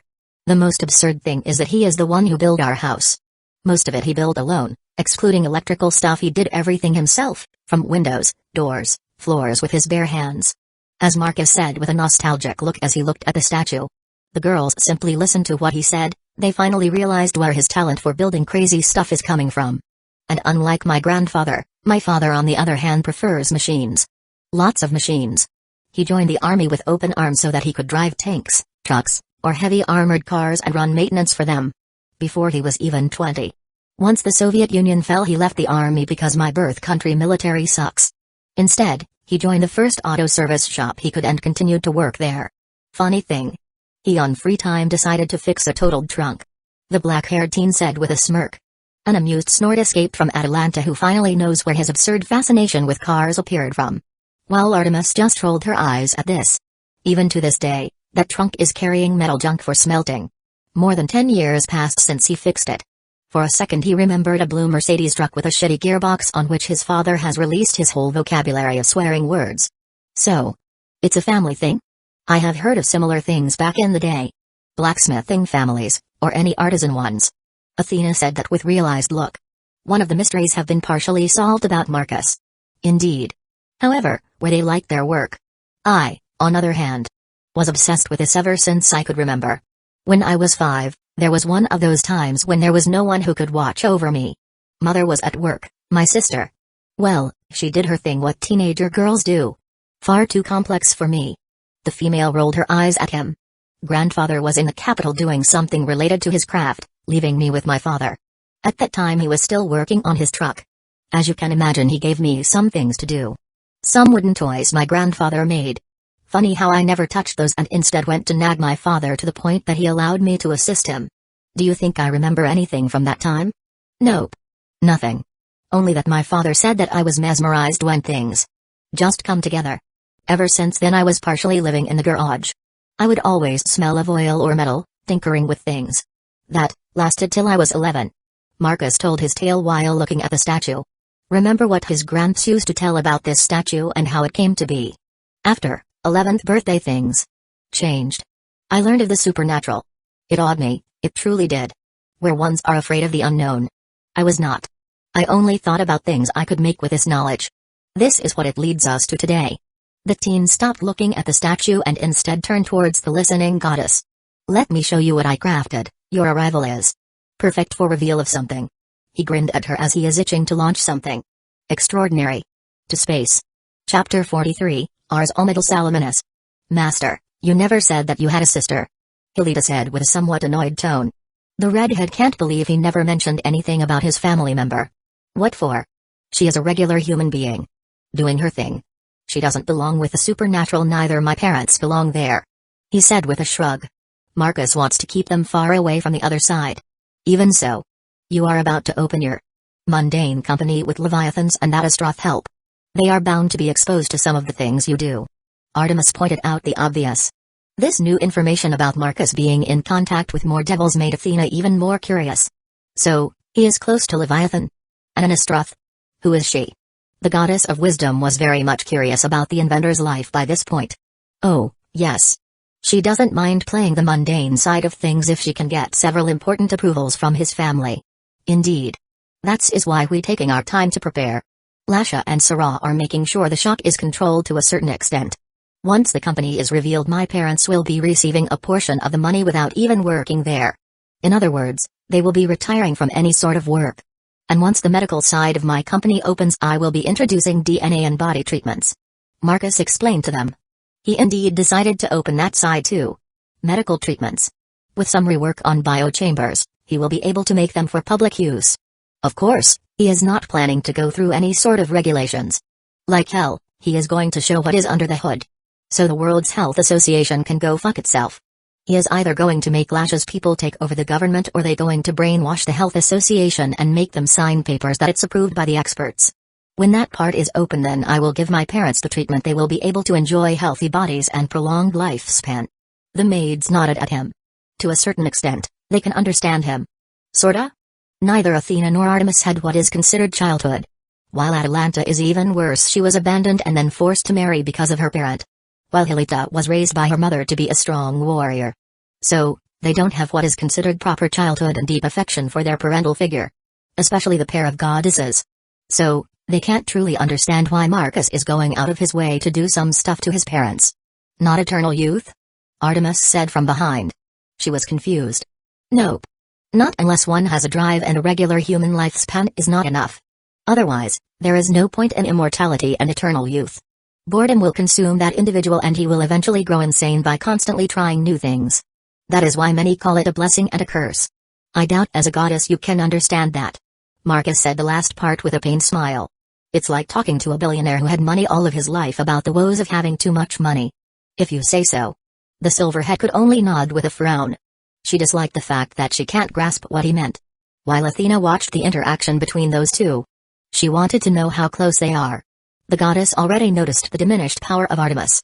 Which only means one thing. The silver-haired goddess lost one of her powers over a specific domain. In other words, the goddess of moon and hunt lost her maiden status. Unlike Athena, however, Artemis does lose power when she loses her maidenhood, because the goddess of hunt was the goddess of maidens too. While goddess of wisdom doesn't have this kind of issue. Even if it was amusing in a way, Athena is more interested in their relationship level. She was quite a bit impressed to what level the Silverhead was subdued. There was no over-the-top arrogant woman she used to see. While Artemis was still holding her head high, there was no high and mighty look there anymore. Whatever Marcus did truly has taken her half-sister down from her high horse.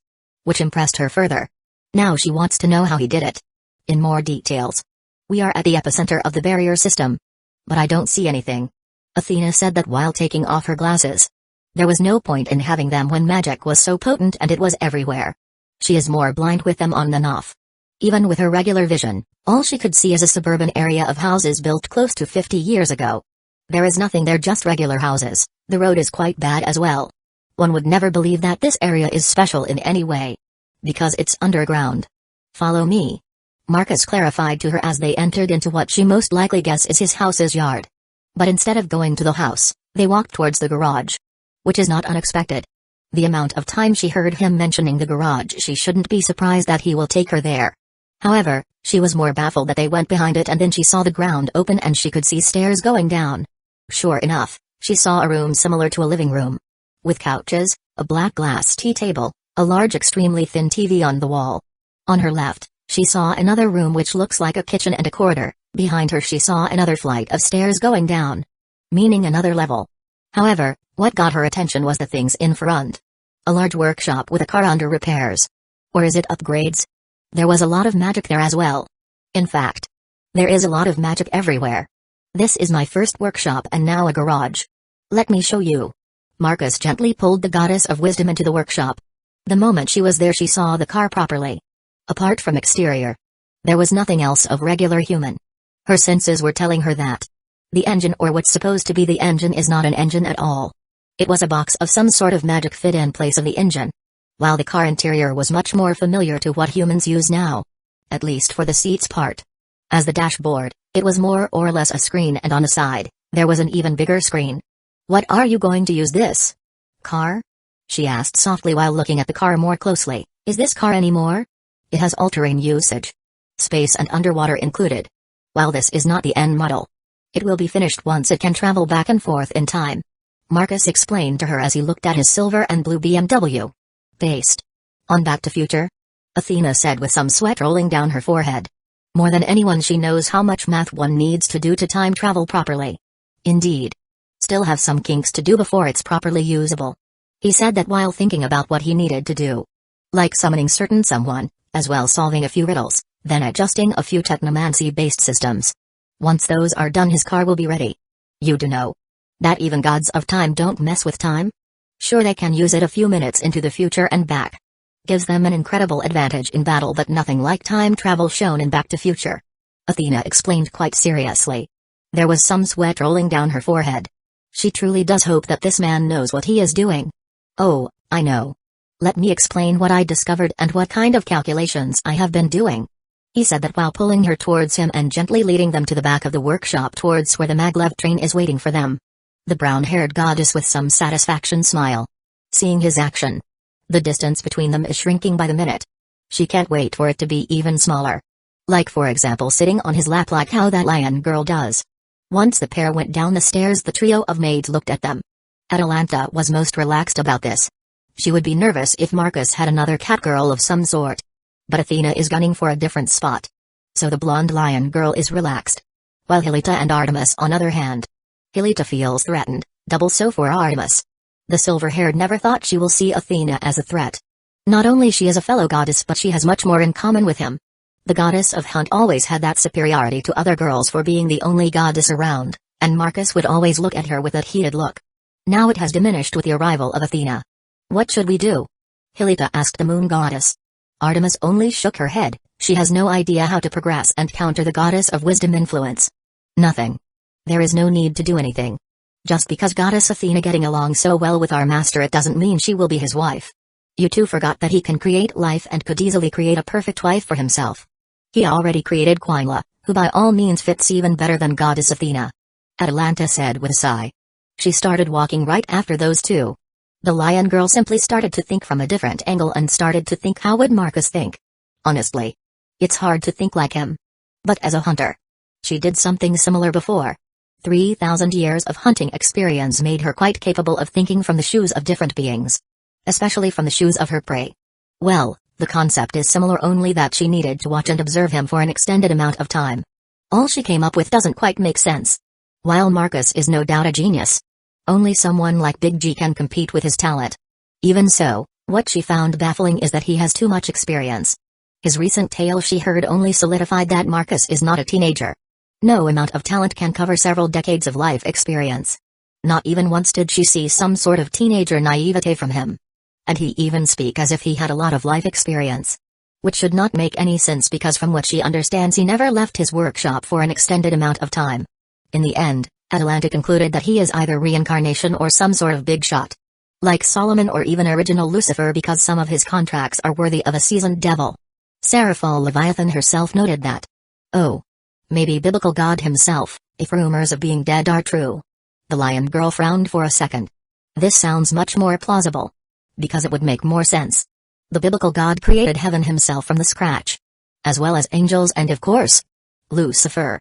With that thought, the girl descended the stairs after Marcus and Athena, leaving Artemis and Hilita behind. The redhead thought more about what Atalanta just said. It made a lot of sense. Marcus could easily create a girl of his desires if he would want. So, if he wanted a wife he would create one. She is right. Let's go. You don't want to lose points for being a bad maid. The Queen of Amazons teased her old boss for a bit. It was refreshing. The silver-haired goddess nodded at her words, her eyes were narrowed. She doesn't like this kind of tease one bit.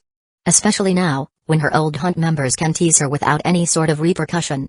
When Athena went down those stairs behind the garage, never in her very long life expected to end up in some sort of underground system.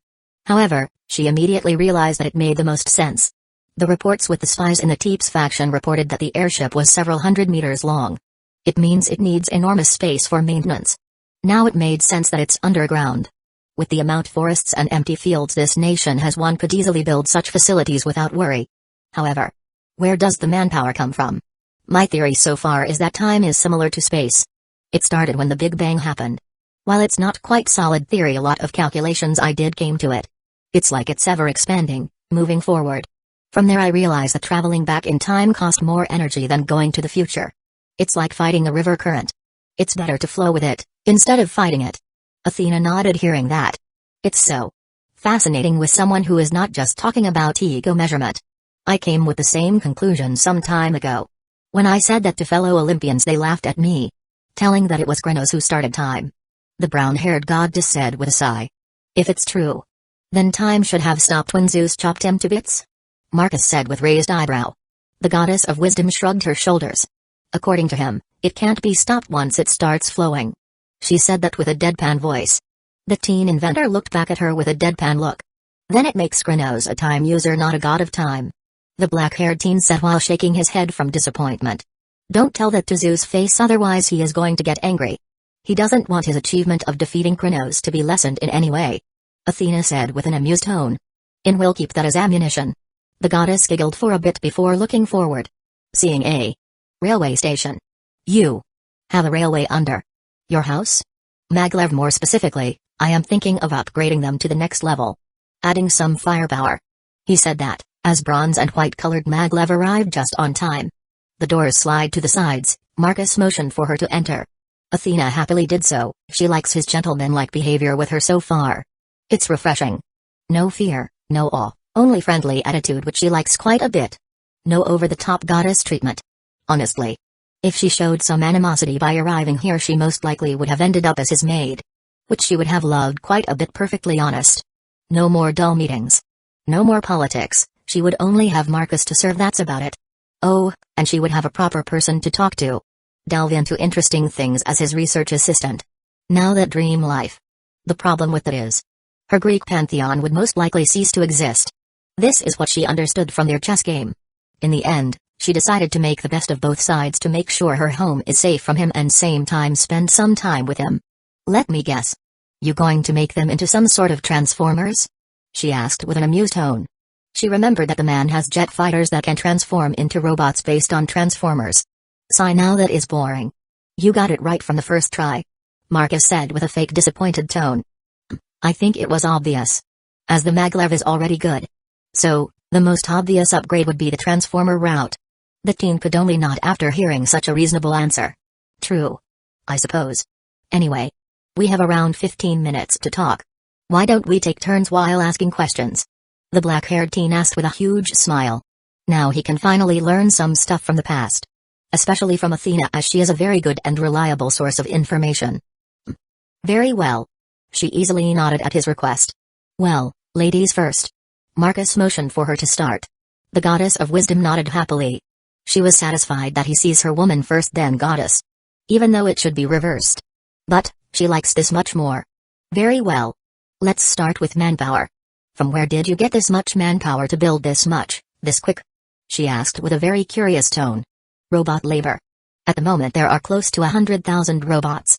Also known as Aurora bots, they are working tirelessly ever since they were created. Maintenance is easy, and the OS is constantly monitored. To make sure they don't develop self-awareness or anything related to that. The teen answered her question, to which Athena has more questions.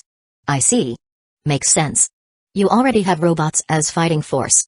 Very well, you may ask me anything you want. She said that with a very serious tone.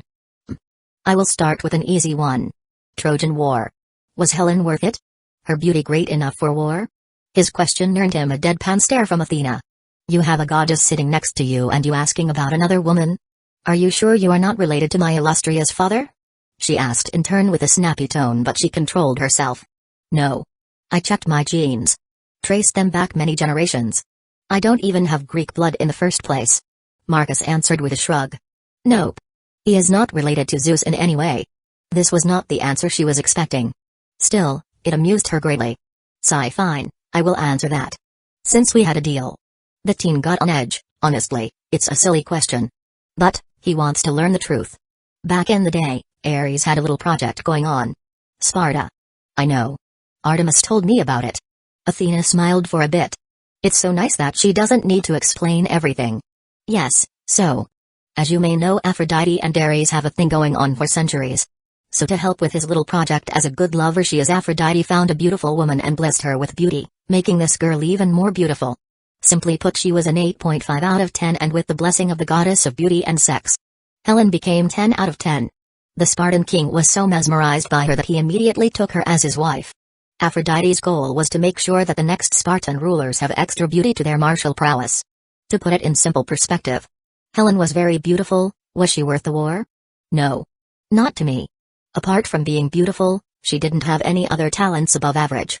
She was just a beautiful girl Aphrodite selected for her lover's project.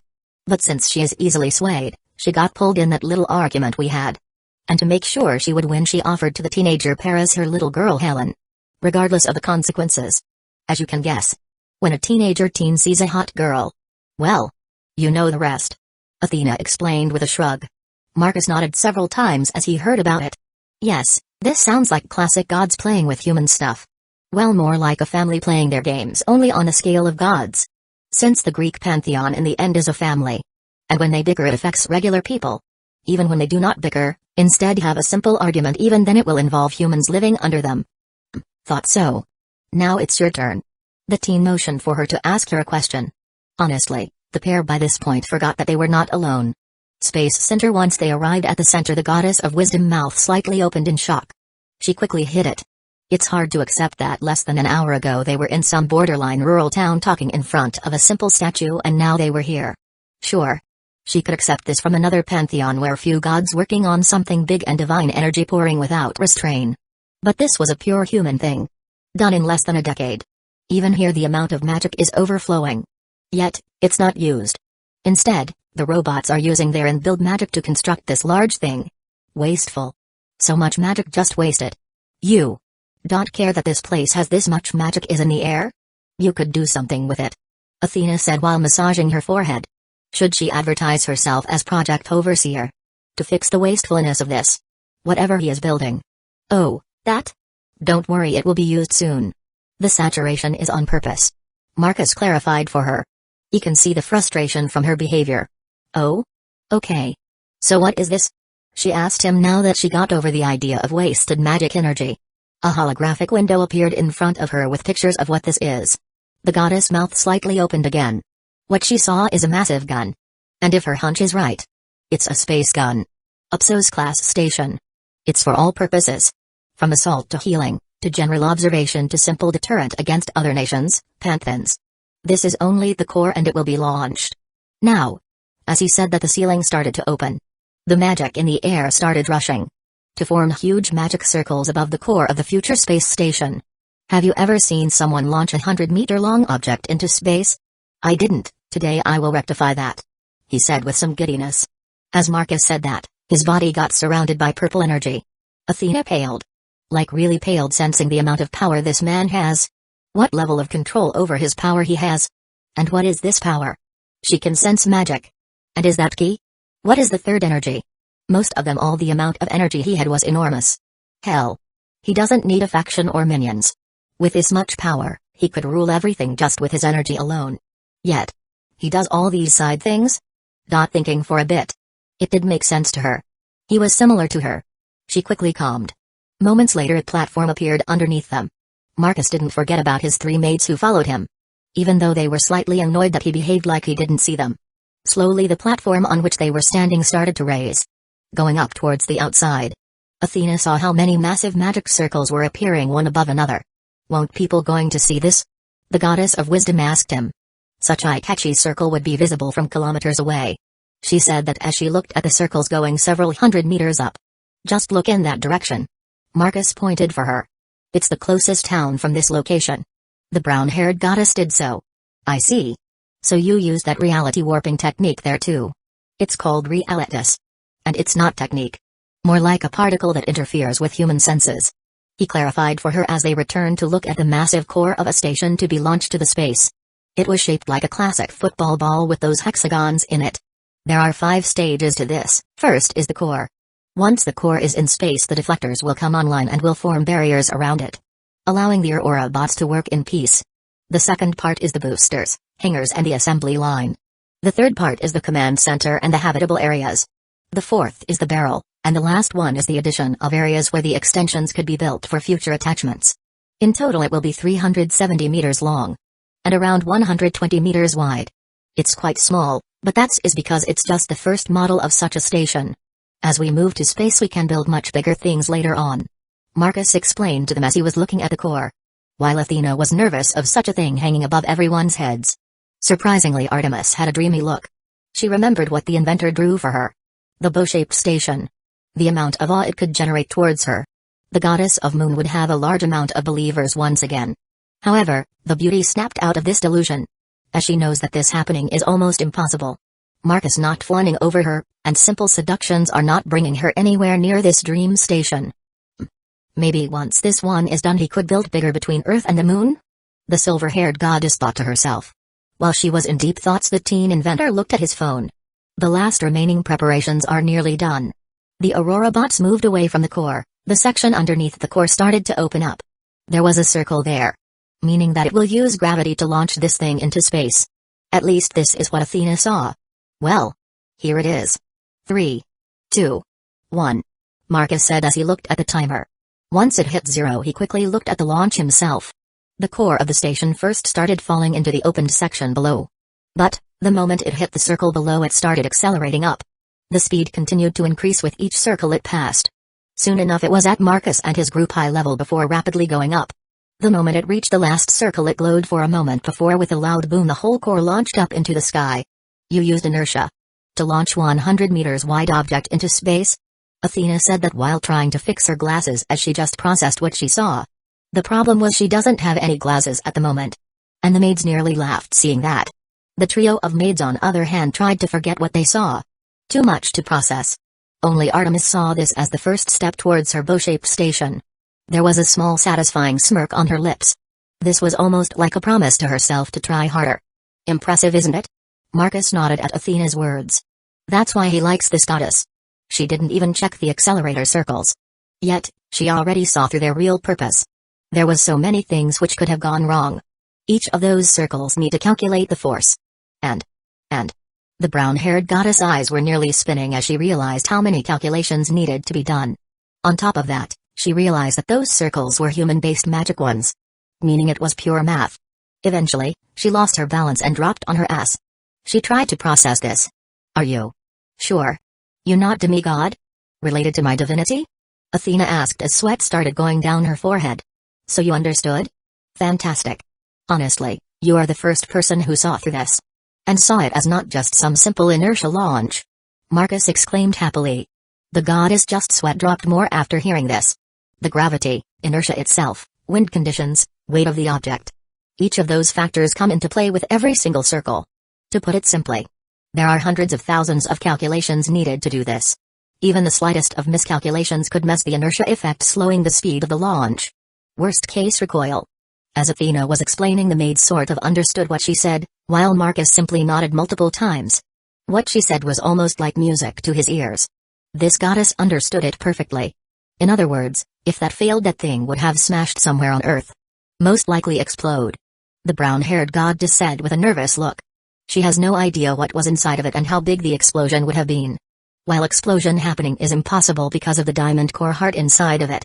The construct integrity is way above something as casual as an explosion. But if it somehow magically explode, well, my suggestion is to get some warm clothes for several decades. Marcus grimaced while saying that. He did some casual math in his head. If that thing would go boom, it could rival Yellowstone supervolcano in sheer force. His diamond core hearts are not meant for explosions. Especially the much larger than normal diamond core heart inside that space station core. So an ice age. You are far too reckless. The goddess of wisdom said while slowly getting up on her feet. Honestly, she was expecting some incredible stuff. But not something which could blow her off her feet. Literally. It's strange hearing that from a Greek goddess. Marcus said while shaking his head in an amused fashion. A Greek goddess called him reckless. He should type that down somewhere. And make it into a poster. Athena rolled her eyes. A huff escaped from her lips. What's that supposed to mean? She asked with narrowed eyes. Even Artemis looked at him with a similar look. Nothing. I mean, I could pull a whole book of stuff you guys did in history. Marcus explained with a comical eye roll. None of those events had the potential to bring an ice age for the whole planet. Athena defended herself with embarrassed blush. And neither this one had the potential to do anything. Marcus pulled out his phone and showed to her the percentage of potential failure to launch. It was below 0.01%, in other words. It was a perfect launch. Chapter 44, talking about blessings. Once the station core was in place, and the holographic reflectors were deployed. Marcus returned with the group to the base. He brought Athena to the living room. "Do you want me to show you around my current house?" he asked her as they entered the living room. "No. Maybe next time. Honestly, I give up. I need to rest." The beautiful brown-haired goddess sighed. She was tired. Mentally. And for some reason physically too. Trying to keep up with this man. Honestly. It's hard. Even for her. That space station launch thing.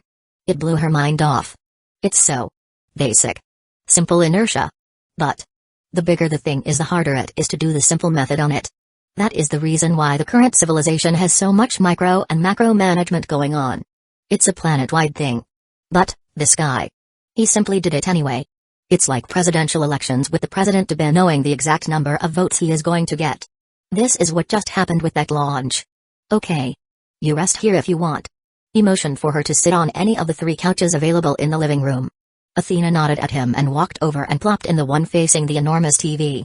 "Marcus, sit with me.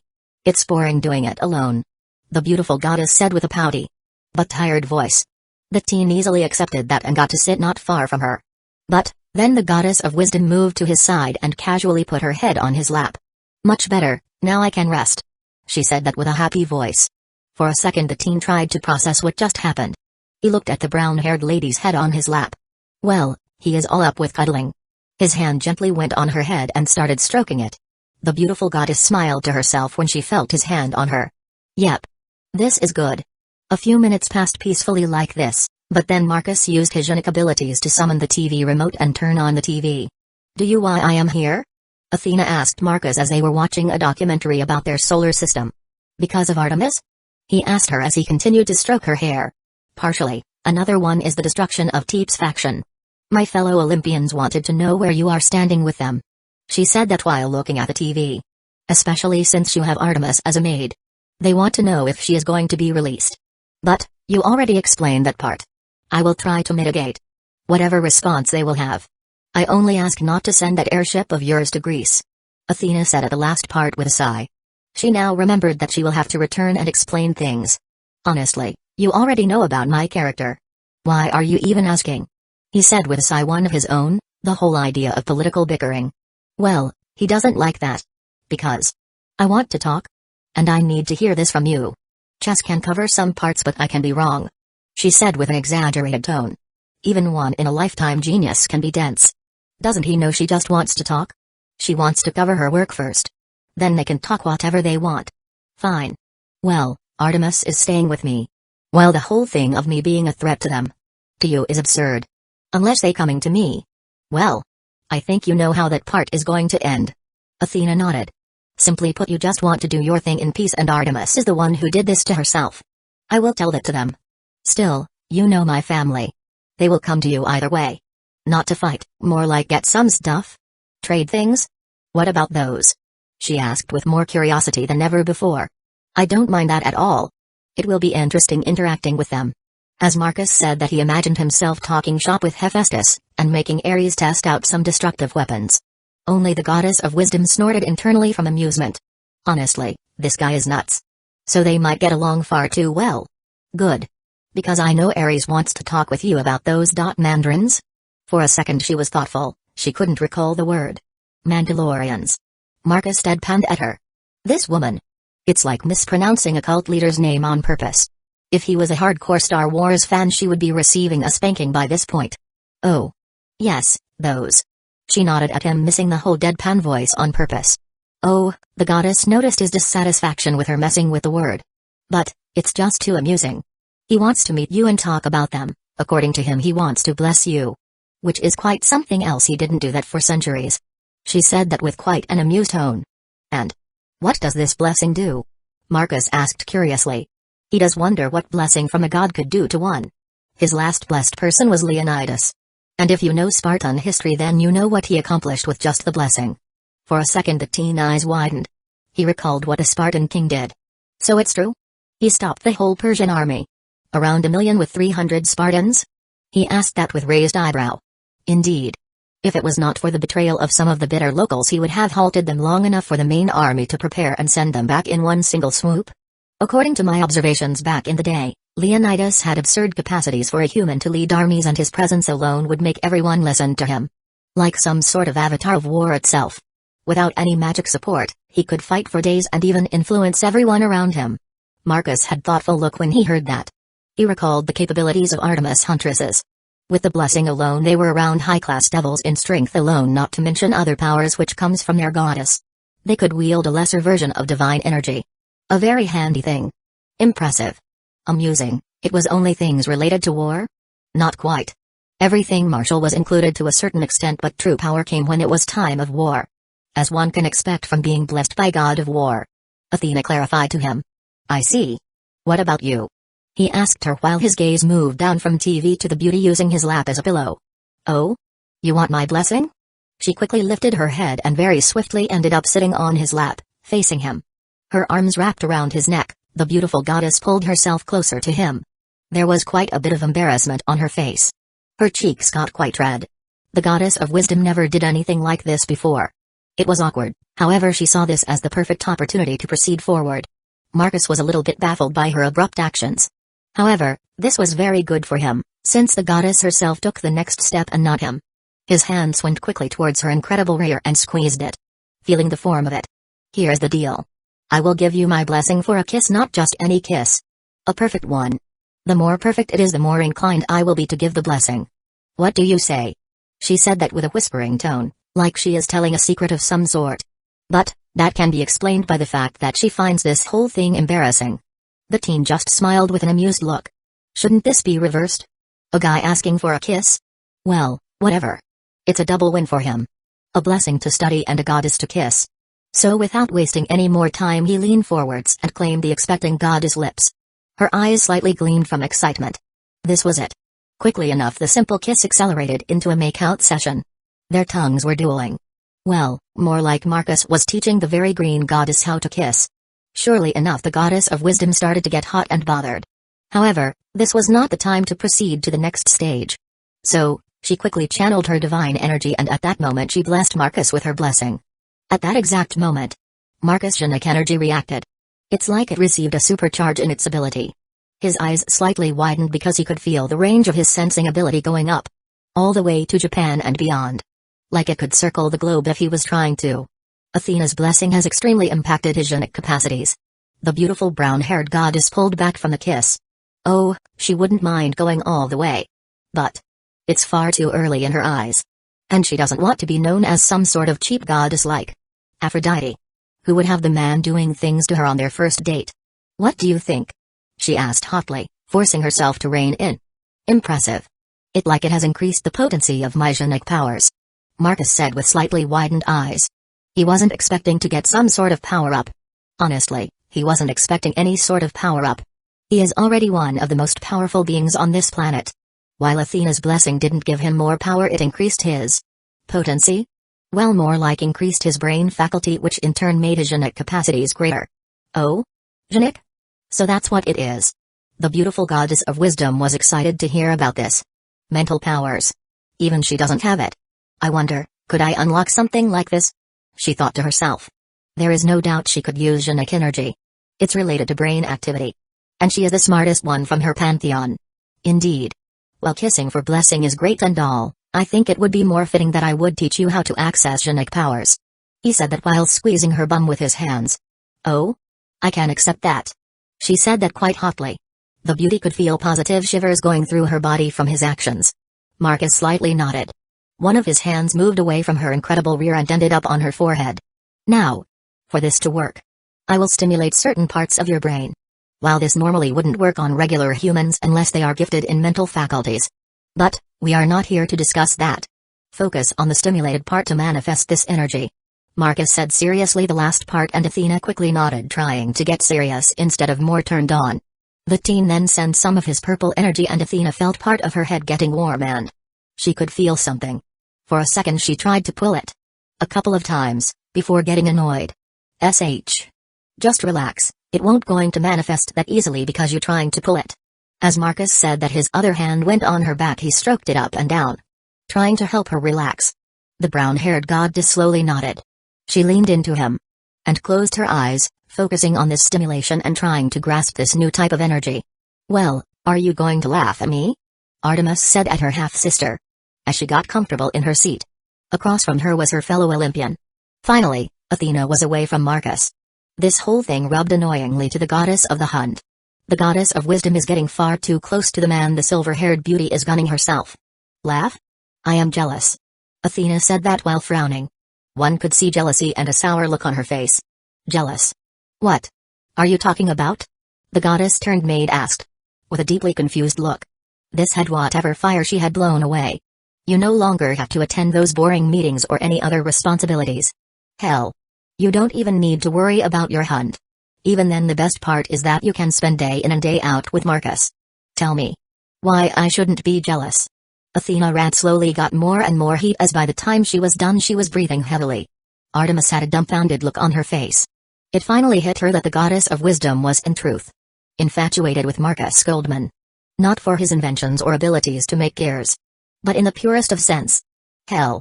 The brown-haired woman in front of her was wanting to be a maid. It took several moments for the fellow Olympian to process this outburst. I see. So, what is that Olympus will do? Don't tell they are organizing to move on. My master? The goddess of hunt almost slipped there and called Marcus by his name. Like hell, she is going to lose her points. Athena noticed that but decided not to comment on it. She would rather use this as a question for Marcus on their second date. No. They are not. I am here as recon. And no, I will tell them not to move. It's suicidal no matter how one look at this.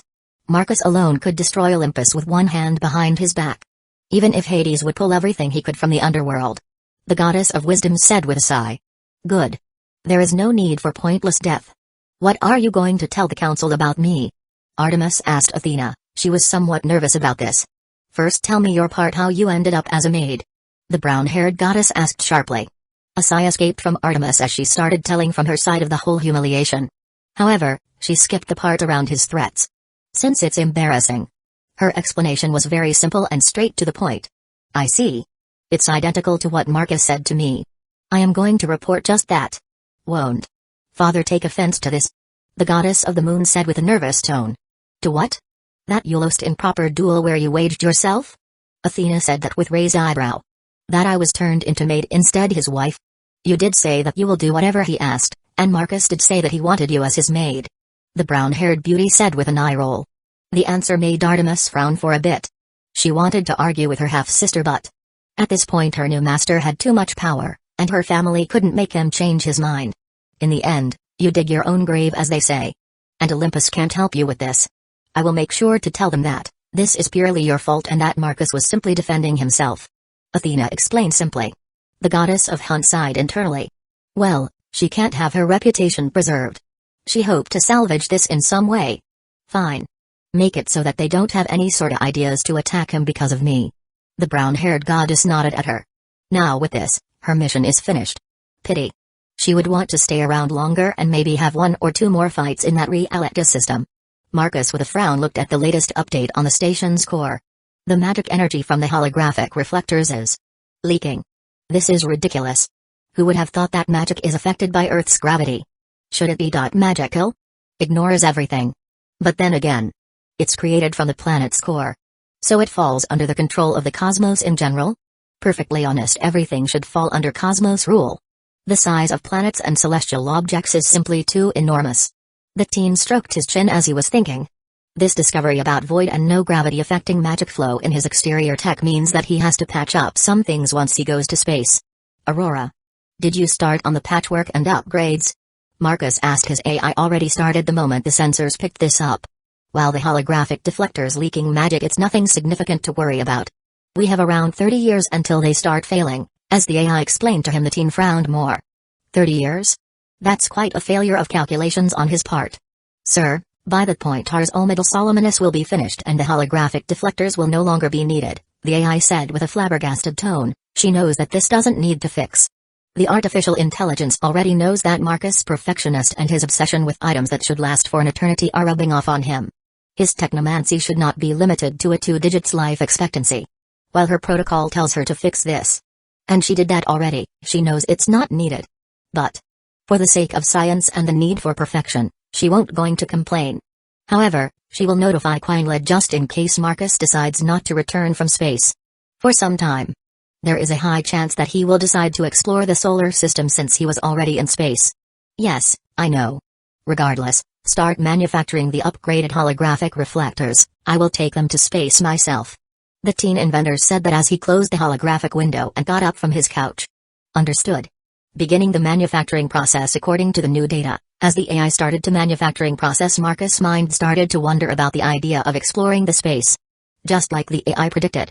Quinla's upgrades already showing their colors. Artificial intelligence can predict its master quite a bit. However, she still has records of him behaving out of the predicted path. This energy is quite fascinating. Athena said to Marcus as she made items float with simple hand motion. This energy is far more flexible than her divine energy. I'm glad you find it interesting, but you didn't explain what your blessing does apart from making my genetic energy more potent. The teen inventor asked the goddess. The beauty in question had a smug look on her face. Well, I could just leave you like this so that you could find out yourself, she said with a teasing tone. The teen slightly furrowed his eyebrows. This woman. She is being naughty. He quickly appeared in front of her and his hands wrapped around her waist, pulling her closer to himself. Or, I could get those answers myself, all I needs is the right method, as he said that his hands went lower to her perfect rear. Starting to squeeze it. I will answer it. She quickly snapped out from this pleasurable thing. The beauty realized that she is going to be carried away by pleasure and most likely going to end up in his bed. This is far too soon for that. This made her quickly pull away from him. And take a deep breath. Right. So, the blessing is based on my domains. Like wisdom, warfare, handcraft, affinity towards smart animals. Especially the owls, dolphins, primates, whales. You get the picture. I have no idea how much the other ones will help since you already have a lot of talent for handcraft things. But, wisdom and warfare should be of some use. She said that with a hopeful voice. Yes. Wisdom already has helped me quite a bit. Marcus said with a nod. He inspected his hand. For a second, purple aura surrounded him. His power felt much more potent than before. However, he has no idea about warfare. Maybe he should try some combat strategy games? Good. Good to hear. Now, however, you need to tell me some things about my power as well? She said that as a similar aura to Marcus, only blue surrounded her. Showing her genetic powers. The teen could feel that with her awakening this power, she most likely went up in the hierarchy of Olympian gods. Sure. Let me explain, he said as he pulled her into his hug. Once more they ended up sitting on the couch. The goddess of wisdom quickly started to realize that she might end up getting eaten soon. This means she has to run away as soon as possible. Later, same day, after spending some more time with the inventor, the goddess decided to run away. Let me take you home, Marcus said to the goddess as she was preparing to teleport back to Olympus. Her details were added to the diamond core heart so she can now visit him anytime she wants. Now it's only on the Olympus side that she needs an excuse to come here. Athena smiled hearing the proposition. Oh, yes. This sounds good. Okay, she offered her hand and Marcus took it. He took her to the teleportation point. Moments later his golden and white circle appeared underneath their foot. He activated his teleportation circle. Olympus 1 teleportation. Later Marcus and Athena appeared at the entrance of the marble-decorated village in the mountain. It was picturesque. Temples were everywhere from white marble, and it looked like it was built just above the cloud level. I do not want to know how can you bypass the boundaries between world like this. The beauty said that as she realized that Marcus can just simply appear in her home. One part of her wonders if he will kidnap her and do things. Internally she just shook her head. Her mind started to get into the gutter far too much for the past couple of days. Understanding of space. I have been studying space phenomenon alongside time in more detail recently. He casually explained to her as he took a picture of Olympus with his phone. Now he is feeling like a tourist. I see. You do have dimension lost after all. She said that with a nod. The goddess of wisdom remembered that he does have that gear. Not bad. You guys have good recon teams if you know about the stuff I have in my showcase vault. Marcus said that with some surprise. How did they pick up that he has dimension lost? Showcase vault? Sigh now, I am annoyed with myself that I didn't accept your invitation to check your house. Athena massaged her forehead with frustration. No sweat, you can always visit again. He said that with a smile, making the goddess smile as well. Is that an invitation I hear? She said that with a smug voice. This sounds like what regular people say about having a satisfactory first date and already inviting to the second one. Why yes. You can't escape now that I found you. Marcus said with quite a self-assured tone. The goddess of wisdom slowly nodded with a satisfied nod. Yep. Even though she is amateur in the whole art of relationships. She was able to make this man interested in her to this point. Internally she is quite smug about this. Because she is already better than Aphrodite. That woman can't have a proper relationship even when a good male specimen drops in front of her. Honestly, she might be biased but, at the moment Athena doesn't care. She was successful in her hunt and all that matters. I am not planning to escape. However, you need to go as... Well, you are here without permission and... Kind of. Well. The goddess was feeling quite self-conscious, if her father finds out that Marcus is here. Well, she is feeling like a teenage girl who is hiding her boyfriend from her parents as it's not the right time to reveal him. I understand. No worries, one day I will visit you. Maybe we will have dinner aboard the station. Being the first people who have romantic dinner in space. He said the last part with a thoughtful look as he realized that no one before did anything like that. For a second Athena's eyes widened. Hell. That sounds amazing. Yes. That sounds good. She said that with a dreamy tone. Moments later she took a couple of steps forward and kissed him on the cheek before quickly taking some steps back. I will speak with you later Marcus, she said while waving her hand for a bit and then starting to walk toward the interior of the Olympus. The black-haired teen touched his cheek. Honestly, it's an interesting experience too. Date a goddess? Especially someone who can keep up with him. Anyone close to this comes is Lasha, who Marcus has soft spot for. The blonde beauty is quite the wife material. Hold it. I want to speak with you. Marcus snapped out of his thoughts as he heard a male voice. It sounded like someone from their mid-20s. It's an adult voice but it's not as gruff as males have in later ages. Plus the aura. It was soaked in blood. And war? Ares? For a second Marcus thought, as he finally saw a man dressed in red and bronze armor. Black hair and golden eyes similar to Hilita's. Definitely, Ares. Ha. The man took a deep breath as he finally arrived in front of Marcus. Man. Thanks for the wait. I can finally meet the one who conquered the high and mighty. Bitchy Artemis. Man. Your power is off the charts. The man said with a whistle as he saw through the teen. The teen's eyes slightly widened. This guy can see through his perfect control? What the hell? Don't be surprised. I am God. Even though you have 10. No, at least 30 times more power than I do. I can still see someone's fighting strength. The man said with a knowing look. I see. Well, then nice to meet you, mysterious god. Marcus lifted his hand in a handshake. Where are my manners? I am Ares. God of war and patron of the city-state of Sparta. Well, it's defunct and gone now. But still. I know you like them, so it's good to mention. The now-named Ares took his hand and shook it. Nice. I have based my soldiers from Mandalorians and they are based on your Spartans. The god of war quickly nodded hearing that. Yep, this is the guy. I know. This is why I wanted to meet you. I want to talk about your soldiers. And Ares turned around and looked at baffled Athena, who was staring at her half-brother. The battle you two had. I want to participate in that. The black-haired man said with some heat and bloodlust. You sense it? Athena asked with some disbelief. How Ares sensed battle in such a heavily magic-disturbed place. Marcus had thoughtful look for a second. He remembered the chant. You picked up when Spartans were shouting your name? The teen said with wide eyes. Damn. He never thought that realities can do reality warping to this level. Even gods can pick up on the simulation as if it was real. Hell yeah. When Spartan shouts my name I will always hear it. It was strange when out of nowhere around 2,000 people started to believe in me somewhere in Europe, way out of Olympus-controlled lands. Ares explained with a slightly confused look. I see. Makes sense. So you want to participate in those kinds of battles? Marcus said with a thoughtful look. This is a great opportunity to study a god of war. Of course. Alright, it's not going to be for free as I will need to set up equipment for you. No sweat. If you want I can give Aphrodite to you if you want. The god of war said with a shrug. War is more important than some sex goddess.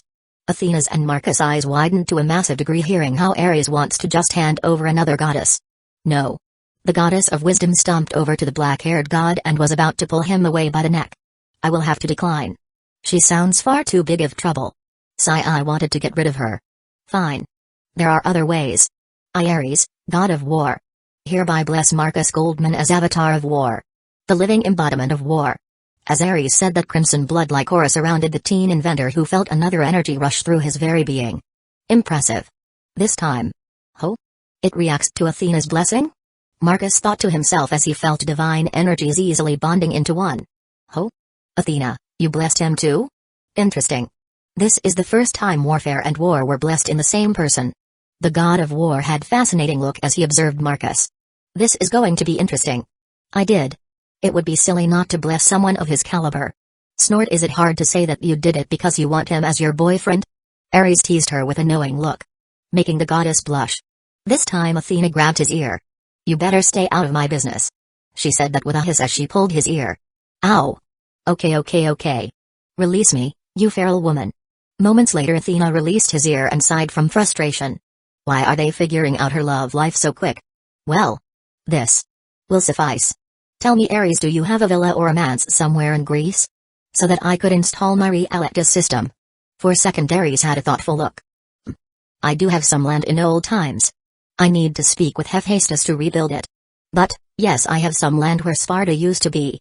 Marcus had fascinating look for a second. Hell yeah. Installing realities and checking out ancient city? Now that sounds like a great weekend. Chapter 45, Space and Finding Enterprise. Great. Then I will come to visit your place. This weekend? Marcus said with a thoughtful look. Sweat. I gonna prepare some stuff for this kind of event. Ares said with a giddy look before returning into a thoughtful one. Still, I need to check up on some things. Do you have some sort of means to keep in touch? The god of war asked the teen. The black-haired dean thought for a moment before snapping his fingers. Now that you reminded me. On his left-hand index finger, a ring appeared. Moments later he pulled out two futuristic-looking phones with hand stroke. Is that a storage ring? Ares asked with disbelief. Oh? Do you know of them? Marcus asked with a shock. Ha. So it is one. Holy shit, man. You even turning Xianxia stuff into reality? Can you make flying swords? The god of war asked with a giddy look. Hold for a moment. You know of Xianxia? The teen asked with a baffled look. Duh. It's a Chinese fantasy. They have shit ton of martial arts, massive wars, and power scaling is whack. Ares said with an eye roll the last part. Even gods don't have that kind of firepower those wacky humans write in their novels. Marcus that moment wanted to facepalm. Of course, gods are weebs and otakus. Seraphal is an obvious weeb. So why not divinities of his world? Can't you just make your weapons fly on your own? Wait. Can't you just fly on your own? The teen asked with a confused look. Can't just gods fly themselves? Sigh Marcus. There is a reason why we use chariots to travel large distances. Not only our chariots are much faster but we conserve a lot of energy. Athena said with a sigh. What my sis said is true. There is a reason why my old man is the chief god and god king of Olympus even though he is the youngest of his generation. Ares nodded at his half-sister before explaining more. God of the sky? Marcus said with raised eyebrow. Indeed. Back in the day when our Onos was still around. According to my old man who heard it from Kronos himself, our Onos was in the upper echelons of the top 10 world's strongest beings. Alongside the true dragon and dragon god and the Hindu god Shiva. Whoa. He had around as much as strength as I have? Marcus, who knows his destructive power, could tell just how much power this primordial had. Most likely. Anyway. Back to the tale. Authority over the sky is very powerful because it's extremely related to humans' beliefs. The teen finally understood why Zeus is powerful and Uranus was a beast. Human beliefs who can fly. Especially beings who look like humans. They are powerful beings. Like the strongest gods. So when my old man finally could, he usurped at that time empty authority of sky. And became god of sky. At that time his power even exceeded Kronos. Ares explained with a casual shrug. That's why when gods fly with their power we consume a lot of power. Only my old man has no consumption in his power when he is flying. We, his children, can fly and use less than other Olympians. But someone like my uncles. They use around 5 times as much just to fly. That's the reason why you will never see my old man in their domains, because they will make him waste that much energy to fly there too. Ares snorted with amusement. Zeus never in his life was in Underworld or Atlantis. That's why while divine energy is one of most powerful energies in the world, it has its perks and downsides too. Athena chipped in from the side. She knows quite well that Marcus is studying energies. Marcus seriously listened to what the war god and goddess of wisdom said to him. He then picked up something from Ares's words. Wait. I can understand Underworld. But. See? Oh? Right. You guys still believe Atlantis is a myth, right? The teen nodded at the Olympian. Well, it's my uncle's city. Both of my uncles have a seat of power. Atlantis in truth is quite similar to what Aquaman comic series describe. Ares said with a smirk as he saw the reaction of Marcus. The teen inventor's eyes widened. Unlike Ares, he remembered the movie. It was amazing. If something like that exists. Damn. He really should try getting entrance to that place. Hell, he should try getting Poseidon's blessing. Nothing beats feeling as natural as possible underwater. He has no doubt his adaptation could make him feel good underwater, maybe even breathe there. But God of Sea's blessing would be better. He has no idea if he out of nowhere will develop gills if he stays underwater for too long. After all, as they say, life finds its way, and with his adaptation, it might going to overwrite the lock he has on his DNA. Cool. Anyway, thanks for the explanation. I had my guesses why your old man is that powerful. But you confirmed it for me. Marcus took a few steps forward and handed over the phones to Athena and Ares. With these, you can keep in touch with me. And there are some good games on those. Both of them inspected the phones. Damn. These are fully touchscreen. I was planning to steal some of the American Army technology since I heard they had something like this in their Area 51. But, I guess I won't need it. The god of war said smugly about his intentions. Which made Athena deadpan at him.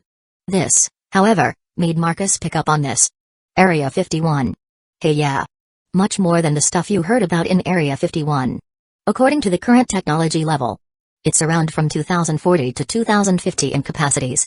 This, however, is with the current projected curve of the technology. Marcus explained to the pair as they were checking out the phones. And batteries?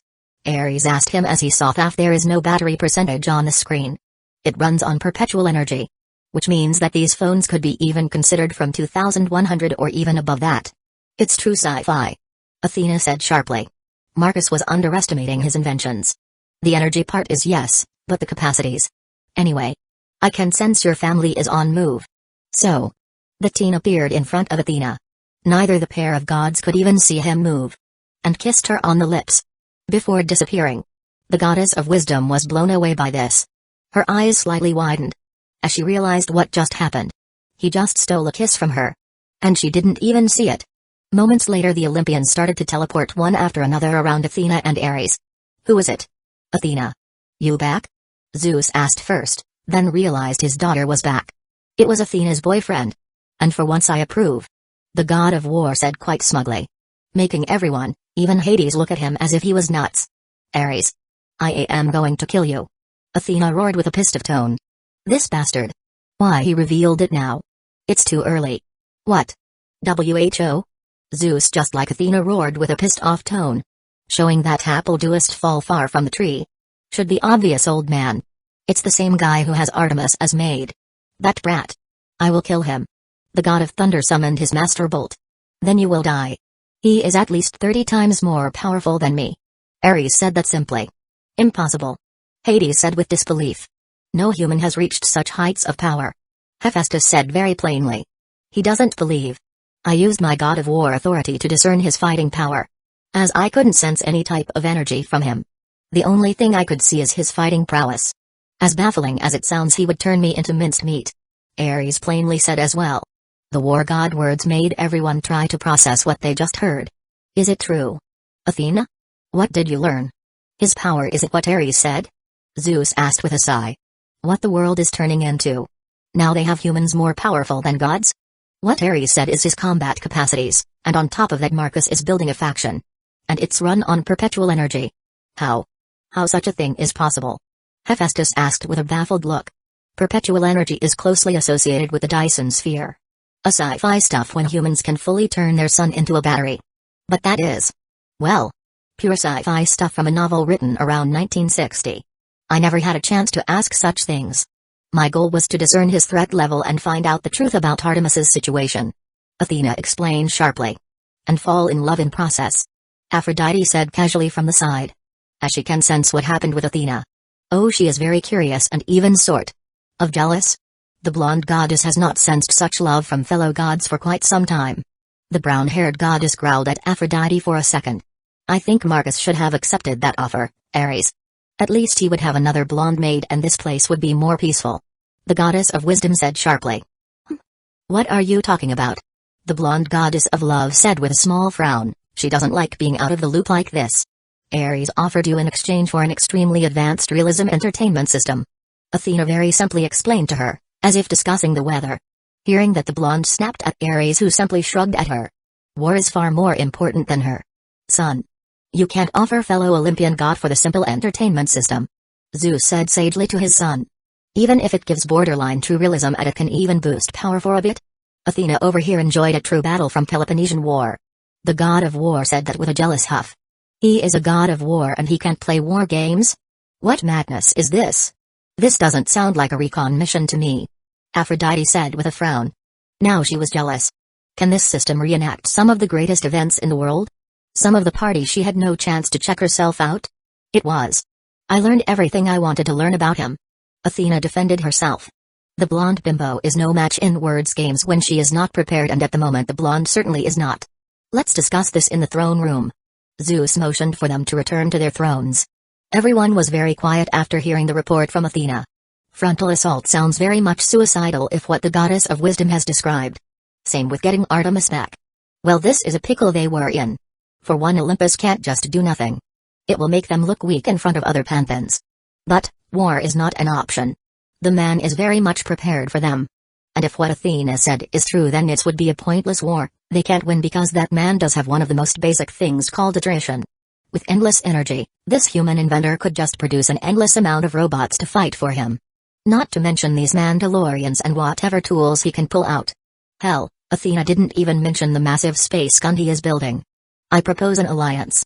Poseidon started talking first. He took Artemis as a maid and bound her to himself. Apollo said with a pissed-off tone. The twin of Artemis pointed out the obvious. As much as I dislike the fact that my niece is a maid, Apollo. She did that to herself. Marcus Goldman was defending himself. Even then she chased him down through the whole of Eastern Europe. While I understand the need for revenge, she should have notified the council before doing anything rash. The god of seas explained his reasoning.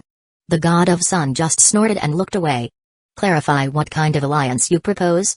Zeus asked with a thoughtful look. He doesn't like the idea of negotiating from a weaker point of view. No one does. Let Marcus Goldman marry Athena. It will solve the majority of issues.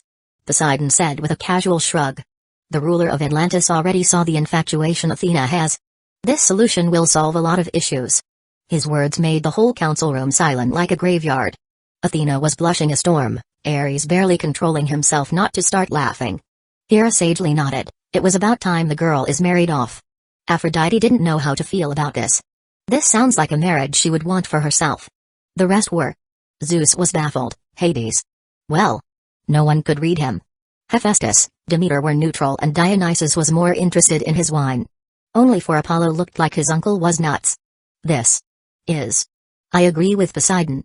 Hera said with a nod. It's about time Athena is married off. Not only that, she sees a lot of benefits to this. The boy is incredibly talented. Not every day someone just builds his faction like that and is strong enough not to get destroyed by other supernatural factions. But he is a human. Zeus said with a frown. Hell. His wife is on Poseidon's side for this. This is nuts. She was always on his side. Really? Father? Human? If I was a betting man and had to bet between Shiva and Marcus, I would bet on Marcus 10 out of 10 times. Ares said with a smirk. He recalled the reading of the teen's fighting prowess. He has never seen such power and ability to adapt. It was beyond supernatural. While he does not doubt that Shiva has more destructive power at the moment, Marcus could just adapt. That's him not counting the ability the teen has to negate divine power. I am talking about limited lifespan. Zeus clarified with his issue here. You do realize that he invented perpetual energy, which on its own can be considered more difficult than prolonged or eternal life. Athena explained with raised eyebrow. The beauty does not doubt that Marcus is no longer someone who will die just because he gets old. I see. Well, then. Let's vote on this. Who is up for Athena to get married to Marcus Goldman? Raise your hands. As Zeus said that he didn't raise his hand. But Ares, Hera, Hermes, Poseidon, Demeter, Hephaestus, Dionysus, Aphrodite, Athena herself was up. The ones which were not were only Hades, Zeus, Apollo. With Artemis's seat being empty. Well. It was overwhelming that Athena is to get married to Marcus. Well, at least the council agrees with this. However, now the difficulty is to approach the teen with this proposal. Now we need to discuss how we going to approach him with this. Athena said with a smile. Honestly. No one can remember the goddess of wisdom being this happy. For a second Aphrodite regretted that she voted yes for this. For a second, that is.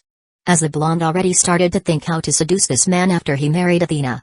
After all, This kind of relationship is much more forbidden? Steamy? As goddess of love and sex, she knows it far too well. Marcus the teen had no clue that Olympians already planning to marry Athena off to him. Simply put, such an idea never crossed his mind. All he ever expected from this is that he will get more visitors and will be able to have couple more dates with the goddess of wisdom. After all, he would never see Zeus legitimately marrying off his daughter to him. That's like absurd. Then again, he never cares about politics. Instead, he decided to push the issues about the Greek gods aside for now and focused on things he needs to do. Once he was back in his base, he started to walk quickly to his armory. Aurora, prepare Mark 4. Understood. Once there, he quickly suited up his final version of Freedom Scale Mail. Walked over to the recently finished holographic reflectors. They looked like hexagon mirrors with unique-looking dull glass. There was quite a bit of them. Marcus stored them in the storage ring. With preparations done, he quickly left the base and started rushing up towards the space. The journey to space wasn't that long. Even locating the place where the core is wasn't long either. However, this was the first time the teen had been in space, which is not a reality simulation. He was quite satisfied that his body had not even reacted to the rapid change of temperature and void of space. Even though the temperature is not existent in space normally speaking. Since there is no atmospheric pressure in the void of space, there was no reaction from his body even in such change. While the temperature was one of the things he checked out, the teen was more interested in the picturesque look of Earth. After taking several pictures and taking in the blue world below him as well as looking at the curve of the world as well, making sure no one saw him. Aurora, you can begin taking the readings of the space. Marcus said to the AI already on it. This is the first time proper reading has been done. The majority calculation I did before confirm most of the things with a very small percentage being wrong. The teen simply nodded at her. Obviously. We might predict a lot of things, but nothing beats real data. Marcus said with an obvious tone. While he likes his technomancy and its calculating abilities, nothing can replace real stuff collected from field expedition. After looking around for more, he finally decided to move on towards the station's core. Once inside the area where deflectors are deployed, Marcus started placing the new upgraded ones. Since the station's core is quite big on its own, it took him some time to put them all in place. When he was done with this, he activated the new deflectors and the old ones were turned off. Once that was done, Marcus started quickly collecting the old mirrors. He did this much quicker with his unique powers. With a burst of his energy, he made them all fly to him. After collecting them, he looked around, seeing the Aurora bots working rapidly with the first expansion. If his math is right, they should be done with this just around November. He could accelerate the progress by bringing more bots for the completion of the first stage, but that is not needed. He is in no hurry to finish the station. Right. This is done. And I am in space. Let's explore a little bit. As thought about that, he looked at the moon in distance. With mere thought, his space ring appeared and he ripped the space itself, moving several million kilometers with simple motion. His gaze went to the gray lifeless world below. Let's see what is so special about the dark side of the moon. His scale mail wings glowed as he started flying there. Honestly, I was expecting at least some traces of aliens. Or maybe even a Nazi base. A sigh escaped from the teen's mouth. He spent around a half hour exploring the dark side of the moon. But there is nothing there. It looks the same as the other side. Aurora, did you pick up any residues of unknown energies or anything of value? Marcus asked with a little bit of hope. No. Nothing from the limited range I possess. I doubt the moon has anything of value on its surface. Otherwise, the largest nations on Earth would have already sent teams to start the extraction of moon's resources, the AI reasoned with him. Indeed. Well, we should not mention to Artemis that her symbol of power is worthless. The black-haired teen said that with an amused tone. I was programmed to be a sadist, sir. I might accidentally mention it one day, the AI without shame said that to Marcus. The teen inventor just rolled his eyes in amusement. He can feel Quinlan's influence in this. While he made the original Aurora sadist, it was not to this level. Or was it? After all, Quinlan now is a proper person. Well, I am sure it only can come out when we discuss space and symbols of power. It's quite a specific theme. Anyway, moon is worthless, let's check out Venus. As the black-haired teen said, his gaze turned towards Sunday. That moment his helmet reacted and he got more shade to cover his vision. The source of life and the light is insanely bright.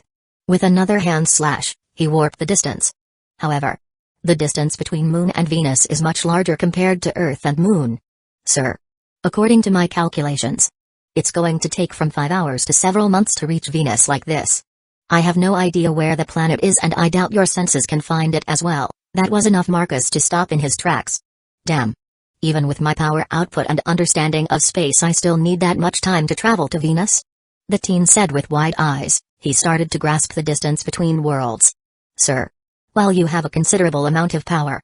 But, you still are just a speck of dust when we compare it to the cosmic scale. That's if my understanding of space is accurate, Marcus for second grimaced. He just got owned by his AI while it is sour. He can understand what she means. Well. I suppose I could return to drawing board. He took a deep breath. Pushing down his annoyance. Hell, he thought that he finally got his freedom and became unchained from most of the constraints and limitations. But, that is just him being free on the planet's surface. Now he got reminded what those zeros truly mean when he was reading the distance between planets. Even now he is millions of kilometers away and he can still easily see his birth world. After swallowing the bitter pill, he slashed the area in front of him with his hand, warping space. Moments later he was in Earth's atmosphere. From the looks of it, he was above the Pacific Ocean. Even now he got reminded that one could fit the whole of Mars in just this ocean. That's just how big the biggest ocean on Earth is. Before long the teen started to descend into the world below him. As he was re-entering into Earth he remembered something. Since he was in the Pacific. Well. Why not some more exploration? A single check later on watch he saw that it was just around 19:00 in his country. He has still some time left. And at the moment it's early morning in the Pacific area. This reminded me of that episode where freedom is launched for the first time and mech showcases the mech for the first time. Especially the easy ability to enter Earth's atmosphere. Let's reenact that. Marcus said that as he remembered the setting was quite similar to this. Hell. He even was in the Pacific in a suit based on freedom. Sir, you are off by over 10,000 kilometers. If my knowledge of Gundam Seed is right, that scene happened in Alaska, Marcus groaned hearing that. He was pumping himself up after that sour moment in space and his AI is beating him up again. Woman. At least give me some amusement from this. As the teen said that, he slammed into ocean with speed high enough to cause quite a big tidal wave. Soon enough he was deep underwater. Yet, he didn't even bother with this and just started descending deeper into the depths of the ocean while moving towards northwest since he was in the southern hemisphere not far from South America. Once he was deep enough the scale mail wings glowed and Marcus rushed forward at extreme speed. Since he was underwater there was no need to hold back. With helmet switching into night vision, and other visions for cross-reference to give perfect vision even if he was deep underwater. Around an hour later he was not far from Japanese territorial waters. More like 8,000 kilometers from where he re-entered into Earth. Sir. What are you looking for? Aurora asked him with a curious tone since she noticed Marcus just floating in one area and looking around. Enterprise. She sunk somewhere here. The teen said with an excited tone. Let me check the GPS coordinates, it could help. Hearing the request the teen rushed to the surface for a bit. Once he was above the water the AI quickly connected to the satellites. Scanning. Accessing US government databases. Leaving boogies behind. Cross-referencing with known location, the teen smirked hearing that. He is wondering what kind of presence did Aurora left in the Pentagon servers.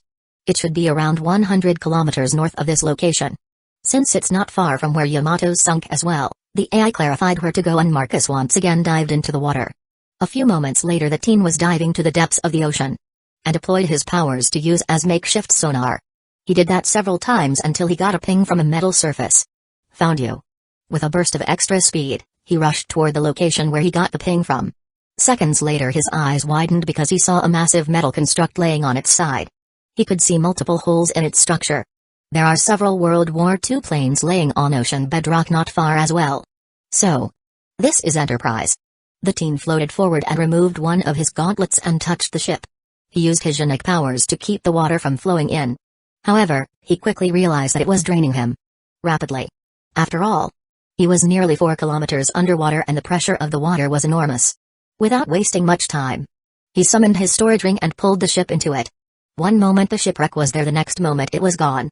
For a short moment, there was a pull forward as a huge object just disappeared and water very quickly filled that place up. A smirk appeared on his face as he realized that. Yes, the ring could hold such a size object. To make sure it was all right he drained all the water from the ship and sent it back to the outside world. Sir, I think we should return to the base.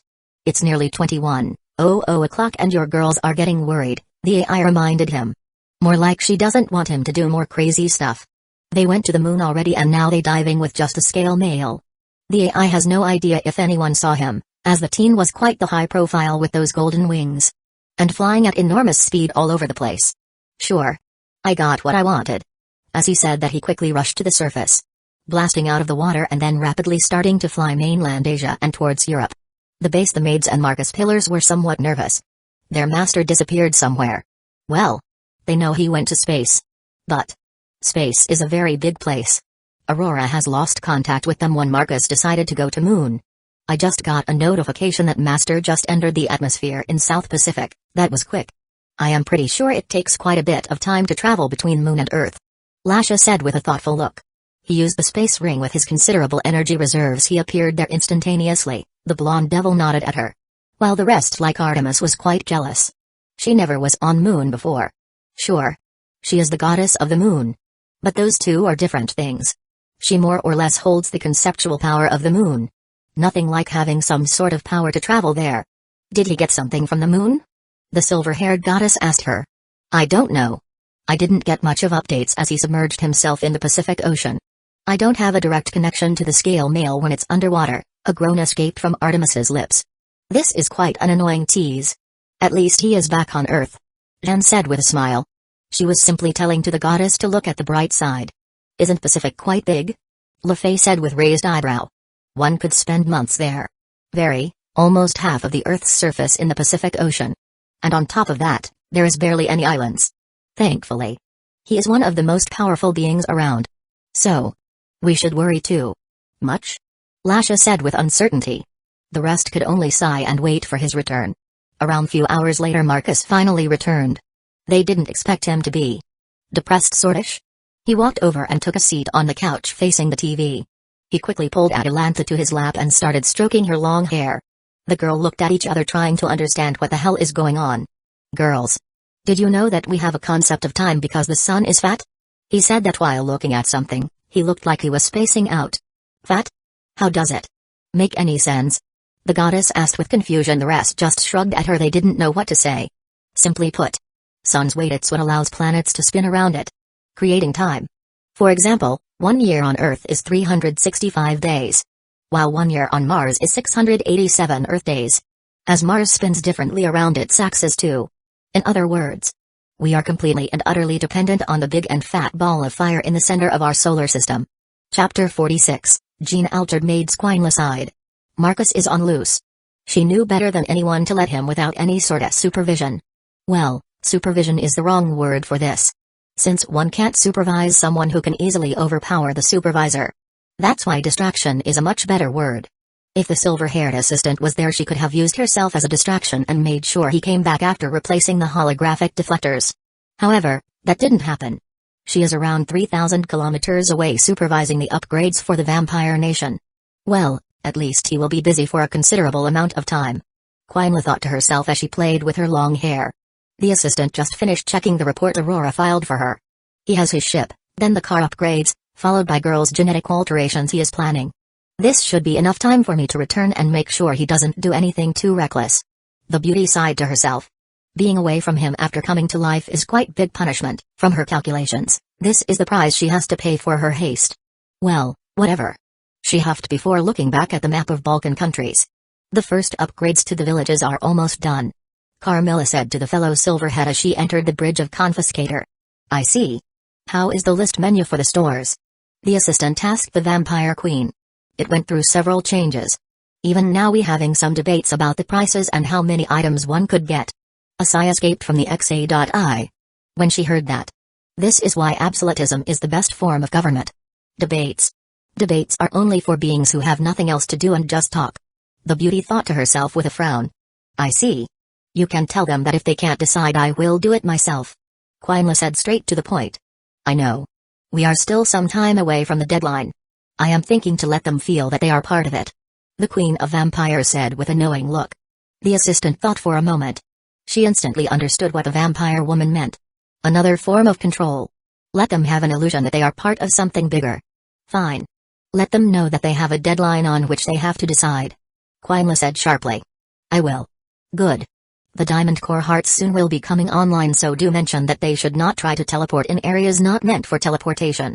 The beauty said with a slight sadistic tone. Just imagining splashing them into a wall, and flying back several kilometers makes her smile. Don't worry, they will know. Is there anything else I should know? I still have my duties as Queen of Vampires. The other silver-haired beauty said to Quinla. Nothing you should worry about. You can return to your duties. I still have my things to attend to. The assistant motioned for her to leave. The queen simply nodded at her and turned around and left, making the silver-head assistant frown, seeing that her bait didn't work. Quinla is annoyed that her methods of making the vampire queen mad are not working at all. While Carmilla with satisfaction smiled as she sensed the frown on the younger silverhead. The recently created beauty is far too expressive and inexperienced. Sure, the vampire queen can't hold a candle to assistant's capacities as being, but she has experience in spades. Once the vampire beauty was gone, Quinla turned around and a bunch of holographic screens appeared around her.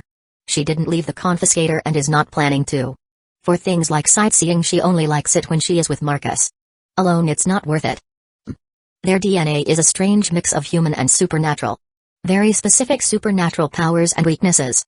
If I was clueless with this, I would say someone just pulled out a pen and decided their powers and weakness on a whim. The silverhead thought as she crossed her hands. Honestly, she is bored. She already planned out the whole upgrade schedule, and could easily return to the base. But, she is the overseer. Internally she decided that she will never going to sign up for such a mission ever. It's a punishment. And yes, she doesn't need math to know that it's something akin to a personally tailored for her as punishment. Her master and creator know her better than anyone and simply knows what is something she would dislike. And thus he used against her. While she can easily run things and wouldn't mind doing it. That's with key factor that Marcus should be next to her. Her design is like that. She is his assistant and exists to do what he doesn't like doing. Sigh. Marcus sound of predator clicking. A message? I pulled out my phone and checked the screen. There is an icon of mail. Someone just messaged me. What was that? Atalanta asked me as she was on my lap. She even slightly jumped hearing the predator clicking sound, which I use for my message tone. Someone just messaged me.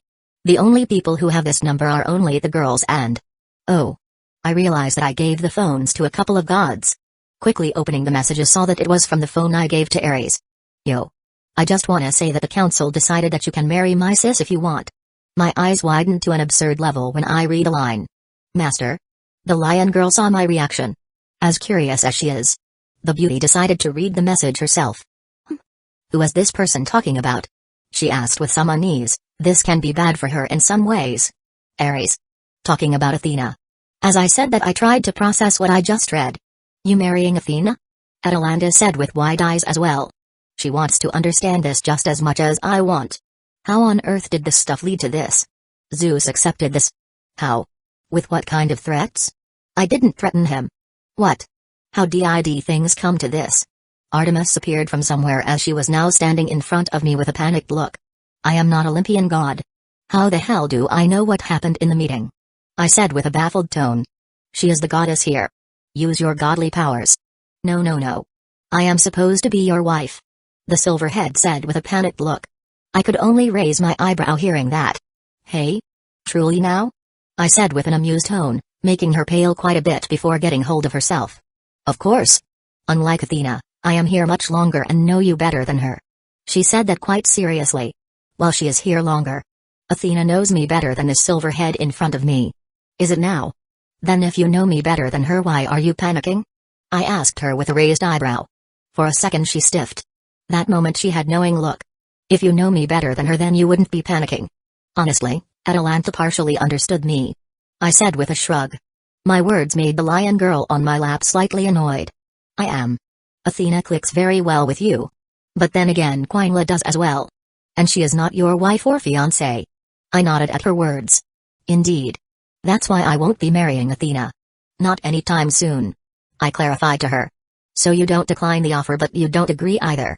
However, knowing my family, they will want some assurance. So, most likely, they would want to make her your fiancé? That, I don't mind. Honestly, it sounds amazing having a goddess as a fiancé. I said with a thoughtful look. Artemis's eyes once again widened. Some panic appeared there. But I can be your fiancé. She said that hurriedly. Not really. I don't see you as future wife material.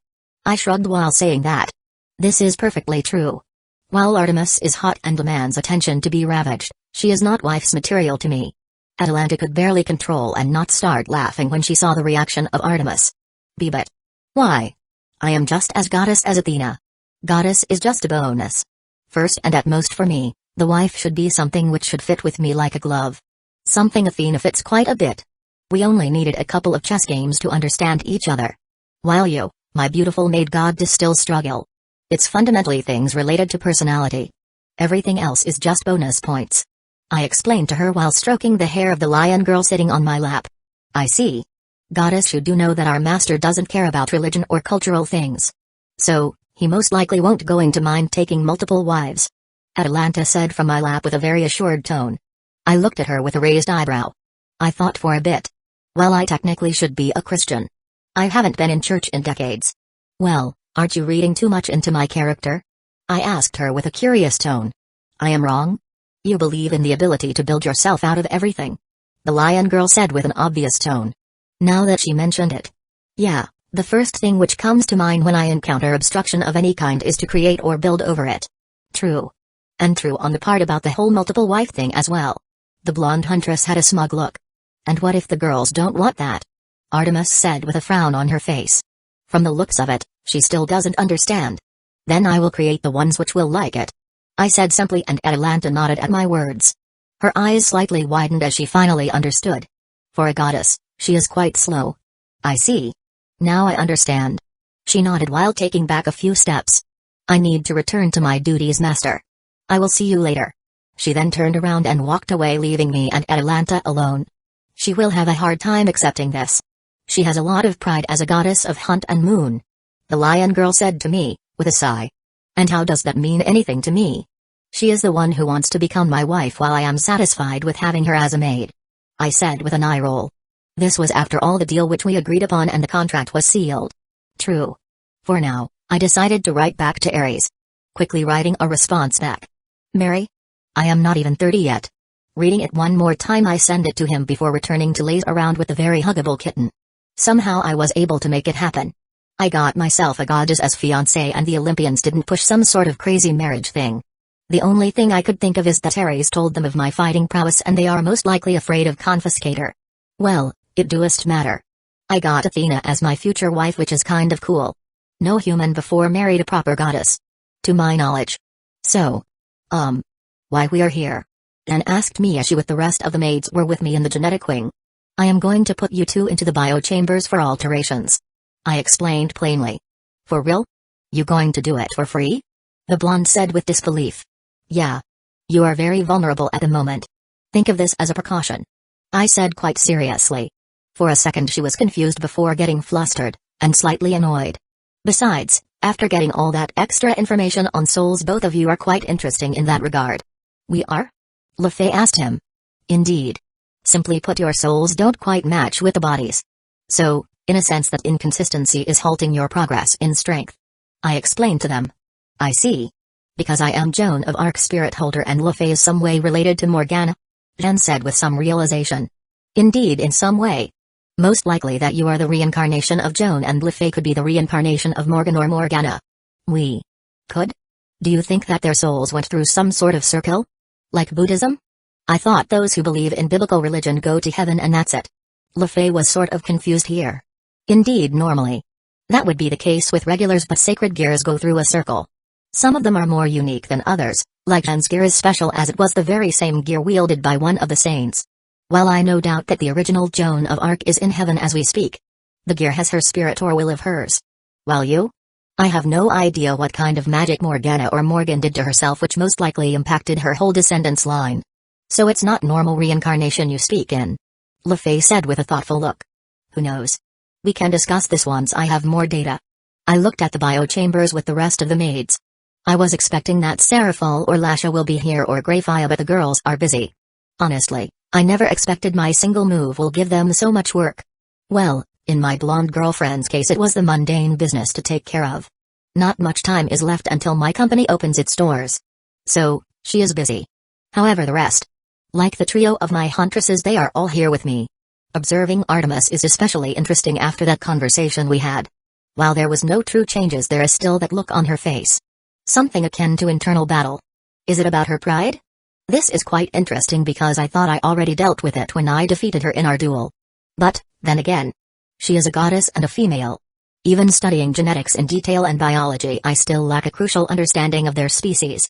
Even when I created Quinla, her behavior still had some anomalies. Well, one day for sure I will grasp it. As I was thinking about the mysteries of life, the genetic alteration to match their soul was underway. Fascinating enough, Aurora patched up some of the issues they had with their souls. It was more like cleansing of some sort, like polishing and taking off the rust. Well, what do we have here? I looked at the reading I got from LaFay.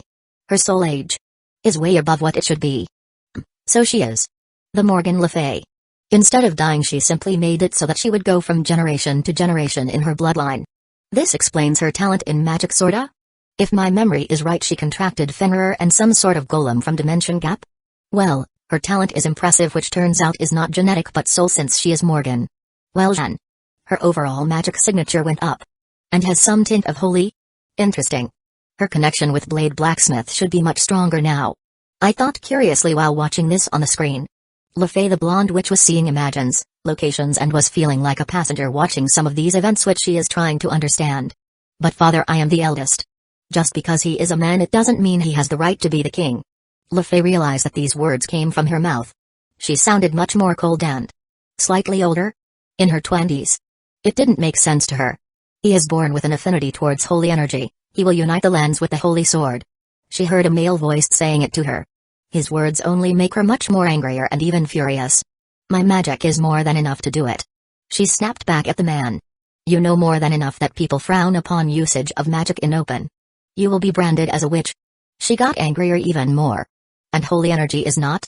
What bias is this? You can make miracles happen regardless. She snapped back again. Enough. We discussed this before. The succession will remain as it is, Morgan. LaFay felt an enormous amount of anger wash her over, followed by hate. These memories. They are my ancestors. How? Is it as Master said? I am the reincarnation of Morgan? Did this session somehow reawaken those memories? The blonde witch thought to herself. How dare he? I am a far better choice to be the queen. My magic is far superior to some pathetic ability to wield some silly toy made by a foreign god. Once again LaFay was plagued by an angry voice that sounded very much like her. I will get what I want one way or another. Gasped LaFay's eyes snapped open, some cold sweat went down her forehead. She could hear the familiar yet same time not familiar voice of Aurora. It's like she know this voice yet same time she is hearing it for the first time. It was strange. First out of 3 genetic altering sessions is over, the girl slowly got into a sitting position in her specifically prepared medical bed. She immediately noticed a slight increase in her height. It wasn't by much, but it was there enough for her to notice the difference. Another thing was her hair. It got longer and slightly more paler than before. Most importantly, she was slightly confused with herself. LaFay, are you alright? She heard her master's voice, which made her have a weird feeling. Like she doesn't like calling him master anymore. No. She wants to call him by his name. And study him. And learn all his secrets. And do other things. Which makes her blush hard. Just imagining it. What the hell is this? Where are these ideas coming from? Control yourself. I am like an ant in front of his power. LaFay reasoned. She was horrified by these weird ambitions popping in her head. It's like she is not afraid anymore and that she doesn't mind being risky with her situation. Thinking for a bit, she realized that difference between Jean and her is that the holder of the saint spirit is bolder than her. Which she could change. Honestly, the blonde witch knows she can be more useful. Once again LaFay put her hand on her face, she realized that she has more arrogance now. Why, yes, I am fine. The blonde witch quickly got on her feet and walked out of the biochamber. She immediately saw Jean, who came out before her. She could see some changes in this girl too. Her aura is slightly different. Less tomboyish. And more friendly?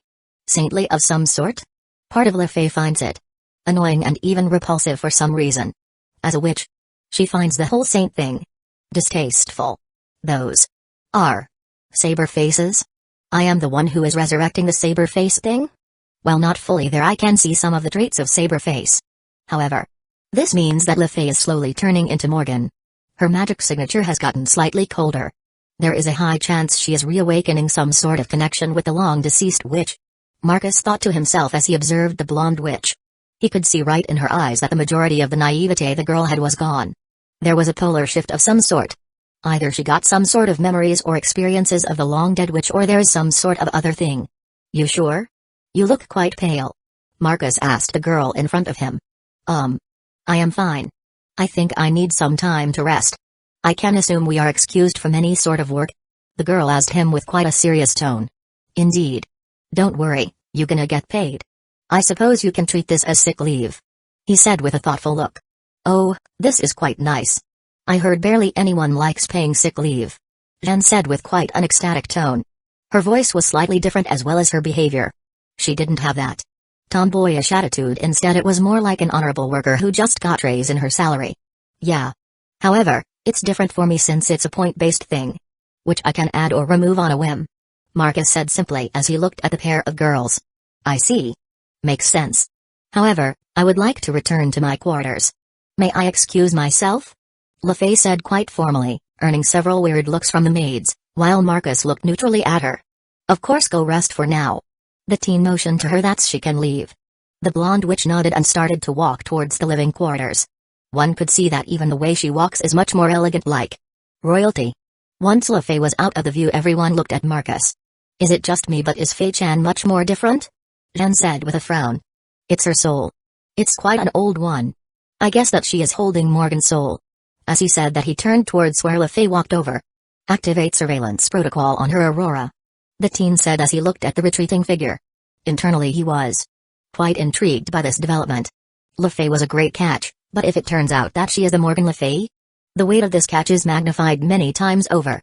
His curiosity has been piqued quite a bit. Same with the girl next to him. He simply could feel a certain warm energy radiating from her. It's like an awakened some sort of saint-related power. Not only that, he could see some similarities between this Shan and the Shan he knows from certain franchises his world is mixed with. Honestly, it feels like this world is a crossover set up by a being who reincarnated Marcus into this place. This means once the alternation is done, she will look like that Shan. This is interesting on its own, because he will see that Shan in maid uniform daily. So, you saying she is now Morgan, or LaFay is turning into Morgan? Very confused, Hilita asked him. Honestly, I have no idea. I don't have enough data at the moment. All I know is that the soul itself was polished, adjusted, and reinvigorated to fit with the body.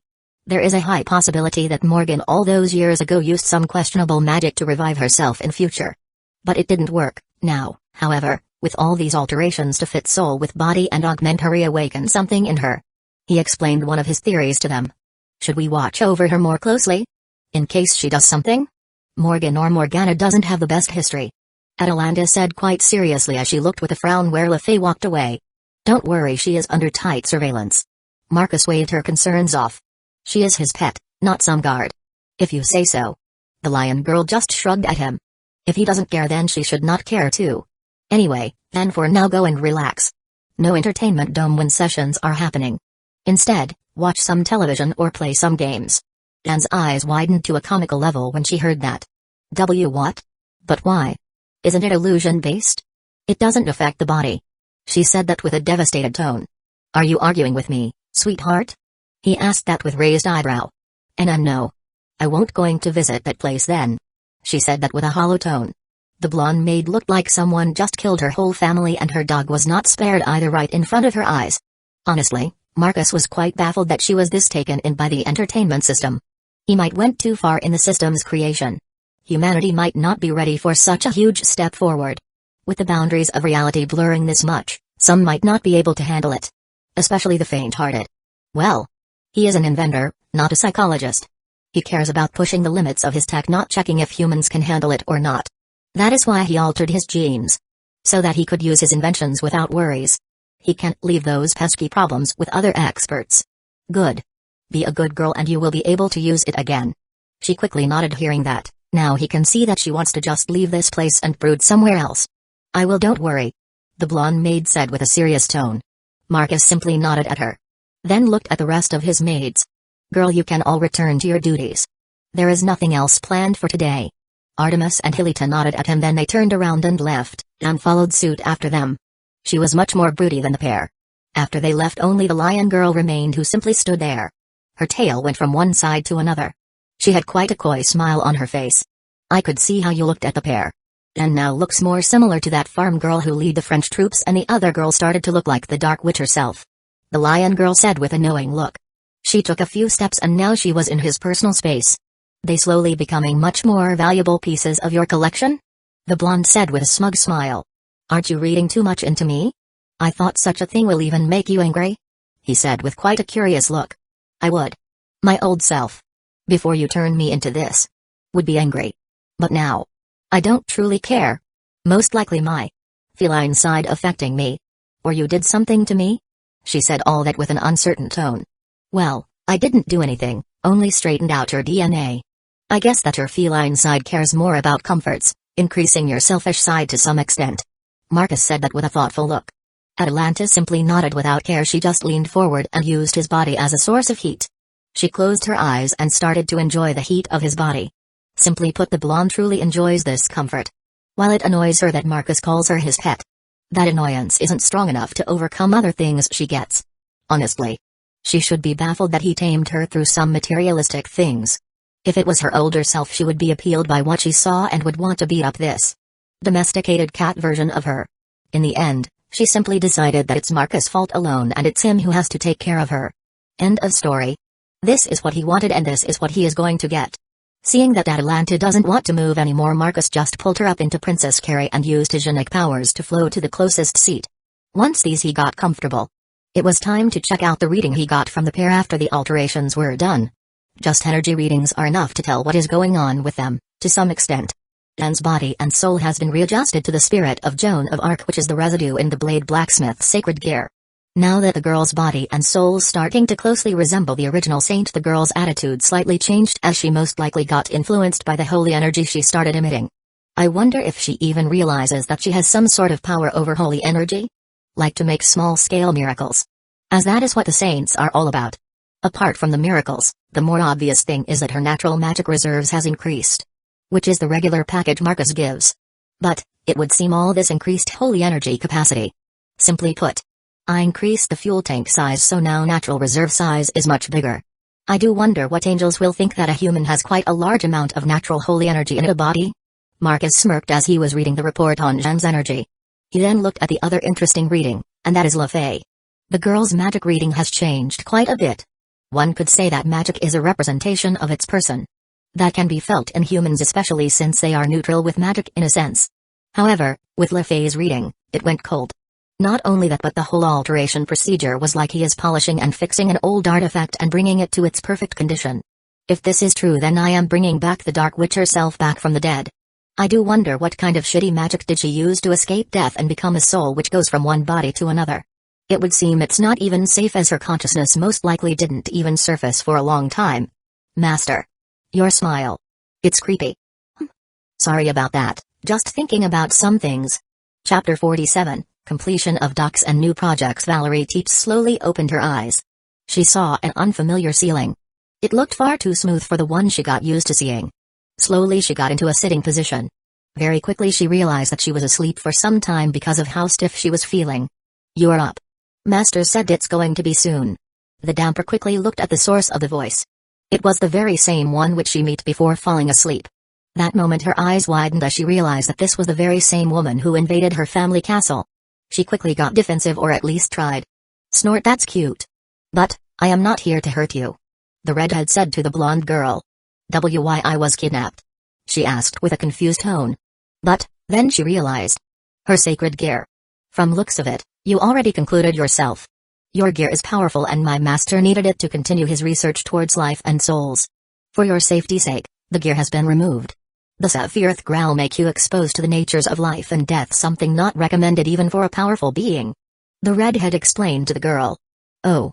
I see. So, what now? Since the gear is taken, there is no use of me? The blonde damper said with realized look. The redhead smiled, seeing how quickly she realized her uses. The girl is quite sharp. We can always find some uses for you. The Teeps family is gone.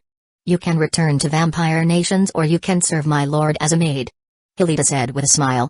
What happened to my family? She asked with a frown.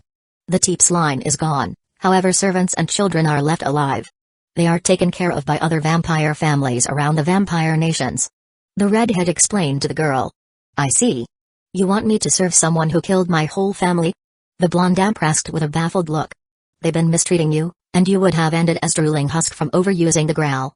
Not only did my master save you from that fate, he even healed your soul, which was damaged from its usage. And as I said before, you can just return to the Balkans. Carmilla faction can take care of you. It's up to you. The redhead maid once again reminded that. I need time to think. Very well. If you need anything, just ask Aurora, she will get anything you want. The Amazon Queen said as she turned around and started to walk towards the doors. Wait. You didn't say who you were. I can sense that you are powerful being. Yet, you are a maid. The damn pressed she felt. Power, quite a bit of power flowing from this maid. Now that she mentioned it. The whole place reeks of magic. Oh? My apologies. I forgot the basic manners. It seems my master's character is rubbing off on me. I am Hilita, I was Queen of Amazons once upon a time. Valerie's eyes widened. She put those two quickly together. But how are you alive? I thought I was dead? I was, and then I was brought back. Things like that happen when you live under the Greek pantheon. However, after a certain event the previous summer, me and Artemis, followed by her hunt, are serving Marcus Goldman now. He is an inventor. The redhead very plainly explained to the girl. The blonde girl nodded to her explanation. It was sounding very simple until she understood the scale. Greek goddess is serving someone? Then this guy. He should be very good. Artemis is serving someone? Valerie needed confirmation here. For a second she believed that she misheard what the Amazon Queen just said to her. Indeed. You didn't hear this from me, but she got her ass whipped, and now she is dressed in this uniform, just like me, and is trying to find ways to seduce Marcus. Far cry from what she used to be. It's very amusing in a sense. Hilita explained with an amused smirk. The beauty is enjoying her time here. Even though her success in becoming the wife of the inventor is as bad as goddess of hunt. I see. This is, well, strange. Valerie was more than baffled. Artemis is a maiden goddess. But now she is a maid. Does this mean she is not maiden anymore? This is quite groundbreaking. Gods don't change that much. Since they are not as active as they used to be. There hasn't been any modern changes for the past 2,000 years. So, it's strange to hear how much Artemis, of all the goddess, has changed. It's amusing. Anyway, just ask for Aurora if you need anything. Hilita said that as she left the blonde damper alone. Aurora? Who is she? Valerie asked with a confused look on her face. Who is the one redhead was talking about?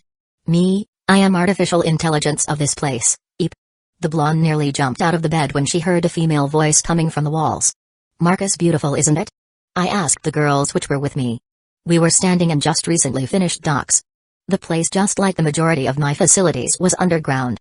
At the moment the water is being filled up by a massive opening in the ceiling. So it looked like the water from the Baltic Sea is falling, like a waterfall in the distance. At this moment the dry docks and the harbor were empty. The size of harbors were being adjusted so that ships of size 250 meters and above could dock. In total there is around 15 spots where ships of that size could dock. Meaning this place is quite a huge cavern underground. With multiple water lifts built in the distance which will take the ship up. While above this there is an artificial island where the ships are going to leave. However, all that is under powerful holograms. Simply put, I just broke a bunch of human construction records and no one even know about it. The water falling from the ceiling? Artemis asked with confusion. She most likely believes that I am talking about the ceiling which looks like something from Minecraft. No, you silly. I am talking about those docking magnets. I pointed at the equipment in the docks itself, not the water filling up the place. Magnets? Indeed. They are based on several gears and a holy sword caliburn. She was once again more confused, most likely can't see how this is happening.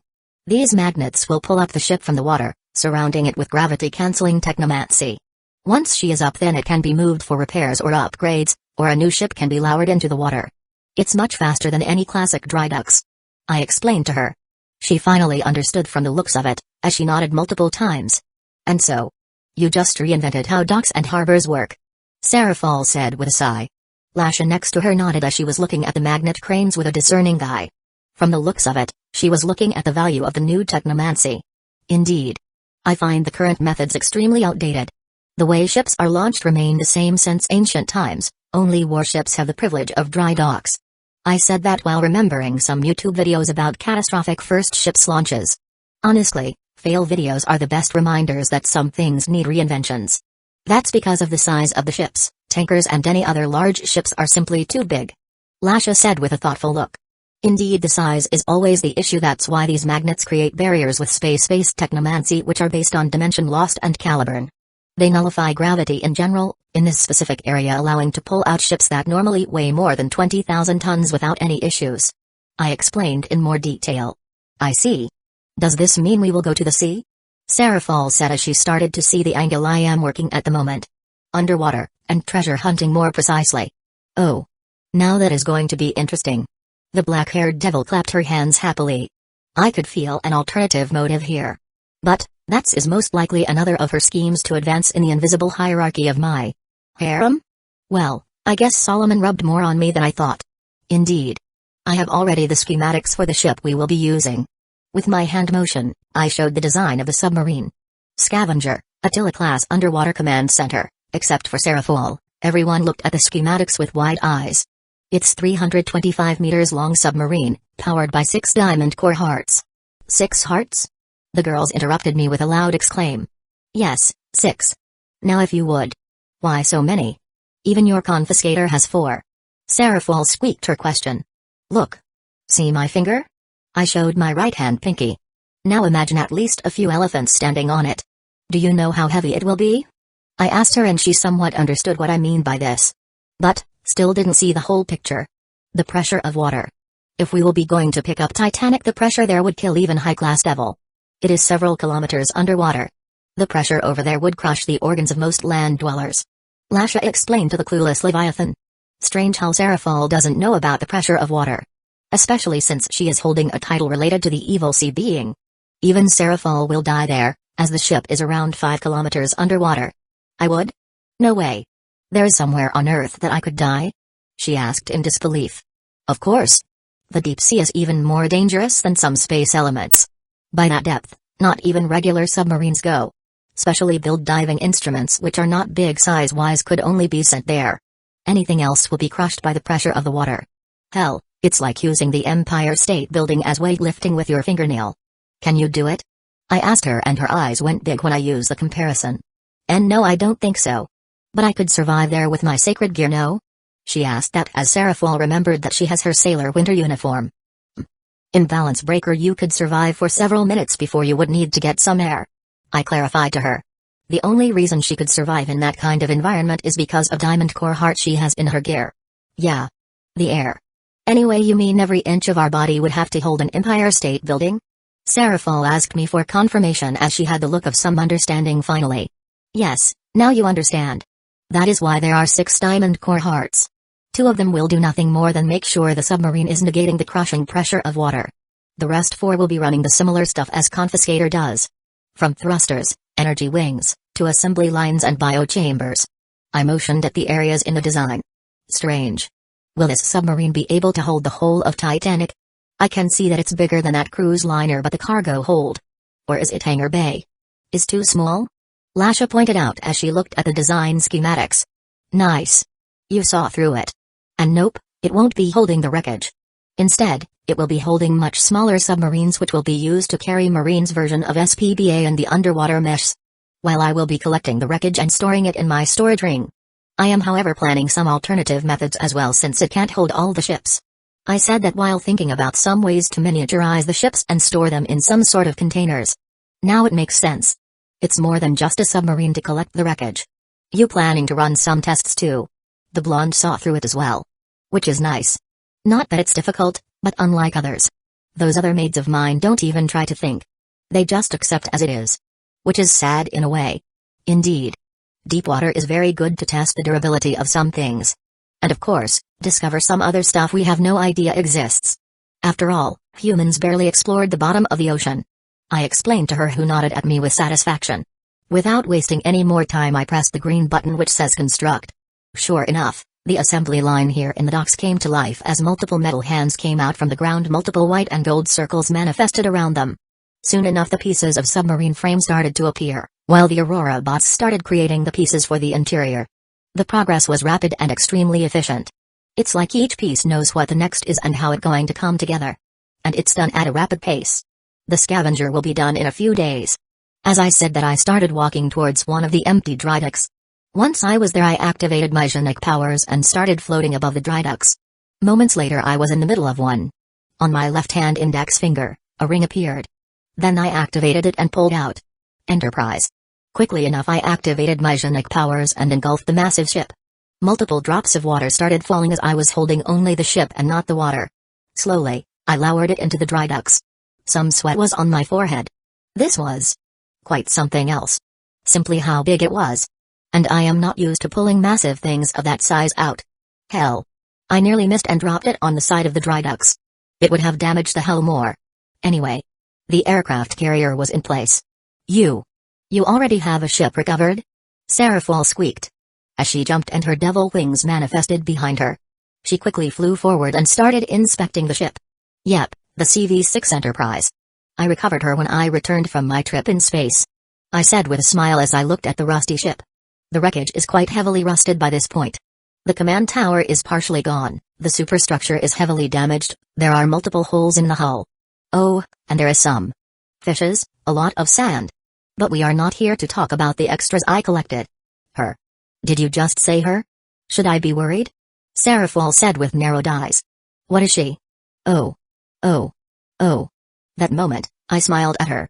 My mind started to come up with ways to make this into reality. I have all the tools. And some new ways to make her better. Maybe. You are up to something, Sarah. I know I can always trust you to give me some ideas. As I said that, I appeared in front of her with a smile and patted her head. Her mouth opened wide and her eyes widened to comical levels. The maids and my other pillar on the ground face-palmed. And no. I didn't. She tried to defend herself. No, it's all right. I was just thinking of making the ships state-of-art. But you gave me more ideas on how to make them usable in a bigger range. I said with a smile. Several ideas popped into my mind. Oh yes. This is going to be epic. Master, wait. For a bit. There is no need to rush. Seraphol with a panicked tone tried to do something. I am not rushing anywhere. Honestly, this weekend is going to be busy. I got some stuff to do in Greece by Ares' request. Then meeting with Azazel, so as you can imagine I will be busy, not that much time to work on Enterprise. I said with a shrug. Now that I think about it, my life once again is getting busy. As I said that, I thought for a bit. Before I got an idea. With a burst of purple energy, a genetic clone of mine appeared next to me. I am kind of jealous. But you will save me some time. As I said that to my clone. The clone simply smirked as he descended towards the ship wreckage. Seraphol just watched this with trepidation. I have no idea what kind of ludicrous ideas she is coming up with, since her imagination is much more imaginative than mine. Well, we will see in the future what she has come up with. As Marcus was going back to the base, Atalando was on his lap while the rest of the girls were staring daggers at Seraphol, who wanted to find a hole and hide. She has no idea what kind of insanity she has unleashed. Turning ships into girls? Or is it more like creating girls according to the ships? However, these are not the issues. The issue is that it was the Leviathan who gave him the idea of doing it. And now the maids and the pillars are going to suffer from less attention. Which is not good for their plans. Well. Let's just hope that he won't be creating a lot of those. Lasha said with a sigh. There is a lot of ships sunk since times immemorial. Artemis said with an annoyed huff. We shouldn't worry about those early ships. From the looks of it, our master only cares about ships from the last century. Even then it's the most significant ones too. The blonde girl reasoned with the goddess. Well. If this is the truth, then the number is not that big. The goddess of Hunt said with a sigh. Even if the number is not big, he will be creating several new life forms in form of females which will look no less than Quinla. Philita said with a heavy tone. Making the girl much more serious about this. Can we stop this some way? Artemis said with a frown. You can try. But the more you try, the harder he will try to make them reality. I suggest much more subtle actions would be in order. Lasha said with a thoughtful look. Making the goddess of moon frown even more. Subtle stuff is not her thing. But, she knows he will be more amused than anything if she is about to be blunt with him. All she could do is just brood at this point. While the girls were doing their thing, Marcus got his Enterprise scan done. He quickly started reworking the interior of the ship, removing a lot of stuff, since it was outdated and is not needed. Instead, he was putting the systems of his design. Now, however, this is a challenge for the simple reason that he is working with an already existing shell and he wants to keep it as it is. The weaponry changes were the easiest, since all he does is to change the barrels to his ones. Put some MTM-based barrels and it's done. The more complex is to link up the guns to a single system. Then the hydraulic lift, some basic math. How many Starscream jet fighters this one will have? I should make them custom. That moment he quickly went through the whole idea of how the ship will transform into a humanoid form. Those jet fighters will be able to merge and add to the form by becoming the large mesh wings. While the 5 bombers he is planning to add will be able to transform into a sword. With a few more alterations, Marcus make the humanoid form of the aircraft carrier ship look like Destiny Gundam. As the teen was making over 100 meters tall mech, The lion girl on his lap could only shake her head internally. One thing for sure is that she is pitying whoever is going to face her master. She could only imagine that if this massive robot gets destroyed, then the teen would simply return with an even bigger and more destructive one. Accompanied with a big smile on his face. Later, after coming back to the base, certain someone was already waiting for him in the living room. So, you are the one who is called Marcus Goldman? The nervous and shy blonde damp asked him. The teen looked at the blonde girl. She was beautiful. Short blonde hair, quite developed body, a supernatural kind of attraction. Not in the goddess type of way but more towards that of a vampire attraction. More dark and seductive, leaning towards what Carmilla is. Yep, that's my name. If you are here then it means you have decided what you want to do? The black-haired teen inventor asked her curiously. Yes. I have. I understand that you have deep connections with the devil race. If I am to work as your maid I will be able to interact with them. She asked quite an odd question in Marcus' eyes. However, he quickly remembered that she has some sort of connection with Rya's Greenery Sealed of Bishop. Which is a trap. I do have connections with the devil race. More precisely I have quite a pull on them. He said that with a shrug. He could quite easily propose a change of the laws through Serafal. This can be considered quite a pull in a government. Then I will become your maid. If it's alright with you? Valerie asked him hopefully. Sure, let me prepare a contract for you. The blonde could only nod. Same time she was quite confused. Contract? Is this going to be some sort of work contract? She wasn't expecting that. The girl only thought such a thing only happens in a capitalistic world, and he didn't strike someone who follows some sort of rules. Her perception of that comes from the fact that he just invaded her home, and did whatever he wanted to do. The predator clicking sound? Marcus pulled out his phone and saw that it was a message from Ares. Sup. Check out how the villa is looking. I pulled out some old and classic and mixed up with some recent tech. The teen read through the message and checked out the pictures of the place. It kind of did look like a Greek-style mansion with some cutting-edge stuff one could get from the current world. The teen inventor quickly transferred the images to his base computer and with a few hand motions made it into 3D. With a few hand swipes and some modification with his editing app, he was able to beef up the things he saw. And then, if you want I can modify your house as well. Here are some samples I could do in that mansion of yours. The teen sent the modified pictures back to the God of War. Now to wait and see how he will react to that high-end 8K Extreme 3D TV, the holographic walls, the kitchen upgrades, and many other small things he has put. Breeze whistled. Damn. Now I need that stuff. What to offer? What to offer? For a second the God of War was in deep through. It's annoying to use his brain for non-war related stuff. But this is for his house comforts. And besides, it's cutting edge. He wants it just for that. As he was thinking he quickly remembered something. His eyes widened for a bit before a grin appeared on his face. The guy has a thing for lions. So he will get him a lion. And not just any lion. The best one there is. With a burst of red, the God of War was dressed in his armor. Time to hunt some lions. Ares spoke loudly as he was pumping himself up. Completely ignoring the woman which was in his room. What are you mumbling about? Aphrodite asked him with a confused look on her face. Ever since Marcus left that phone, Ares has been ignoring her. Not only that, he was giggling like some little girl. And now he is speaking about getting lions? What the hell is going on? I am getting some upgrades for my villa. Done by Marcus himself. So, I need something for a payment. He said with an eye roll. Why else he would be going to get a lion or two? Hell, he should get one himself. It was been some time since he had a pet. Last time it was a hydra, this time he should get a lion? The God of War thought for a second. He then imagined himself next to a big golden lion. It's gonna look cool. Besides, hydra was quite annoying to take care of, but lions should be different. Sure, getting the meat could be annoying, but unlike hydra, he could pet it properly at least. And they are quite cuddly if those videos online anything have to say bye. Hey. That's not fair. I want him to upgrade one of my mansions in Paris. Aphrodite got his attention back to her. She had a pouty look. Woman. The lion most likely only going to be enough for one house. If you want to tune up your own house then you need to pay him as well. The God of War said with a shrug. Hell, he is not sure if the lion will be enough in the first place. While it's quite powerful and was quite difficult for his half-bro to take down an adult one, it should be enough for a simple home upgrade, right? The blonde goddess huffed for a second. She crossed her arms under her breasts. Fine. I could just offer myself. Ares just shrugged at her. Don't know about it. I already offered you before. He said you are quite a handful. The God of War quite simply as if he was discussing something casual. You. Sigh. The blonde goddess was out of words. Anyway. I have to find a couple of lion cubs. I will see you later. As Ares said that, his circle appeared underneath him.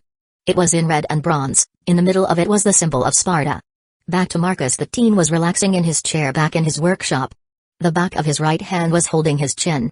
He looked like he was in quite deep thought, as in front of him were a pair of DNA strands. They were spinning slowly. They were extremely barren looking compared to human ones, and a lot of pieces were missing. Marcus' left hand moved towards a hologram on his left as he picked a small ball-looking hologram and added to one of the DNAs. The next moment the whole thing shook and disintegrated. Impossible combination resulting in critical failure. So it would lead to this. Cross-species are quite a difficult branch of DNA, sir. What you are planning is not possible for the simple reason that we do not have enough data. What you're making is not quite human and is connected to a machine. At least to understand some of it we would need some sort of reference, Aurora explained to him. For a second Marcus sighed as he brushed aside the shattered DNA and made a holographic image of a silver-haired beauty appear in front of him. This was Enterprise. The official name of her is Biological Battle Model, Enterprise. The inventor's idea is to bind the ship like it's something akin to a noble phantasm from fate. But there are several issues and riddles he needs to fix. First is to store the ship in a place where Enterprise could access it, and another one is to make it so that she could control it seamlessly. This means a connection so deep that it's embedded in DNA. However, he never did something similar to a cross-species like creation before. Hell, Quinla is a human with special powers linked to his technomancy. It's quite different at a fundamental level. Thinking for a bit he brushed aside the image of Enterprise and went to another DNA. He started to work. I suppose I could finish this and then work on Enterprise. Dragon and perfect human crossbreed? Indeed. We could use this as reference to see how it works, before progressing forward towards the ship girls. Ship girls? As in several of them? The AI asked with quite a baffled tone. Indeed. A navy of legendary ships from a bygone era. Which are controlled by girls with simple thought. Now that is man's romance. I am maybe an AI, sir, but I don't think romance works that way. That's because you're a girl. Females and males don't truly understand each other. He said with a shrug. He has been studying genetics for some time now, even now he can understand certain anomalies. If you say so. My programming tells me that I should not pursue this any further, indeed. You should not. Quinla did impressive work with her patches. Marcus nodded with an approving nod. He quickly started drawing how his Dragoness is going to look once she is all grown up. As dragons, one way or another have to go through a growing period. This might going to help him in his ship girl's creation. Especially since DNA grows just as much as the dragon. Marcus smirked seeing what he has drawn. He didn't go far from Enterprise design. It's another silver-haired beauty with purple eyes. And yeah. She will be just as hot as his beautiful ship girl. The predator clicking sound? Response from Ares? Well, he took his time. Marcus pulled out his phone and checked the response from the God of War. I want those upgrades, bro. In return, I will give you one of these. As Marcus read through the text he saw the picture which was attached at the end of the message. Is that a Nemean lion? He is planning to give me a Nemean lion. Cub? Damn. Damn.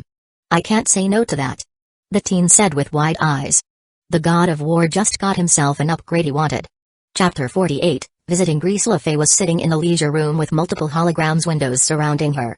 Her facial expression was that of neutral. If anyone tried to read what she is thinking it would be difficult. Her blue eyes were on a holographic screen in front of her. It was information Aurora has given her about her master. What she was studying about him is very simple. It's his birthday, year of birth, the place where he was born. Those are key details on something she will do soon, and that is astrology. Since ancient times. Even before her, star reading connected to a person is one of the easiest and straight-to-the-point way to get a reading on someone's character. Especially weaknesses. All she needs is the date of birth, location of birth, and time of birth. And thanks to Aurora who is obsessed with perfection, she even has time recorded of his birth. Talking about obsession, she nearly rivaled the level of Morgan had on Arthur. Lafay internally rolled her eyes before focusing on the readings she got from this. Fear of being forgotten? Well, that explains his obsession with making his technomancy this long-lasting. Distaste for rules which are not his own. This could lead to World War III. Thinking about this from a different angle and at the world stage. This could truly lead to World War III. He has quite the obsession with materialistic things, which makes him a collector. This is something I already knew, but this just proves how deep it runs. Then his strength and talent is concentrated in his hands. which is something I don't need to check. His inventions speak for themselves. Followed by a deep interest in classics, either movies or in general. Well, that explains his interest in sacred gears and collecting relics. And what is this? Deep urge to stand out from the rest. It's almost like something related to the need to be different from the rest. An urge to prove something? A childhood trauma? Well, this explained the dislike for rules. Since he wants to stand out, he won't be able to fit with the rules, since they get in the way. Or is it more than the rules tie him down? Whatever the case, I now know enough. LaFay stroked her chin as she looked at the map of the stars. She was quite satisfied with what she read from this. Now she has quite a grasp over his character. She could start tracing down the rest just from these. The witch for a second smirked, as she probably knows more than Seraphol now.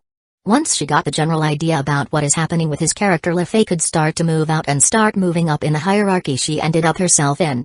She won't going to stop until she is sitting next to him. Quite a menacing smile appeared on her face, as she imagined herself somewhere where not even her previous self could not achieve. Valerie was laying in her new bed while looking at the sky created by the holograms. Multiple times today she thought to herself that she was in a different world. Or even in a different time altogether. From the looks of things she saw, they all pointed to her that she was in a completely different world. However, she spent most of her time extremely seriously listening to what the other maids told to her. Turns out, the oldest ones can't help her because they are busy resting after going through genetic alterations. Again, she was baffled hearing that. Are they doing genetic alterations in this place? That sounds like some plot from a heavy sci-fi novel. Even after that, she was able to get over the day of exploring the underground base. Again. This sounds like some sort of villain's lair. Another thing she got understanding is that most if not all maids here are gunning for their master.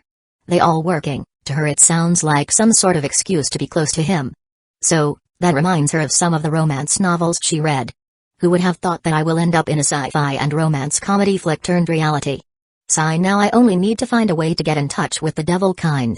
How could I get him to help me to find Gasper? The damper girl couldn't truly think of ways he would just help her. There is no function where she could use her points to get some help in finding him.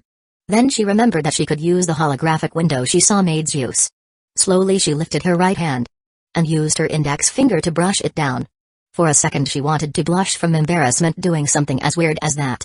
But to her small surprise, a white and old window appeared in front of her. It was like a setup of some sort. Like she can customize her window.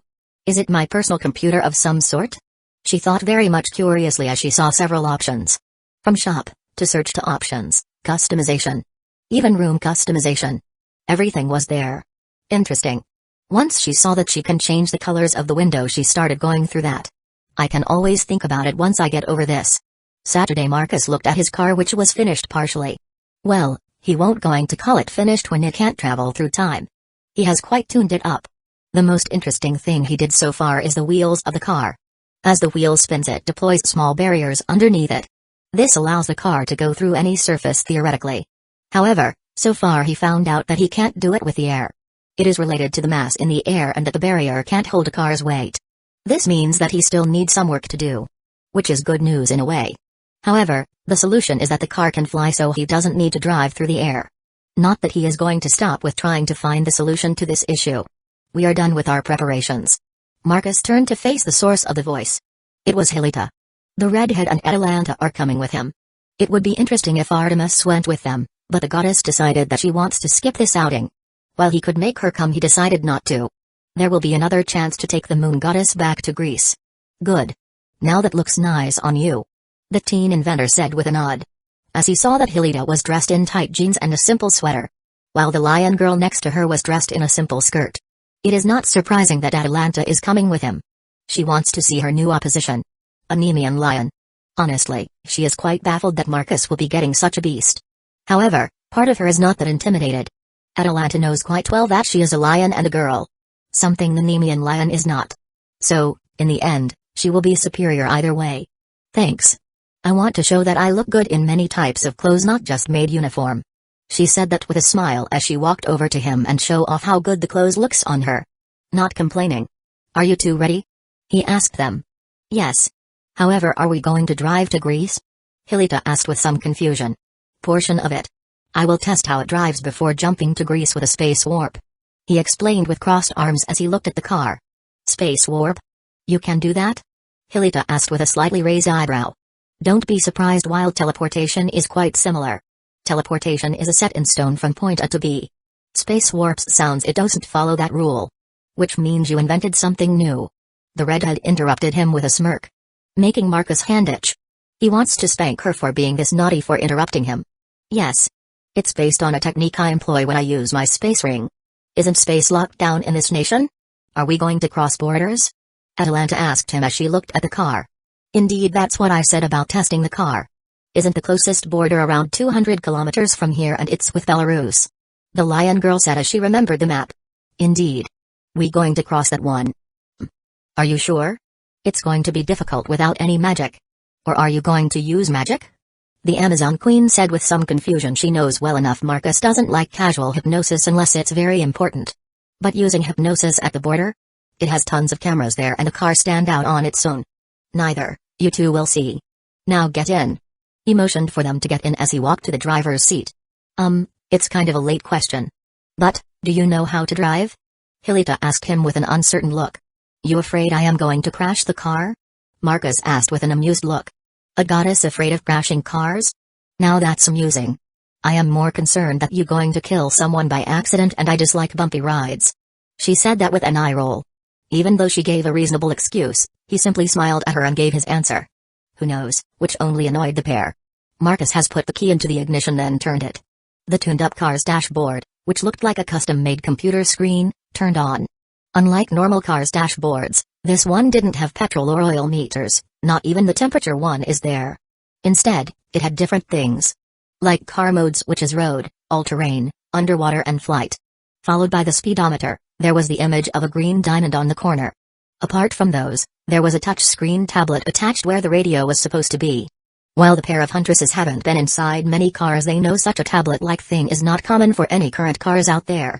Even then, there are touch-screen buttons for the image of a flying car, an underwater car, and a car driving a vertical wall. They decided not to touch those buttons. I suggest putting on the seatbelts, Marcus said with a smile. Both of them quickly did that. Internally he smiled to himself seeing how quickly they did that. He does love messing with them. Good, now let's go. As he said that, he turned the engine on. Weirdly enough, the sound was there, but the car didn't even react to it. It's like nothing has happened. Moments later the ceiling lowered itself and Marcus could finally leave. However, before he did that, he pressed a few things on the tablet, activating something. Once that was done, he started driving. Honestly, both girls were quite fascinated by the fact that the inventor could drive it as if he did it for years. This didn't go unnoticed by the lion girl. Her theory that Marcus has the experience of someone much older just got confirmed by what she saw. She did on purpose check with Aurora to find out if he ever driven before. And according to the earliest data, the AI has Marcus flew first before he drove anything. Again, this proves that he has more experience than he should. Honestly, this makes Atalanta much more curious than it normally would. After all, she is trying to figure out who is her master in truth. Greece space itself warped as a silver-blue BMW blasted itself out of it and continued to drive as if it didn't just do several thousand kilometers jump from East Europe to South. Before long it arrived at a small town by the name of Sparta. While it has around 35,000 people living here, it is quite small in comparison to his town, which is bigger than this but has around the same amount of people. The best explanation is that it has quite a bit of flats instead of a single house with land around it being personal. It's either they don't want people to own that much land because the land is extremely rich in history, as in this was Sparta. The city is built just a little bit south of the ancient city's foundation.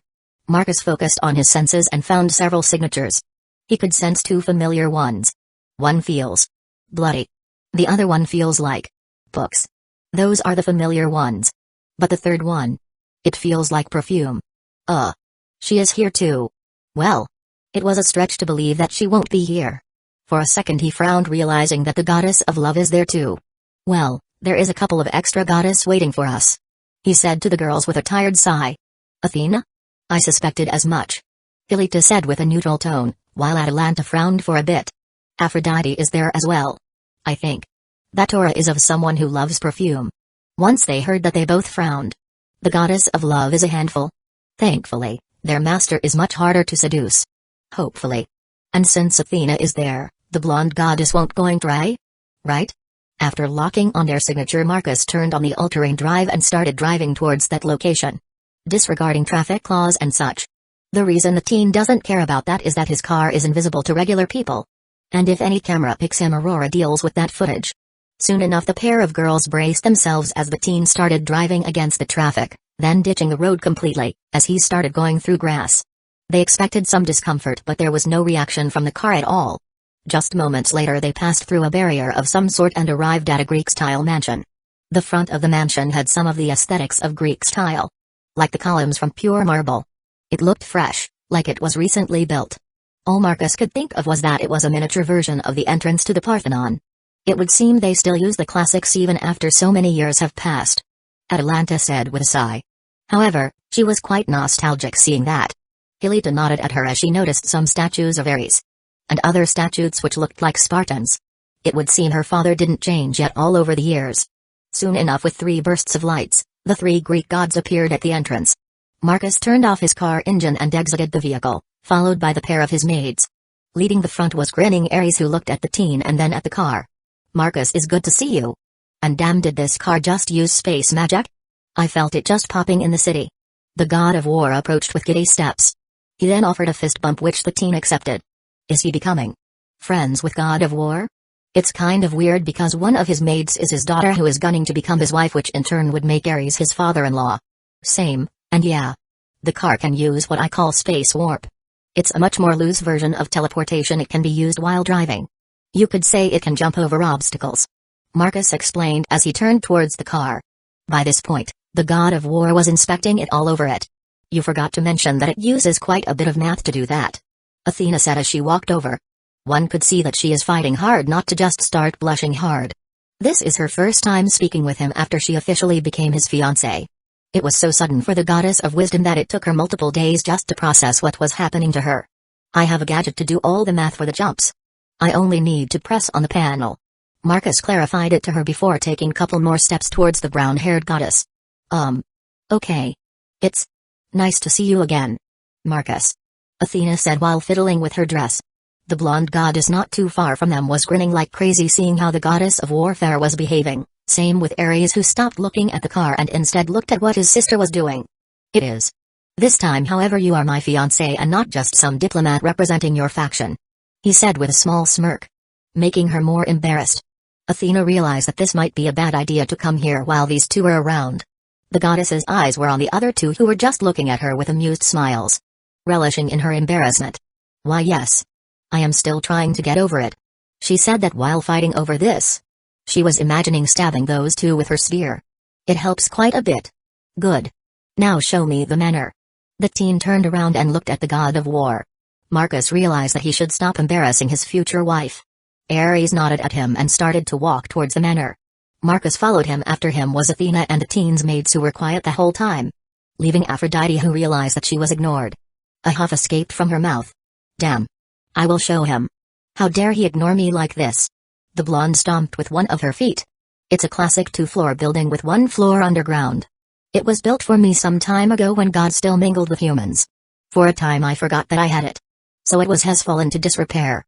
With Hephaestus's help, I patched it up. The ground floor has a big kitchen, living room, indoor swimming pool, a study. I don't know why there is one. Anyway, a bunch of rooms for guests. Second floor has bedrooms, large bathroom, a library, I think. Haven't checked it all. So yeah. It's a classic mansion. The god of war casually explained to Marcus as they entered the spacious-looking mansion. He could feel divine energy in the place, meaning quite a bit of it was used to fix this place. So, how are you going to do it? Do you have the stuff stashed up in the storage ring? He asked the teen inventor. Yeah. I have everything I need in my ring. As he said that, several bursts of purple light happened around him and his genetic clones manifested. I am going to start. Well, you can give the lion cub to one of the clones. As Marcus said that, he started walking towards the first room he saw. Cool. You can make clones of yourself. I haven't seen that ability before. Ares for a second was shocked before getting over it very quickly. Genetic clones. Anyway. Can I see it? One of the clones said with an excited tone. The god of war smirked, seeing the reaction of the teen. Yep, he was right. And he can't fault the inventor. The lions are awesome. Sure, follow me. I thought that there was only one Nemean lion? Marcus curiously asked the Greek god as he looked at a pair of golden lion cubs sleeping in separate cages. It was. The original Nemean lion was raised by my mother and later was sent down to terrorize Nemea countryside since they pissed her off. Some time later. Quite a bit of time earning quite a bit of fame, my bro was sent to slay it in one of his labors. We later learned that my bro labor's quests got some fame. Mother decided to use that to make more of the lions. Her excuse was that she missed the golden furs. But, I guess that she just want to show off that she was part of something extremely famous. The teen just rolled his eyes. Even gods want that camera spotlight. And so magical species of lions came to be. Marcus finished for the god of war. Indeed. And I stole a couple of those. Anyway, we shouldn't worry if my mother going to get furious. She doesn't follow the numbers of lions living in her enclave. I think?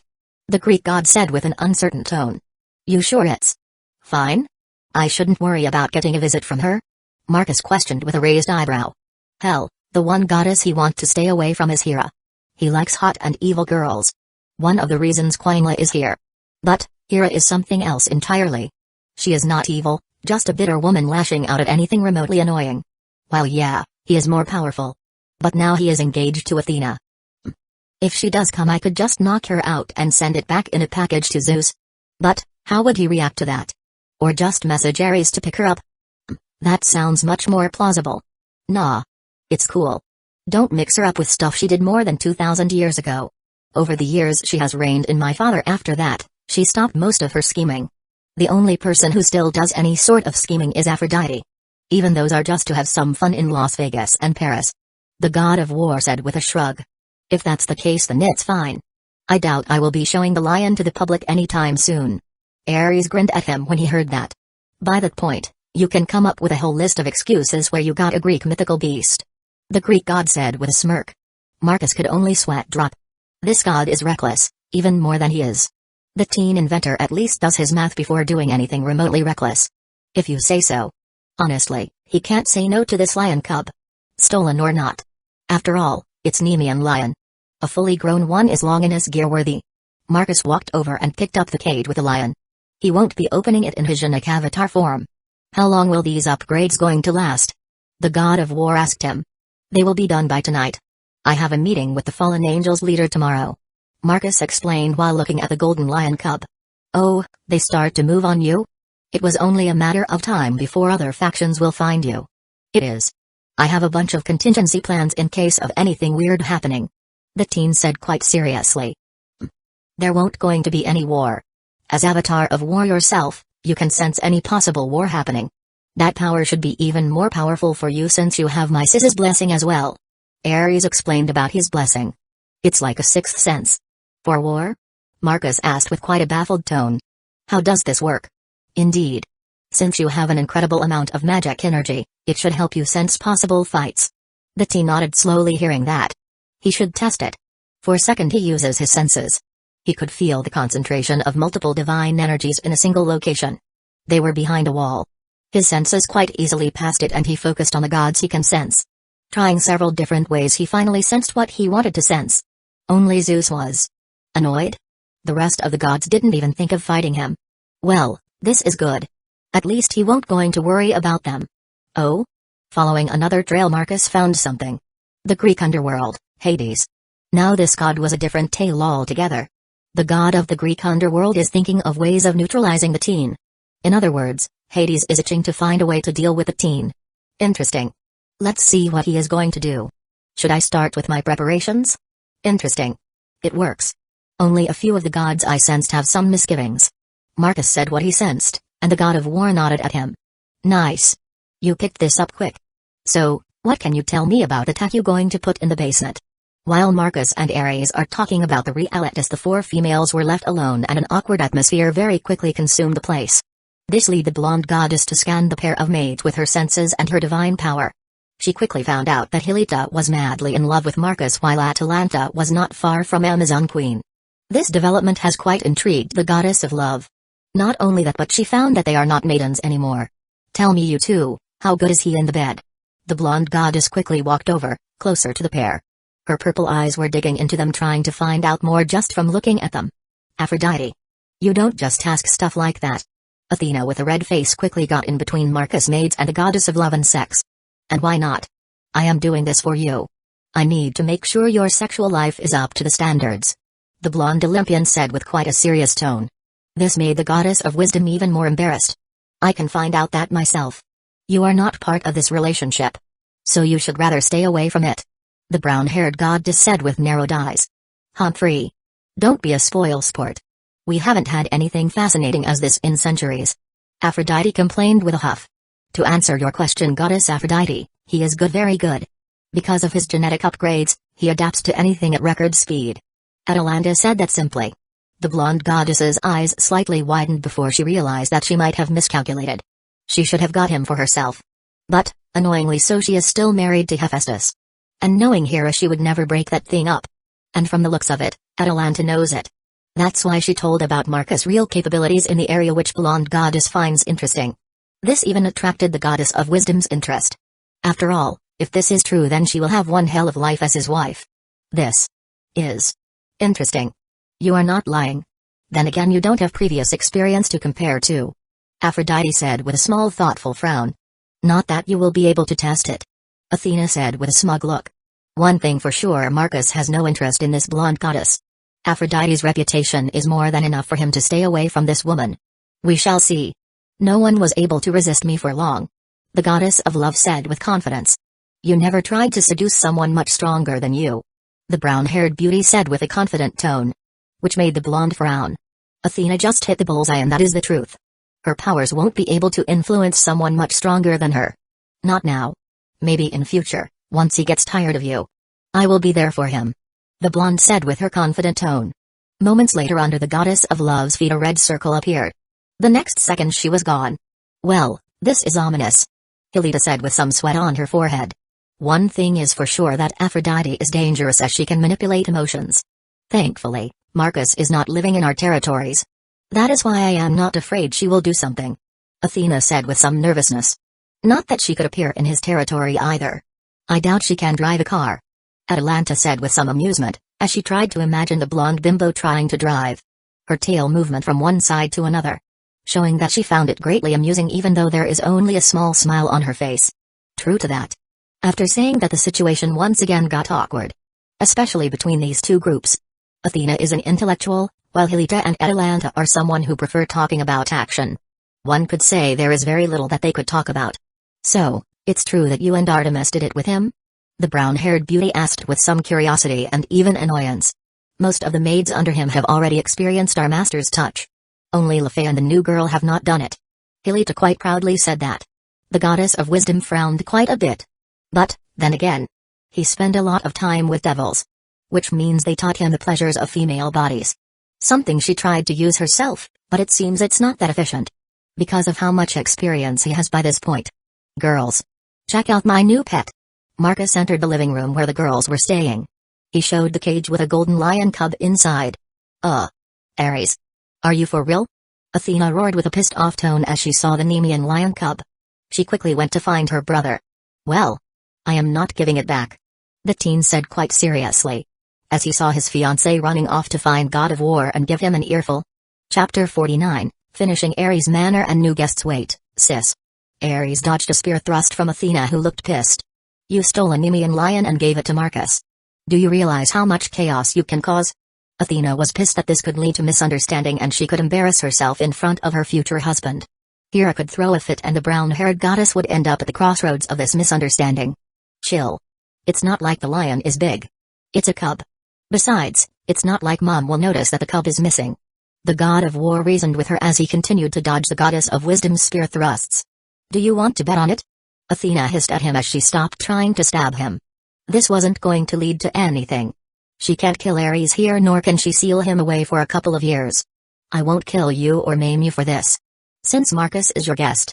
For now, you are off the hook. However, the moment Hera smells something bad and comes here, I am throwing you under the bus. The goddess of wisdom said that while dismissing her spear and fixing her glasses. She turned around and proceeded to leave. In the meantime, Ares sighed in relief. He didn't look angry or sad or anxious or anything. It was just another day for him being the god of war. This stuff happens so often that he barely reacts to it anymore. Well, for now, I am safe. Time to check out the progress. The golden-eyed Greek god giddily went to see the progress which was happening in his Greek-style manner. He survived the anger outburst from his sibling, which is a common occurrence. Now, more importantly, he can focus on entertainment. Upgrading a home with his tech is quite a new experience for Marcus. He had never done anything like this before. Because all of his creations are most of the time done from scratch. While not difficult, he had this feeling of doing something partially new. One genetic clone would add cables to the walls, and the second would follow with realities projectors. Setting the basic holographic system was smooth and quick progress. What needed more of his attention was the power itself, a small diamond core heart. The heart was the only means to power the entertainment dome. If Ares were to connect to the power grid, he would bankrupt the country. The output would depend on the simulation, so if he is to fight massive armies, he would fry the grid. Just to be clear, you can't fight supernatural opponents. Your basement would not hold it. If you want that, I would need to come back here again and upgrade the main structure of this place. Marcus explained to Ares as they looked at Diamond Core Heart and the computer panel. I don't care about that stuff. Bro, I want war. Not a fight, if you catch my drift. Ares said with a hard look. Fighting one-on-one is boring. I had enough of those fights.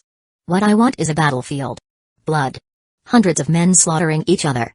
I want to experience the times when we slaughtered each other with simple bronze and iron weapons. With discipline harder than steel. The more Ares spoke, the more he got passionate. Bloodlust started to roll from him. Showing that this guy was the god of war. The ugly side of it. Nothing that he felt from Athena when they were having their strategic fight inside the simulation. I see. Well, it's a good thing that I am prepared. I have an AI prepared for you. Artificial intelligence? Yep. He will help you run simulations and assist with running the manor for you. As Marcus said that, he proceeded to demonstrate. Strategos, are you up? Ready and waiting, sir, a male voice said from the walls. It sounded quite serious. Like a general or commander in the official military. Strategos, huh? The strategist? I can dig that. You went whole Greek on me. That's cool. Ares looked quite intrigued by the whole idea of this. Yeah. He will help you to set up the matches, and other things. Like air conditioner, TV, audio system, and food processing in the kitchen. However, it's still not connected to Mire or a network, so he won't be getting updates for a while. But, once the satellites are on, then he will get his updates. The god of war nodded a couple of times. He can't use the phone network. Marcus grimaced upon hearing that. Yeah, about that. I don't think you want to break it, do you? The compatibility and the size of data would melt the phone network. That's why I am saying satellites. But we could switch to bits and pieces of data exchange. He pondered about that for a bit. Before shrugging at this idea, he could not decide. I am not in a rush. All I want is those simulations. Ares didn't care either. Fair enough. Let me show you how this works. A grin appeared on God of War's face when he heard that. Marcus took him to a room adjacent to the Diamond Heart Core. It was a simple and empty room. Only realities projectors and air vents were in this place. Since I am working with already preset rooms, I had to adjust with projectors and the vents. Ares didn't say anything, he was simply grinning and waiting for the fun part. Seeing that he was in a different dimension, the inventor decided not to bother with explanations. Instead, he decided to start the show. Strategos, start the entertainment dome. Certainly, sir. Dispersing realities particles, activating light prism, adjusting temperature. Soon enough the room shifted, the rainbow particles reacted to the light prism, and distortion of surroundings started. It shifted to grassland stretching in all directions. Amazing. If not for my battle sense, I could easily pass this as reality. Ares snapped out and looked around, marveling at the technomancy. That's the idea. What you see is what the particles want you to see. This stuff can't work without AI in place. How did you even come up with this? Gundam Seed. An anime? Yep. Mirage Holoid, a technology they created in that place. I copied the idea. Think of it like small glass pieces which reflect colors from a prism. Add some sprinkles of magic and you make anything you want. Marcus explained to him as he lifted his hand and made a flower bloom, then it turned into a squirrel. The squirrel jumped off his hand and turned into a 3-meter-tall squirrel monster with a huge amount of drool before it shattered like glass. Not bad. I like JoJo's as well. Ares saw through the reference the teen just made. The teen snorted with amusement when he heard that. Who doesn't like the weirdness of JoJo's? Who doesn't? Anyway, since we are here, why don't we test out the system? Ares grinned from ear to ear when he heard that. Let's do it. As a suggestion, I want to face those Persian fuckers. It's an old festered wound. With pleasure. I did come here prepared. I got all the relevant ancient history installed in Strategos. Sweet. The surroundings shifted into a mountainous area. Marcus was building a familiar battle of Thermopylae. Yes. Yes. You know it. You read my mind. Let me give you the details. Sure enough, The god of war started to tell him in detail how everything went down. The inventor was baffled at how Ares recalled everything in minuscule detail. Perfectly honest, this is what he wanted. He wanted to meet Ares so that he could do just this. Give him the details of such historic moments. So that he could add it to his collection. And indeed it happened. The god of war for his perfect war told him how Leonidas looked, how Persian immortals looked, and how Xerxes looked and behaved. Ares observed this whole war from Olympus. Marcus is still curious about what other gods were doing when the Persians were invading. Regardless, he didn't comment on any of this. He simply collected his data for his reality simulations. Atalanta looked at the golden lion inside its cage. This was a Nemean lion. She has heard about it before. After all, she was part of the Argo crew and knew the original Heracles who had the fur cloak made from it. This thing can grow into a massive beast. The biblical god even made the original Nemean lion soul into a sacred gear. So it can grow quite powerful. But it's not a threat to her, not a threat to her position as the cat of her master. This thing is a regular pet. Not something like her, who has more value. Amazing. To think that father got something like this for my future husband. Hippolyta said with a wide smile. She is amazed by her father's genius. Such a gift would surely raise Marcus' opinion of her father and in turn her. The redhead didn't even realize that Ares was not even thinking about her. As he wanted to customize his manner. And Nemean lion was the best offer he could make. And this is because he heard rumors about Marcus' fascination with lions, which came from Atalanta, who was sitting on his lap when Marcus' forces were invading Teep's faction. The whole thing went through a circle and the girls didn't even realize any of it. Sigh, this is one big pain in my neck. Athena said as she entered the living room, dropped onto the couch and started to massage her forehead. Goddess Athena? Apollo and father are getting burning feet. What do you mean burning feet? Atalanta is getting a bad feeling about this. As you know, Apollo is quite protective of his sister. He was one of the few who declined the engagement between me and Marcus. So now he is getting ideas to spar with Marcus while my father is thinking of testing him out. As you may know, I declined any of these ideas. I don't want both of them to die, or get humiliated. As the goddess of wisdom explained, a female voice replied from the surroundings. This sounds just like my brother. With a burst of red, a circle with fire inside of it appeared in the room. Seconds later, a beautiful woman with brown hair and red eyes which looked like flames appeared in the room. She wasn't as tall as Athena. More like she was of a smaller size compared to other Olympian gods. Aunt Hestia? Yes. I am here to make sure Apollo or Zeus don't plan something stupid and try to provoke our guest. The oldest Olympian goddess smiled at the goddess of wisdom. My thanks. I don't think they will plan anything stupid with you around here. They have far too much respect towards you. You give me far too much credit. Hestia brushed the compliment away and instead looked at the other pair in the room. Hippolyta and Atalanta swiftly got on their feet and became much more respectful towards this goddess than Athena. The goddess of wisdom pouted internally as she realized that these two respect the goddess of hearth more than her. It's annoying and she can't do anything about it. You two were with Artemis before the whole debacle? Yes, goddess Hestia. Atalanta swiftly answered. I see. I can sense that you are happy where you are. This is a good thing. I suppose, Athena, this whole marriage deal you have is not bad. Yes. Hestia smiled to herself as she heard the tone of that answer. It was amusing in a sense. Good. Well? Anyone want some tea and snacks? The goddess of hearth clapped her hands and food started to appear on the table. The trio gulped down when they saw a selection of homemade food. Atalanta especially. She saw apple pie. Her tail wiggled from one side to another with rapid speed in quick succession. Food made by a goddess. What a treat. Of course. What a feast. HNN. In the shadows cast by the old land of Greece, a skeletal man was sitting on his throne. He gazed upon what was happening in his homeland. This god hoped that the madness which his family was moving towards would change its course at the very last second. But it wasn't so. He hoped that his brother and nephew would intervene and cancel this stupidity at the very last second. It wasn't so.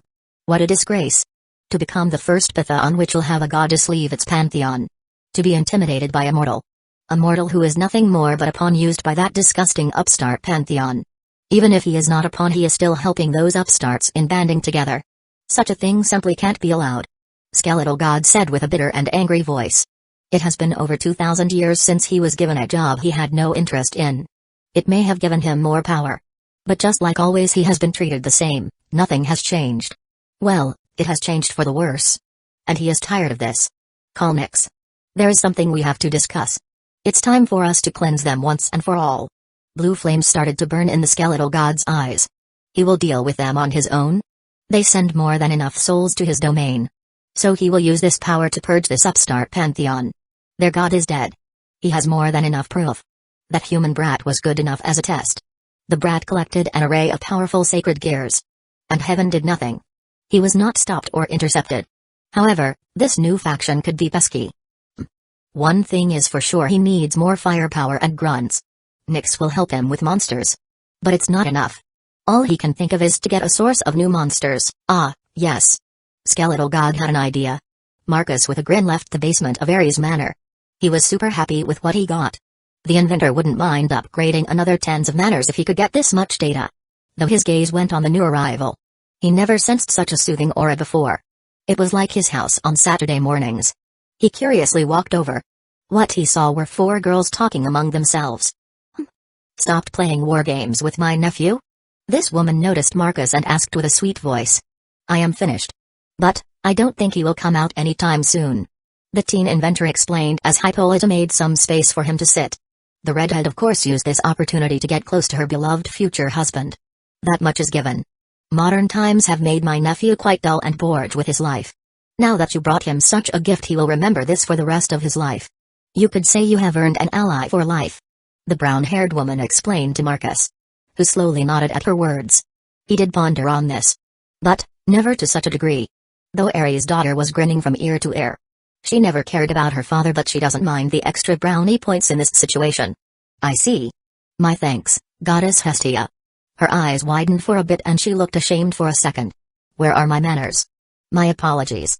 I forgot to introduce myself. I am Goddess of the Hearth, Hestia. The oldest Olympian. My pleasure. I am Marcus Goldman. An inventor and engineer. She smiled with some amusement when she heard his introduction. You didn't mention your other titles. Hestia somewhat teased him for a bit. This was quite an opportunity for her. She will be his aunt-in-law after all. I mention those when I fight enemies. Oh, I see. So you act humble around your people but flaunt around your enemies. She pretended to think while looking at the ceiling. One of her fingers was on her chin. Indeed. Infuriating enemies is one of the basic tactics one can employ on a battlefield. Athena smiled when she heard that. What he said is true, and she approves of such tactics. I see. How curious. No wonder Athena is so in love. You have similar traits to hers. Hestia proceeded to tease Athena when she realized this. Aunt Hestia. Don't tease me in front of my future husband. The goddess of wisdom went on total defense. This was embarrassing. One of the reasons she never found herself a husband before was because she would be teased very daylight by her family. That reminds me. I do need to get something for you. Marcus casually interrupted the whole tease. What do you mean? I mean an engagement ring or something. The inventor clarified. This made the goddess blush quite a bit. Hestia smirked as she gently elbowed her niece. Did you hear that? Dear Marcus wants to get something nice for you. What you should say? The goddess continued to tease the poor goddess. It was obvious that this was a new thing for her. Aunt Hestia. I know. Okay? Athena exclaimed as she pushed her glasses up, trying to hide her embarrassment behind her glasses and hand. This was not the end as Hestia continued with more tease. The tease switched to whispering, which only made the goddess of wisdom blush even more. As this was happening, Atalanta and Hilita were enjoying this. Finally, the annoying goddess is getting back. Karma is a bitch. This continued for a couple more hours until Marcus heard Aurora's voice. It was getting late and Ares didn't leave the basement. Ladies, it appears we won't be able to explore the ruins. Our guide is stuck in the basement and we are running out of time. The conversations have ended. Hestia and Athena sighed in disappointment. Apologies for my brother's actions. No worries. I just have more excuses to visit Greece. Marcus smiled at Athena, who smiled back with a thin blush. Then next we should visit Athens. If Ares is not available. The goddess suggested to her future husband. Good idea. We can do that. Next day. Is there a reason why we took a plane? These things are absurdly slow. It took us 15 hours to arrive here.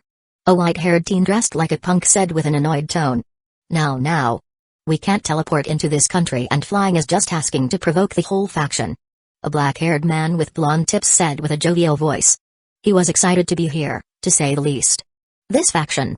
Do you think he is strong? Can you take on the whole of the Greek pantheon? No. Not with my current strength. The punk kid said with a frown. Well, there you have it. By my estimations, he is one of the most powerful beings in the world. If it's true that he took Artemis without any gadgets of his own. Isn't he around my age? To have such power. The white-haired teen was impressed and at the same time intrigued. What kind of methods does he use to wield such power? He is. The issue is that we haven't seen him fight properly before. He is like me and the old man. He is a creator and a builder through and through. This is why he has a faction of his own. Old man? You are comparing him to that individual? To think that the leader of fallen angels would compare a teen who is around his age to the biblical god. I am. He invented an array of sacred gears already. I see. So he might be worth fighting. Fighting? Volley, you are coming with me as an offering of friendship. Huh? I will ask him to scan your divine dividing and fix it. Fix it? Volley was baffled to hear that.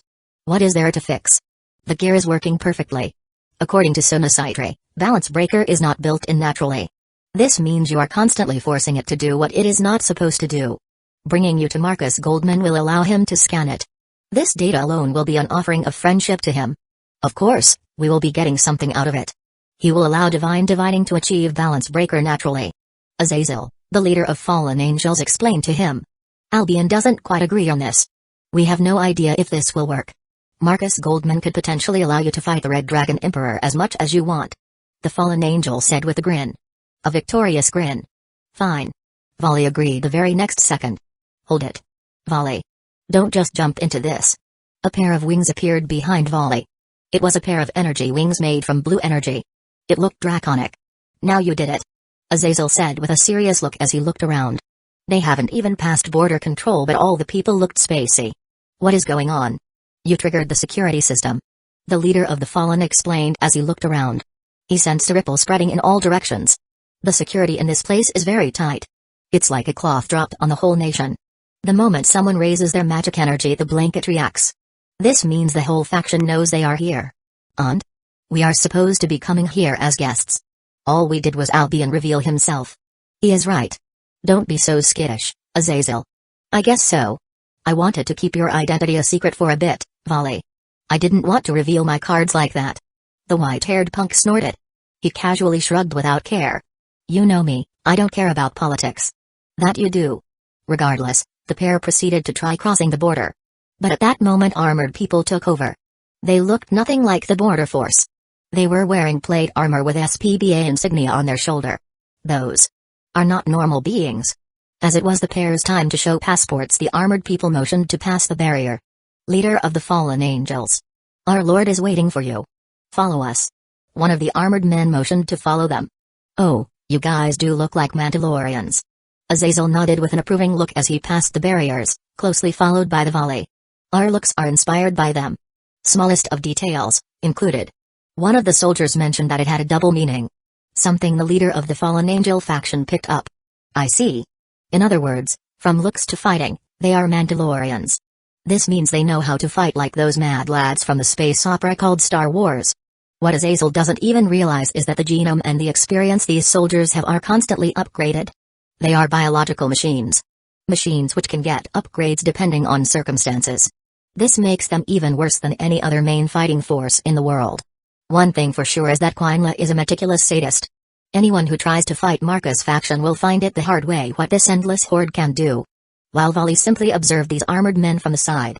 They are strange. Their magic is particularly strange. Albion spoke directly into Volley's mind. It's as if they are handmade. Like tailored wood or sharpened blades to a specific level. In other words, they are not natural. The White Dragon Emperor pointed out.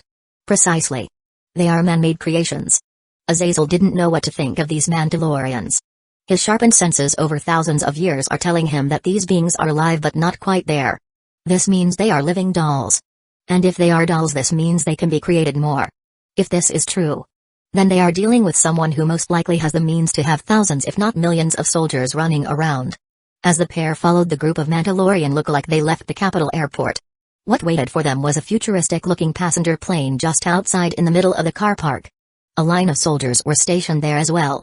These were heavily ornamented guards which gave the fallen angel just the weirdest of feelings. These are good. Volley instantly pointed out. The white-haired teen seriously looked at this line of soldiers. His battle instincts are telling him that these soldiers are strong. Before he could comment more, a female voice caught their attention. General Governor Volley and Azazel looked at the white-haired maid. Artemis. A god. Curious. If you two would, Master is waiting for you in the shuttle. Artemis said with a professional voice. She sounded like an annoyed maid. But all it did only made the fallen angel more curious. So the rumors and tales were right. Marcus Goldman has utterly crushed Greeks. There was no war or anything like that. If anything would happen to Artemis in normal circumstances, it would be a war. But in this situation, Artemis became his maid and the Greek pantheon did nothing. Of course. Let's go, Volley. Right. The pair swiftly climbed the stairs and entered the spacious shuttle. At the end of the plane, a black-haired teen was sitting comfortably on a wide sofa. Behind him were more maids. A blonde and a redhead. There was a yokai-looking cat girl who was behaving like a cat and lazing next to him. Her head was on his lap while Marcus Goldman's free hand was stroking her hair. Marcus didn't pay attention, yet as he was looking at his tablet. General Governor, Sarah said you wanted to meet me. The inventor spoke first as he lowered his tablet and looked at the pair. Indeed. We can finally meet. I wanted to for months. As he said that, he saw Artemis walk over to Marcus' side. The goddess of the hunt behaves as if nothing is strange. Well, here I am. As the inventor said, the plane took off vertically, going up for a bit before proceeding to fly off.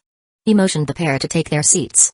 The flight will be only for a few short minutes, but if you want you can sit down. My thanks. There are a few things which I wish to speak about. The leader of Fallen Angels walked over and took his seat opposite Marcus. The shuttle was more like a private jet as it had seats arranged like a living room with a coffee table and all those fancy little things, like carpets and a small fridge with drinks. A very advanced private jet. Azazel has a few questions about how things work in this plane, but for now, business first, hobbies later. I assume you want to learn a few things about sacred gears? Of course. But, those can wait. Oh? Marcus was surprised that the geek in front of him wanted to talk about something else. I wish you to use your influence and persuade devils to open peace talks between 3 factions. I see. You want to use my connection with Seraphal to propose such a thing? Indeed. If one Satan of foreign affairs does such a thing, then I will second it, and fallen angels and devils will enter peace talks. Angels will have no choice but to enter the talks as well. Azazel explained his plan. And what do I get from this? I am glad you asked. I have 3 Vitra sacred gears. Do you want it? The fallen angel leader proposed with a smile. This. You are one evil man. Playing one's greed like that. Marcus joked with amusement.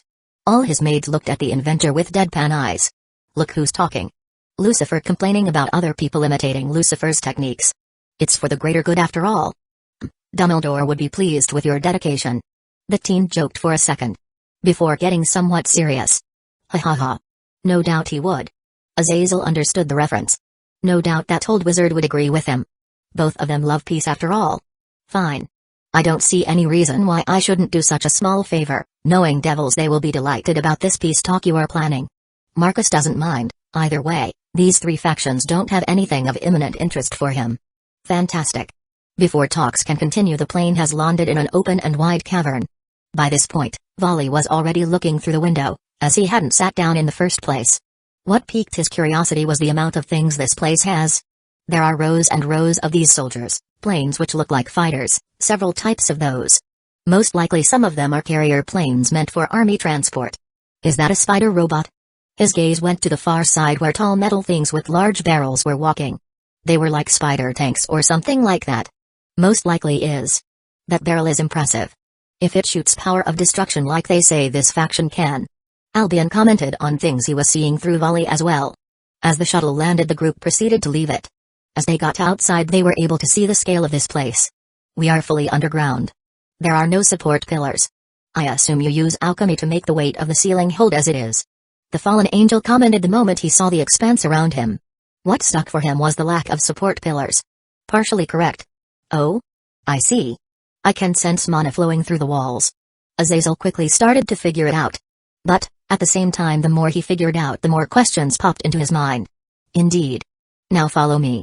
We can talk in peace when we arrive at my home. Chapter 50, Red and White Emperors. After arriving at the airfield, which is part of the barracks, the inventor took his guests to the maglev station and proceeded to board it. His guests curiously looked around, but the pair did take their seats this time around. I thought that the 3 factions were already negotiating peace. Marcus commented on what he heard from Seraphal some time ago. Wasn't his mission to obtain the cups from vampires cause them to get all skittish and start working on that peace? We are and we are not. Azazel said with a sigh. Devils, us and angels want peace. But we all have elements from the past. I have some cadres who don't want peace, devils have their old Satan faction who want to fight, Their king faction is full of bureaucrats, and angels are a cautious bunch. Your presence made them feel pressure to start wishing for peace above everything else. I see. Sounds bothersome. You don't even know half of it. The Governor General sighed even more as he leaned into the seat. These are comfortable. The fallen angel commented on the seats before returning to the mission ahead. As I was saying, you have an enormous pull on Seraphol, you know. Being her boyfriend and all that. You could ask her to push through and put peace to a vote once and for all. Marcus nodded as he had a pondering look. And I will get those Vritra gear you have? Yes. Hearing such an instantaneous reply made the inventor pull out his phone. Very well. My message to Seraphol will be very simple. Azazel wants peace. But other factions don't agree. So I will ally with him to put some pressure on devils and angels. I am sure when my soldiers walk on underworld soil they will think of peace as only the solution. Azazel's eyes widened to a large degree when he heard that. This kid is hardcore.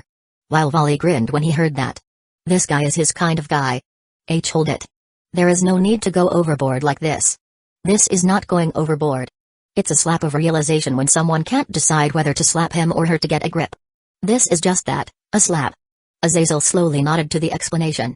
The moment Marcus sent the message his phone started to buzz. The teen put his phone on the loudspeaker. Marcus, what do you mean you ally yourself with Azazel? You can't do that. I can and I will. Tell your old coats to draw a peace plan ASAP. Otherwise, I will build an outpost in the underworld and feed fallen angels with limitless resources. Gah. You are the worst. You can't just throw around your weight in politics like that. Just do what your boyfriend says. Otherwise, there won't be any cuddling for a couple of months. Satan's damn it all. Just like that, she hung up her phone. There you have it. Marcus pocketed his phone and looked at the baffled fallen angel. Impressive. I will be waiting for a response. Once fallen and devil kind strike a peace, angels will follow. The Governor General was certain of that. Angels have the lowest numbers of all three factions. They wouldn't want to face the other two. One could say he is satisfied with this development. Finally, after so many years they are moving somewhere. I will be waiting for those Vritra sacred gears. No need. I have them with me. Azazel pulled out a neat-looking box and opened it. There were 3 orbs inside of it. I have 3 out of 4 Vritra gears. The last one had eluded me for a while, but my sources say that Sunasitri Peerage has the last one. Indeed, I have the data from that gear, and I could remake it. With this Vritra will be complete and I will have a full-fledged Dragon King. Marcus commented as he looked at the orbs. This is just perfect. He has Drag and Vritra now. Oh, I have the cups. I could get all the evil dragons. The inventor started to get all giddy. His collection of artifacts is coming together just nicely. You mean to say you would bring Vritra back to life? No, not in that way.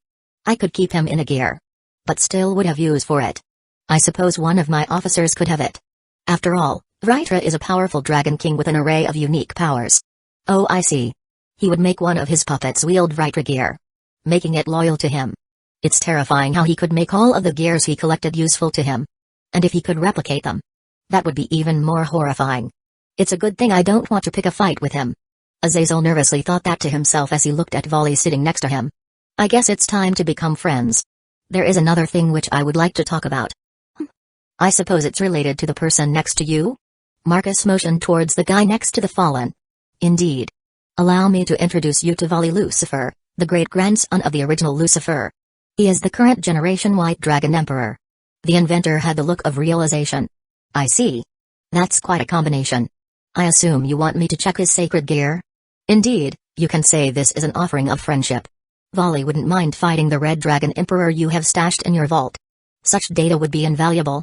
Azazel smoothly mentioned that. Volley grinned when he heard about the possible fight. Ha ha, you truly know how to make someone tick. Indeed. I will agree if I can have a full scan of sacred gear and a piece of Volley's hair. My hair? Volley blinked for a bit, before casually pulling a strand out and handing it over to Marcus. Artemis and Atalanta who saw this had a pale look. This guy is clueless, isn't he? Giving a hair to a scientist like him. Even Azazel had a look of shock as he knew what this meant.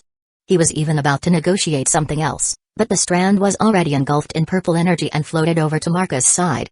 The inventor swiftly stored the hair away. This was perfect for him. A proper hybrid. Between Lucifer and a human. Another piece of the puzzle with the name Life. Many thanks. I will make sure I will use it properly and to the full extent. Azazel and the other 2 maids stiffly nodded. while Vali simply shrugged at him. Sure, whatever. So when can we fight? The current generation White Dragon Emperor didn't think much about this at all. His goal is simple, and that is to fight the Red Dragon Emperor. After the scans are done. So, I would say, less than 30 minutes from now?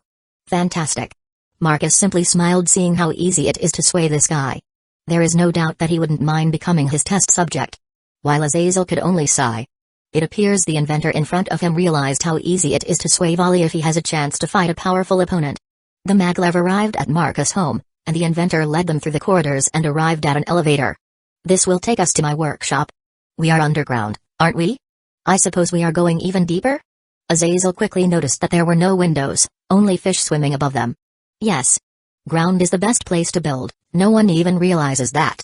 People could easily build buildings, even cities above us, and no one even realized that there was a supernatural faction right under their feet. Marcus explained with a small smirk. That's an interesting way to put it.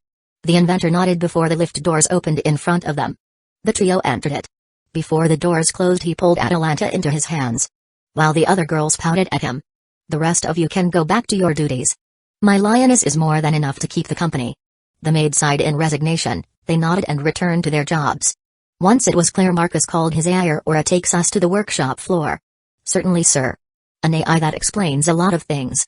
This single clue was enough for Azazel to uncover a lot of things. Oh? Do tell.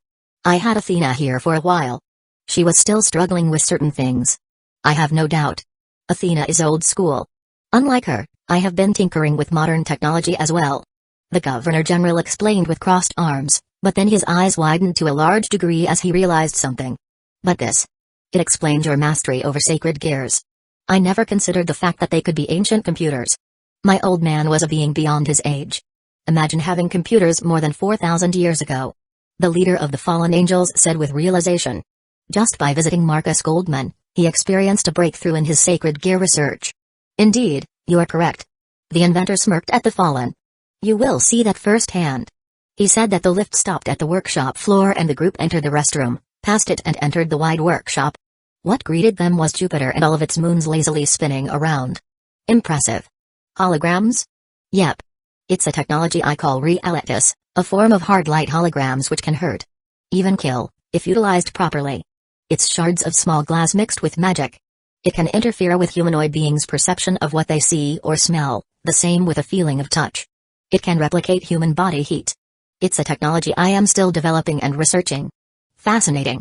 Before Azazel could comment more, Vali took a step forward. This means you could face any opponent you want. Depending on the amount of energy it's given? Correct. This is who you will be facing. With hand motion, a menu appeared and Marcus went through a couple of settings. Moments later polygons gathered and a red armored being was standing next to the inventor. Red Dragon Emperor. Precisely. I have fully scanned booster gear. This model here knows all about boost and balance breaker. You can use several different difficulties depending on what you want. The more White Dragon Emperor heard about this, the bigger his smile was. Then what are we waiting for? His enthusiasm made Azazel shake his head. Atalanta just looked at the silver-haired teen with a deadpan look. This guy was feeding from her master's hand like a big boy. Sure. Aurora, I need a sacred gear scanner set, if you would. One moment, the floor opened up in front of them and a pedestal with several cables came out. Summon your gear. With a burst of white light, divine dividing popped out from Vali's back. Marcus proceeded to put the readers on his wings, on the part where energy is being held together. Don't resist the energy. It will wash you over. This will take a moment. Right. The White Dragon Emperor nodded as he looked at the red armored being standing not far from them. It had his arms crossed and was waiting for things to happen. This only made Lucifer's grin get bigger and bigger. Aurora, you can proceed. Starting gear scanning, a floating window screen appeared in front of Marcus and Azazel. The pair were looking at this. The Governor-General was particularly interested in this. The percentage started to grow rapidly. Honestly, the fallen angel thought it would take longer than just a few moments. This was a gear made from Albion. One of two heavenly dragon emperors. And done. The scan is complete. Marcus proceeded to check the data. Well? It has the same issues as others I have acquired. The cache storage is full. This causes errors in the system. The reason why it has a balance breaker and other forms. Curious. It appears you have achieved Juggernaut Drive. Vali for a second was surprised. He hasn't told anyone except Azazel that he can use Juggernaut Drive. Yeah? I can achieve it in a couple of minutes tops. before negative emotions overwhelm me. The Lucifer explained to the inventor. Fascinating.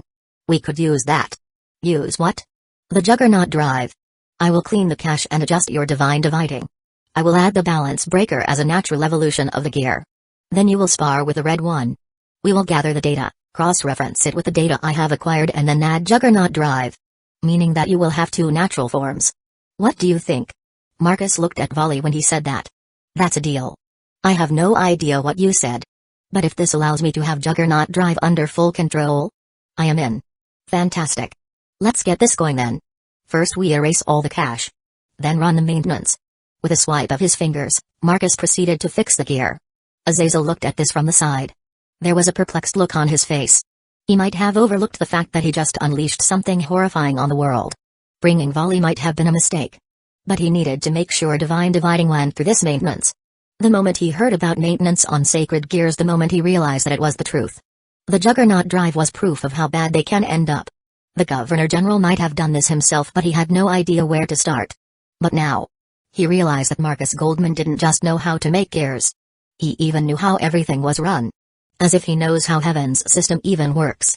It's like he truly is an old man's reincarnation. Or. The fallen angel's eyes widened as he turned stiff and then paled. He slowly undid his crossed arms. Or he is the reincarnation of Solomon. In his mind, he started swiftly connecting dots. How submissive is Seraphol, how he summoned her years ago. All of that falling into place. His means of understanding the gears, his power over devils, his supremacy over energies. By my old man. This is utterly terrifying. If devil kind figures this out, there will be a civil war. Paranoia will be all-time high. But for him to operate in the open like this and for everyone not to realize what is going on. This is just. Azazel realized that it was too late. Solomon has created a faction and no one even knows how to stop him. And this time around, the reincarnator won't die from old age. With tech like this, he will be a being similar if not superior to gods. And he helped him with that. He brought Volley. The moment the reincarnation of Solomon figures out Juggernaut drive, all of his gears will have something similar. I will just pretend I have no idea what is going on. Azazel thought to himself as he cleaned off his sweaty forehead. Yep, it will be for the best. For now, he watched how Marcus proceeded to adjust the very gear from the very core. Adding new lines with the runes of several pantheons. This was extreme, to say the least. Some gods don't even know all the runes from their pantheons. But this guy is utilizing several. If this is the case, then at the very core of sacred gears were created from the art of multiple pantheons. Which makes sense since they have artifacts or souls stored from different backgrounds. Yeah. I need to write that down. I guess, I should start with Nordic and Gaelic first. Then expand. The leader of the Fallen proceeded to continue observing and learning while Volley's back glowed white for a second. Ugh. What a strange shiver. Albion spoke through the wings. The adjustments are done. Marcus dismissed the window as he proceeded to walk over to Volley. Once he removed the cables, the White Dragon Emperor was free to move. Let's see. Balance breaker. Vanishing dragon scale male. With a burst of white, Volley was fully armored. Impressive. Before this it was like a switch, but now it's extremely smooth. Feels natural. The armored Lucifer explained as he looked at his hand. Good. Now let's proceed to the next step. Marcus looked at the side where the doors opened. Volley and the rest looked at the doors. With pleasure. The White Dragon Emperor said with an excited tone. He was waiting for this. The group proceeded to walk there. When Volley and Azazel saw what was in the room, they looked baffled. It was an empty white room. Let me explain this as simply as possible. Red's power can change according to what you want. I will set it up from 1 to 10. Think of this like it's a game with increasing difficulty. At level 10, Red's power will be at Drake's 100%. So be careful. Are you sure? This place can handle this? Albion spoke through the wings. I tested the durability of this place by blowing up the moon in a fight against Superman. You can do that here? Volley asked after getting over the idea of blowing up a moon. Once you get tired of fighting Red, I can arrange some fights with some exotic beings. Marcus smirked while hinting at something much more interesting than barring an old rivalry between White and Red. Damn. Sure. This place is cool. The White Dragon Emperor started to get very excited. What irony this is. Azazel realized how absurd this situation was. Once again, Solomon's incarnation is having a Lucifer reading from his hand. Great. So we are leaving you here to fight, Red Emperor, while we will be watching from the workshop. Fine. Volley pumped himself as he watched how that awesome researcher left with Azazel and that cat girl. Honestly, He never thought this boring trip could turn into something as exciting as this. Whenever you are ready. Just say Aurora, start simulation. Marcus' voice spread through the room. Aurora, start simulation. Beginning simulation, activating hard light projection, dispersing realities particles, light prism online, activating adaptive ventilation, simulation online. Volley looked around as he saw how reality in front of his eyes started to shift. The white room shimmered out of existence and was replaced by the city. A metropolitan city. New York? That was his first thought after he saw so many skyscrapers. But then he saw people shimmer into existence around him. Many of them were busy walking back and forth. Many of them started to point fingers at him, as he was clad in his white armor. We will be going with New York. I want to see how much damage you can cause. Such a city is the best way to scale your destructive power. Now for Red's power, as I said before, it goes from 1 to 10, each stage represents a percentage of Drake's power. So if you pick 3, it means armor has 30% of his strength. If you want to change, just ask Aurora. After Marcus said that, booster gear balance break armor proceeded to move around as if prowling and getting ready for battle. People who saw this started to take some distance as they could sense the atmosphere between these two armored people. Volley, don't mind them, they are not real. That inventor wants to see how you will react. Albion said to his host. I know. The young Lucifer expanded his wings, which hummed with power. Then he kicked out, shattering asphalt under his feet, and proceeded to lunge into Red Dragon Emperor scale mail. White armor fist collided with a red fist. Divide, boost. The exchange was short as Volley swiftly overpowered the armor. This is not good. Aurora set his power at level 4. The White Dragon Emperor exclaimed as he sensed how weak was that armor. Very well, wait. That's nearly half his power. Sure enough, red aura erupted from the Drake's scale mail. The red being blasted into Volley, who tried to block the incoming punch, but ended up being pushed into a skyscraper. The glass shattered into thousands of pieces as people started to scream. Drake's scale mail blasted Volley through the office floor, going through tables, computers, bookshelves and other things, eventually slamming into concrete support pillars. Yeah. That's more like it. Divide, divide, divide. The red aura shrunk considerably, but it quickly recovered as the Red Dragon Emperor used its signature ability. Boost, boost, boost. Then its green eyes glowed as its other fist went into Volley's gut. Pierce. The teen Lucifer coughed blood as his armor shattered into thousands of pieces. Cough, what the hell was that? For a second his vision started to get dark. He nearly passed out. But he swiftly snapped out from pain as he was smacked into the side and was sent flying from the office and right into one of New York's streets. The red scale mail followed after as it with a spin delivered a kick and slammed Volley into asphalt, shattering the remaining armor into pieces. Is that all you can do? White? Drake-like voice said from the armor. Not in the least. I still have a trick under my sleeve. Volley slowly stood up as he cleaned off the blood from his lips.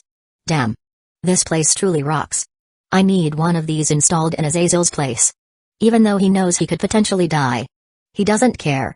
Such realism is utterly amazing. And he needs one as well. Watch and learn. I am the one who is about to awaken. I am the one who is about to awaken. Albion repeated the same line, which caused Vanishing Dragon scale mail to fix itself. Workshop. Albion is repeating his words. Marcus mumbled to himself as he started to stroke his chin. He was wondering why. Synchronization? Atalanta replied with a wondering voice. Some wild beasts do similar actions. Mostly wolves when they circle their prey. The inventor's eyes widened as he finally realized. Resonance. He exclaimed loudly as he swiftly got up on his feet. He used his Genetic energy to make sure Atalanta didn't fly off. The lioness huntress was shocked the most as she closed her eyes and thought that she would land face first on the diamond floor. But the Genicora saved her and pulled back into the seat. Resonance? What do you mean by that? Azazel, who was sitting on a comfortable couch and drinking beer while looking at the battle, asked with a piqued curiosity. It's like Tesla said many years ago. Everything has a frequency. At this moment Albion balanced out his power to Volley's level and then proceeded to synchronize himself with him. Draconic energy, mental state, overlap voice, he does that to the point that their power signature becomes the same. This causes Sacred Gear, which was already in a bad state, to get confused who is who. The gear after all works like a dam which keeps Heavenly Dragon's energy in check. But what if the gear doesn't know which side it should dam? It confuses, which causes it to stop the dam process altogether. Marcus explained with an excited voice as he proceeded to run tests and simulations and observe what was happening inside the testing room. You might be up to something. But if it's true, then the Juggernaut drive transformation Volley is about to do will fail. Indeed. The gear's failsafe is running at its peak condition. As the inventor confirmed what Azazel said, it happened right on cue. The white burst which was supposed to happen didn't happen. In truth, the scale mail got dismissed and Volley was without any gear at this moment. Damn. The Governor General was spooked by how right Marcus was. It happened right in front of his eyes. Aurora, terminate the simulation. I got what I wanted. As you wish. The simulated New York shattered like a piece of glass. It only made Volley more confused. As he realized that he was in a simulation all along. It was so real that he forgot that for a moment. Can someone tell me what is going on?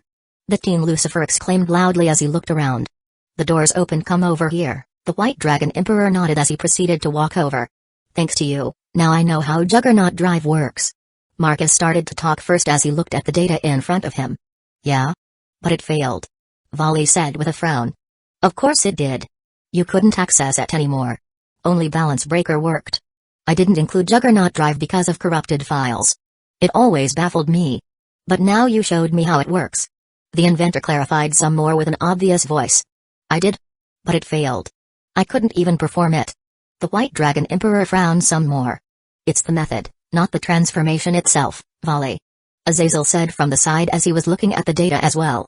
Honestly, on this trip alone he learned more than he did in the past 500 years researching on his own. Ancient computers, and Juggernaut Drive.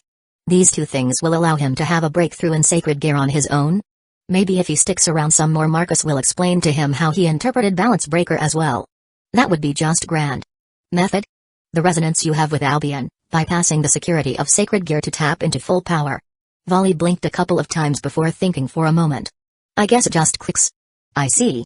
Since Albion is attached to you at the soul level, it happens naturally. The Second Coming of Solomon said with a thoughtful look. Anyway, I am going to add a sequence to the gear. Come over. The White Dragon Emperor nodded as he walked over, and once again Marcus proceeded to attach cables to the divine dividing. The moment he was connected, he swiftly checked over the logs. A small smile appeared on his lips as he saw the log which was recorded over the failsafe. For a second the sacred gear felt that there were two Albions. This forced an emergency shutdown as it was logged as a critical error. Just as I suspected, look. Marcus pointed at the screen, and Azazel nodded as well as he saw this on the screen. He was still learning the language used to code these gears. He barely understands several letters. So, one could say he is playing along. Yes, it appears so. The inventor smirked as he proceeded to remove the log and started to add another sequence to the gear. Just like with Balance Breaker, this sequence only goes to work when resonance is reached, and instead of turning off, Volley will be able to access all of Albion's power. Just to keep this clear. You may die if you are to use this power. Having limiters removed, you will be exposed to 100% of Albion's power. That's the point of Juggernaut Drive. Volley rolled his eyes when he said that. Technically it's less than that. The gear only holds a portion of Albion's soul. Azazel commented from the side. Old Man was only able to store some of it.